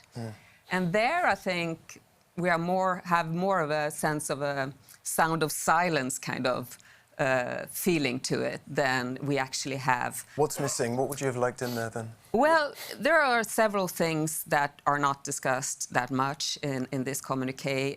One is Russia is mentioned as a threat, a long-term threat, but there is no elaboration on that threat, which means that we are left a little bit in the dark when to analyze, how or their military investments, because they need to be motivated to the public, and there you need to have, a good kind of feeling of what the threat is. Another one is, of course, Ukraine. Support to Ukraine is mentioned. It's good that you can account for that in the 5%. But Ukraine's path to NATO membership is not explored or mentioned. We are relying on writings from the declaration in Washington, and that's fine. It's an irreversible path. But you could have explored, where are we now, or where is Ukraine? But you could have underscored it, just include it. Yeah. Other things that were not in the communique are China, which was also an enabler to Russia's war in Ukraine, mentioned last year. Where are we now in China and NATO and Indo-Pacific over large? So there are a range of political issues. I'm not saying that they are controversial, all of them, but it's less focus on the political, more on the military. Okay. And David, from your point of view, why not? Why no reference to China in particular? Let's focus on that one. I mean, I think it would come back to the point that was made earlier that reaffirming whether or not the United States was committed to the alliance was a core objective of this discussion. And I think 6 months ago, there was a legitimate reason to actually question the degree to which the United States was going to be committed to NATO writ large. And there'd been a lot of speculation from people that served in the Trump administration that he was going to actively take the United States out of the alliance. And I don't think that that was just hyperbole. I think there was a serious question about that. So reaffirming the basic commitment of the United States, granted, it's reaffirming a commitment to an alliance is going to take on, I think, a significantly reduced American role if all of these other investments play out. The United States is going to actually matter consequentially less to NATO's future from a military point of view if everybody lives up to this more equitable investment and actually makes investment in the kinds of unique capabilities that only the Americans have been able to bring for the past multiple generations. And behind the scenes, would there, what's your sense, would there have been a lot of conversation, a lot of lobbying to include China, to include Ukraine, or is the bar so low that kind of it's like walking on eggshells around, let's say, Trump, you don't want to be too ambitious and you just want that underscoring of commitment to Article 5, let's say? I do think that the bar was relatively low. All right, okay. And how is this going to play out for the public, do you think?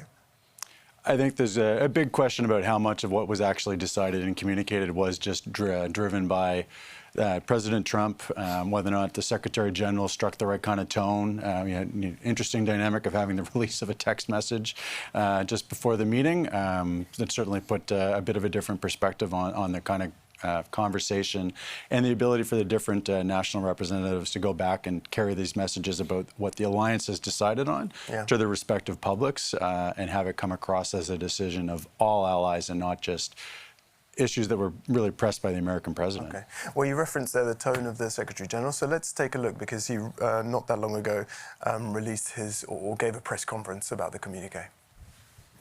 Allies recognize the severity of the threats we face.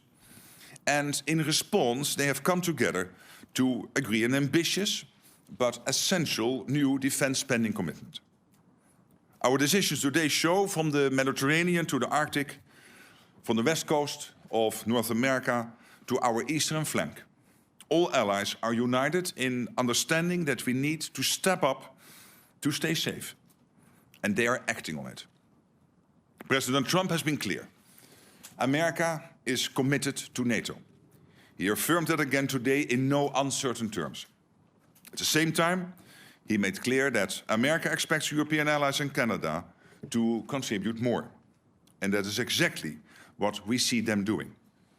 So credit where credit is due. He's done the impossible. What's your take on that? Well, I think he's. I mean, I think one of the main takeaways for me is that Europeans are sort of moving. We're moving in this direction already, and I think it's important to say that this is about Europeans recognizing that the regional security situation has been getting worse in Europe because of Russian revisionism. That's the main driver of European defense spending. What the Trump administration has done is sort of push things along by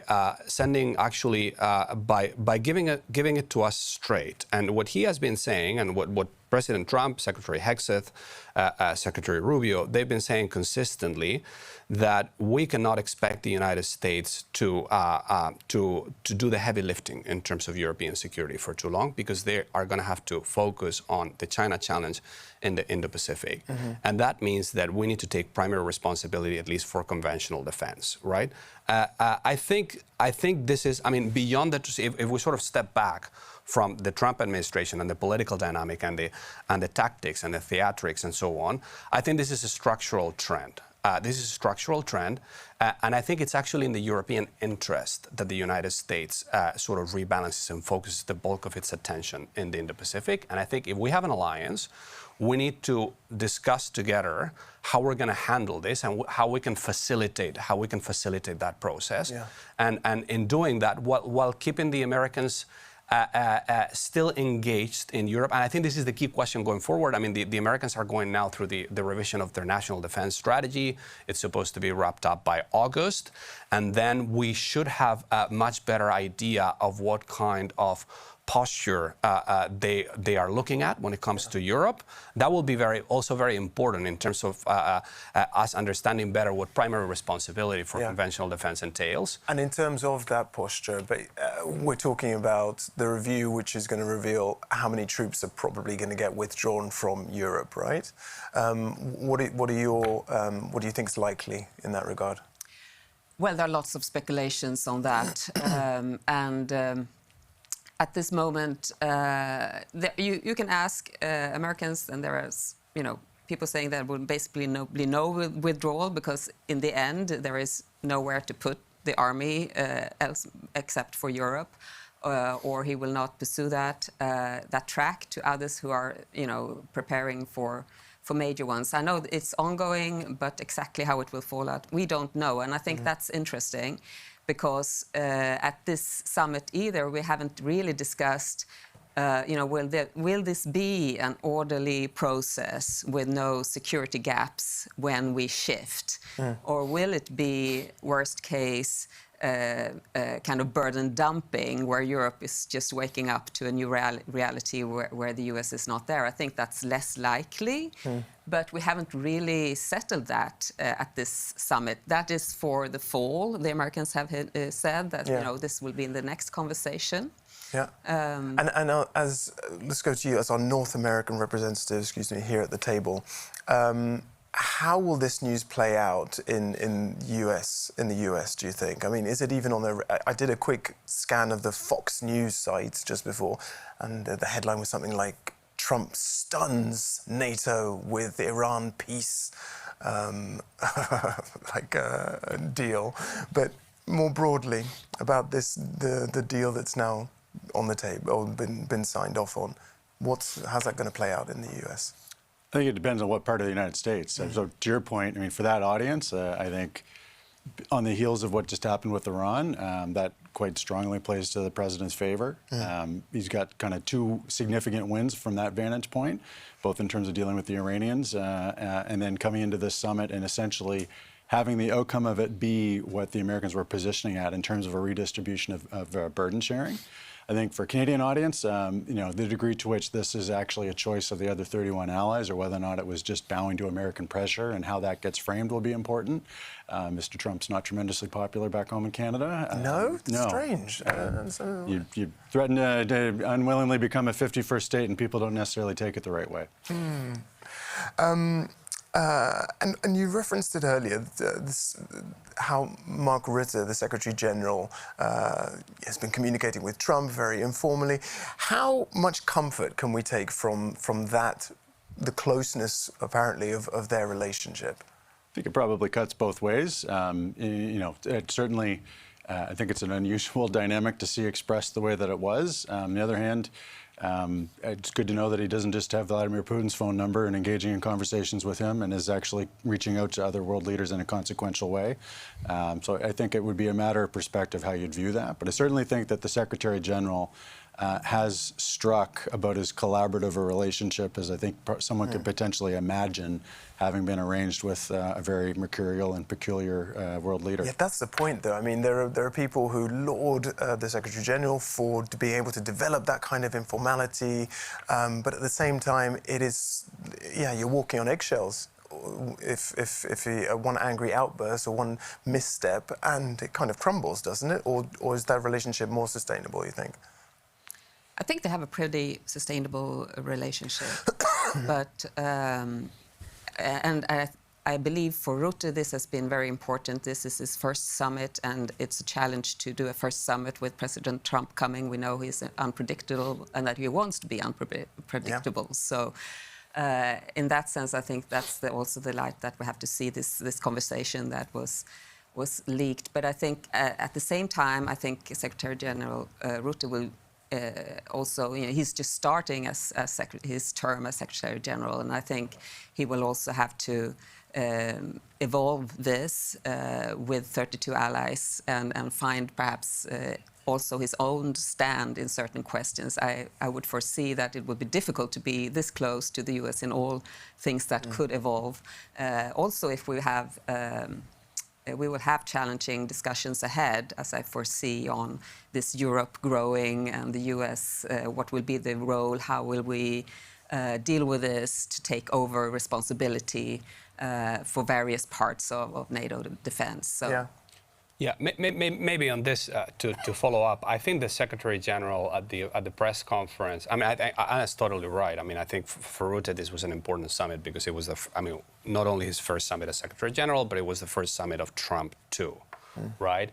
And for the past few months, we've all been, listening to all kinds of, speculative messages about how Trump 2 was supposed to be very different from Trump 1 because, during Trump 1 there were more moderates in the room, and now he's going to come up with a real agenda and he's really going to pull out and so on and so forth. And we are seeing that the dynamic has not been that different from what we saw under Trump 1, right? So I think the Secretary General said something very important today at the press conference. I mean, other than all these messages about big win for Trump and the stuff that got leaked and so on, he said we should chill, we should chill. Because after all this speculation about the United States, leaving NATO and so on, so we had a very similar dynamic, as I was saying, back in, I think it was 2018, or I don't remember if it was 18 or 17, the first summit of Trump 1, back in Brussels. At the beginning, the first day of the summit, there was all this speculation, the United States, the US president has announced that the US will leave NATO, and everybody was like, at the public forum, oh my God. And then the day after, at the press conference, he would say, this is the alliance is coming out of the summit much stronger. This is the strongest alliance that the world has ever seen. Going from one extreme to the other. I think we've seen a similar dynamic right now. So sometimes it's hard to tell where the tactics start and the strategy begins. So I think this is one of the most important messages that Rutte has sent. Okay. Did you want to say something? I just wanted to say that it's very easy that when it's the Trump era, it takes all focus, and we all kind of end up just with a relief of the meeting has been, gone well or not well, and so on. But I mean, what's happening at this summit is extremely important for Europe to focus on Europe, I think. It's been several discussions here on, how do you involve the public? How do we explain to those who don't understand why we suddenly have to spend 3.5% on defense? What's the story to them? What's the narrative? How do we engage the youth? So I think we also a little bit have to focus on what's our main task in Europe, and that will be a very challenging task for us. We have some countries who already spend 3.5, or even more on defense, and the others who don't even spend 1% on defense. But there was also a lot of reluctance among countries to sign up to the 5%. And in terms of how that's going to play out in the coming years, that could also lead to tensions and... I think that will be a major part, actually, like those who deliver on this annual plan and the review and the 2029 review, and those who don't, right? So that's something for us to really focus on. What's the thinking, do you think, behind that kind of milestone date of 29? Providing a long enough, providing a bit of a runway to actually do it. Because, I mean, to put it in perspective, it's about a doubling of the expenditure for half the alliance from right now. So, I mean, lack of enthusiasm. We're talking about a really consequential reallocation of major outlays for a giant chunk of the alliance. Less money. Spain called it unreasonable and counterproductive. That's pretty strong language. Well, for them, they'd be essentially tripling their outlay. So that's a big reallocation of resources. Just to come back to the point earlier, I mean, I think the second part of the Secretary General's everybody can chill. It was everybody can chill if. Can chill if the Americans are convinced that there is actually being a genuine rebalancing of the burden sharing. And if we do carry through on this pledge, then I think that's the second part of that thought, that the Americans are committed, but it's coming with I think essentially the most recalibration of the way that we all divvy up the burden, and the most consequential one that the alliance has ever undertaken. So what do you think the biggest challenge is going to be going forward then in terms of implementation? Well, I think both coming up with the money and then actually moving this, as we all look to really ramp up defense spending. I think there's going to be a ton of pressure to effectively engage the market. Within that, though, I mean, is it going to be convincing the public that they need to do this? If you're on the west, maybe the eastern flank public is more open to it. More specifically? I mean, I think that's part of it. I mean, I think just actually coming up with the funding. There's going to be a lot of governments that have to borrow a lot of money to make this happen, or make really consequential reallocation choices, reduce spending elsewhere. So it's a really consequential financial outlay to get to this level of spending. But actually getting that moving, programming it, either recruiting that many extra soldiers that additional level of funding would provide, or make capability investments. I think it's going to require a very different type of relationship with the defense sector. I've seen some other language about that, both in the communique and discussed over the last couple of days. Because for Germany, for instance, they won't have a problem raising the money. But what sorts of problems are they going to have likely to face then, do you think? Germany, in particular? Yeah. Well, I mean, Germany's sort of like one of the best stories, right, of this summit, because it's sort of like been portrayed as a model ally. They've been very committed. They've been pushing other Europeans on the pledge, and I think that's actually excellent news, because if we're going to move to a space in which Europe takes primary responsibility for conventional defense. Well, Germany is a key factor there, right? And they have been, in relative terms, they have been underspending in defense, particularly compared to the other big European powers, right? Like not only the Brits and the French, but also the Poles, right? And I think if you're looking at the threat environment and the situation in the eastern flank, I mean, Germany stepping up, and Germany and Poland in particular, strengthening their cooperation in the air domain, in the land domain. I think that's key to this, Europe taking up primary responsibility for conventional defense. But I also wanted to pick up on another very interesting element in the communique that I just saw, and that I was positively surprised, which is that 1.5 bit and the decision to include Ukraine aid within that 1.5 basket. I think that's very good news, and I think that sends a very positive signal, actually, to Ukraine from Washington as well. Right, because we've seen. I mean, the Americans have been sending this message for the past 5 or 6 months. Like, we're going to separate the Ukraine basket from the NATO basket. So we remain our commitment to NATO and Article 5 remains ironclad, even though it does come with responsibilities and expectations as well, which is nothing new, by the way. That's something that every U.S. administration has been saying for a while. Only that the Trump administration has been saying it in sort of more dramatic terms.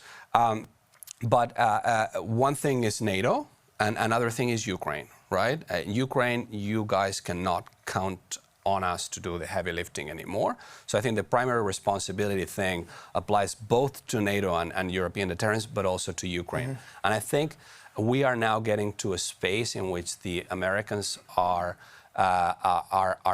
telling us, okay, we might not be there to the extent that we have been on Ukraine, but we agree, and we are likely to facilitate the process of you guys supporting Ukraine. I think this is very good news. I mean, you see that as good news, as a win, but I see it as also pretty sad that we had to rely on a sort of creative method to include Ukraine in the conversation. Are you disappointed, Anna? Yes, I mean, I agree. It's a good thing that it can be included, but I also believe that it's a disappointment in the way that there should be much more, so to say. The U.S. is not seeing Ukraine the way Europe is seeing it, I think, as important for its security. This is more like an acceptance from the U.S. that, okay, Europe views it this way, but that's not Where does really. that come from, do you think? From the U.S. side? Yeah, from the U.S. side. Well, you have seen a tendency broadly among Americans, also in Congress, that support has decreased. Sure. And then I think it's this rebalancing Indo-Pacific, a little bit of China, everything is China, and Ukraine is like a European problem. Russia is also more of a European problem, and it's a way of kind of organizing the threats or prioritizing the threats, which means that Ukraine is not a priority. That's a simple way of kind of putting it from the American side. And how about the fact that Trump hasn't met Zelensky during this, or as far as we're aware? I know that Trump is apparently giving a press conference right now, and there's some discussion or some speculation as to whether or not he's going to meet Zelensky. But that strikes me as a missed opportunity. I heard they might meet, but I'm not sure. And then, of course, what comes out of the meeting, we know the Ukrainians really want to buy Patriot system, the the missile defense system. That's top priority for them. So I would hope that would come out of the meeting, but there are no guarantees for that. Okay, the press conference hasn't started yet, no. but I heard you scoff a little bit. Well, for President Zelensky, getting a meeting hasn't always been a good thing. So that's not an automatic win. In the Vatican, they seem to be very cozy. So I guess 1 out of 2 is maybe success at this point. I think the president also does seem to be quite influenced by his personal interactions and dealings with Ukraine. I think that's weighed over his perception about support for the Ukrainians writ large. I guess I'm a little less convinced that folding the Ukraine support into that 1.5% basket is much of a good thing. Doesn't really seem to be much rigor about what goes into that. During the press conference, the Secretary General was asked about 5%. Basically, the Americans don't really meet that, and he said, well, they basically spend about 3.5% really on the military, and we assume they'll meet the 1.5%. If you're kind of hand-waving away whether or not the Americans actually are there or not, I don't know that there's a ton of rigor that's gone into what counts, what doesn't, how much fidelity there is on that basket. And at least my understanding was that support to Ukraine had always been included in some of these percentages, so sloughing it off to the part that we're not really paying attention to is better than not having it be eligible at all, but I don't know that it put a lot of confidence in the fact that it's bucketed into that particular category. Yeah. Okay. Now listen, as we start to look ahead now, do you think the NATO allies actually succeeded in displaying unity and a clear path forward, you think, going ahead now? Well, I don't know that there really is much of a clear path forward. Pretty light on details, other than a spending target and a date. But beyond that, I think it'd be interesting, I think beyond just sort of the U.S. posture review, I think the heavy symbolism if they do withdraw quantities of forces here. I think the more interesting thing to look at is whether or not they're going to start scaling back some of those key strategic enablers that the alliance has been reliant upon, and whether or not there can be a rebalancing and a more equitable balance of investment, not just in the numbers of troops and that end strength, but whether or not the rest of the allies can step up and have more concrete command and control, logistics, surveillance, combat search and rescue, the things that the Americans almost solely in a lot of cases have brought to the alliance, whether or not they pull back some of that kind of assistance, and whether or not that leaves it up to the rest of us to pick up that slack in a particular way, not just in terms of the overall numbers. Okay, to wrap it up now, I'm curious what each of you would put at the top of the inboxes of decision makers going forward now. What needs to be prioritized, and perhaps even from the point of view of Ukraine. No, more broadly, what would you prioritize from tomorrow? Let's say, what does NATO need to prioritize? What should be at the top of Mark Griss's box? Yeah, no, that's a great question. So, I think now, as I was saying at the beginning, a key issue for NATO will be to see, okay, so now we are the Europeans are showing we are ready to go up in terms of spending in exchange for the U.S. reaffirming its commitment to the alliance. But the U.S. reaffirming its commitment to the alliance, that cannot be just a rhetorical question, right? How is that now going to translate? I mean, that's always backed up by a given posture, by a given defense strategy. So how is that going to translate in terms of the US commitment to European security? I think we'll find some answers to that in the national defense strategy. And going back to what David was saying, what kind of capabilities do they leave, right? Because I mean, you can think of, when we think about the future of US force posture and defense strategy in Europe, you can think of all kinds of scenarios, the most radical, the nightmare scenarios, the US withdrawing from NATO. I think that we can already move past those, at least for now, for the time being. We'll never know what's going to happen in the future, right? There were also people speculating about the fact that the US would probably withdraw from the position of SACEUR, the Supreme Allied Commander of Europe, which gives the US command and control, whereas SACEUR was a US general was appointed Supreme Allied Commander of Europe a few weeks ago, and that was also a positive sign. But now we need to see what are they going to leave in terms of enablers, in terms of capabilities, and so on. No, I think there are many scenarios out there. I think we should assume a cut in U.S. force posture in Europe. How deep the cut runs, So at the top of Mark Rutte's to-do list, it should be kind of managing that as a next project. Managing that, because I mean that will have a big. I mean, I think ultimately what Europeans do in terms of defense contribution is ultimately up to Europeans, but there are two key factors that we need to look at. One is the supply side of security, if you will, which has to do with the US contribution. The other one is the demand side, which is how the Russian threat evolves, the nature of and the scale of the Russian threat. Okay, clear. And very briefly, what should be at the top of his priority list? Well, I think it is to get those annual plans going that will take countries up to 3.5% of military spending on GDP if they haven't done that already. I come from a country, Sweden. We have actually already done that plan. So we will, in a few years here, reach 3.5%, and we are increasing quite quickly. Both through redistribution of our budget and then also on loans now to reach the final Excellent. stage. Gold star for Sweden. So make those plans. I don't think it's impossible. Okay. David?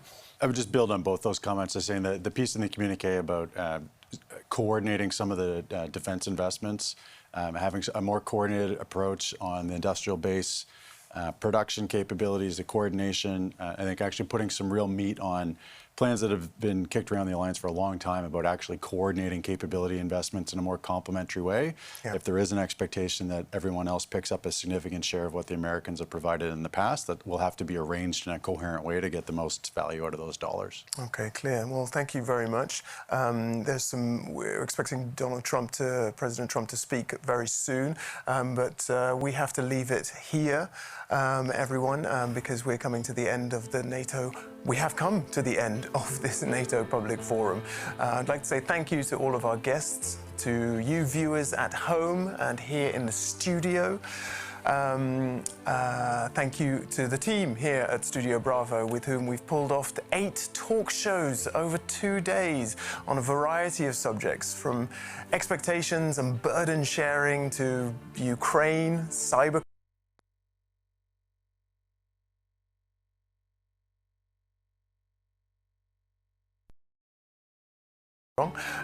But let's hope not. Over in the grown-ups room, the North Atlantic Council has finished, of course, and now it's time for the real work: implementation, diplomacy, and of course, crafting that perfect LinkedIn post to say that you were here. Don't underestimate that.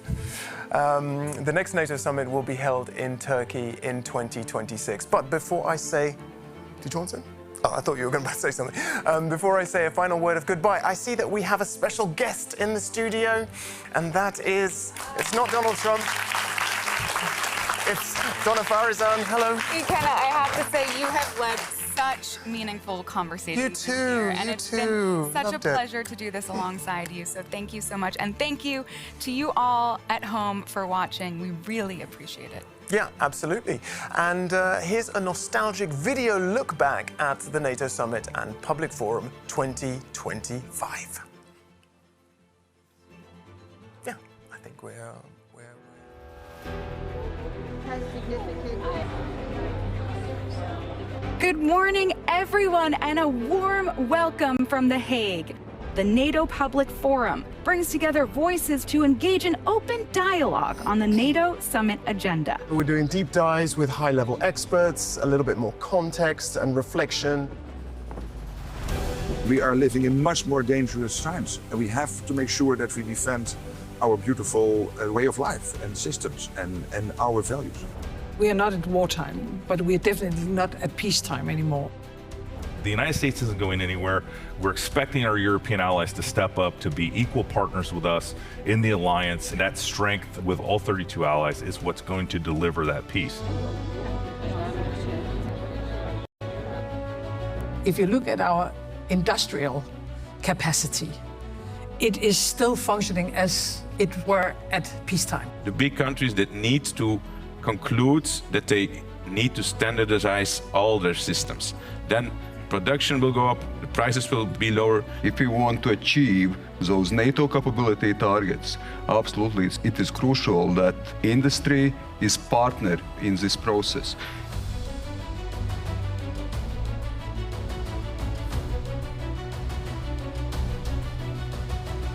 We have to make sure that whatever the long-term ceasefire or the peace deal on Ukraine will be, that it is lasting, that it is durable. The number one priority is to stand with and support and strengthen Ukraine in the fight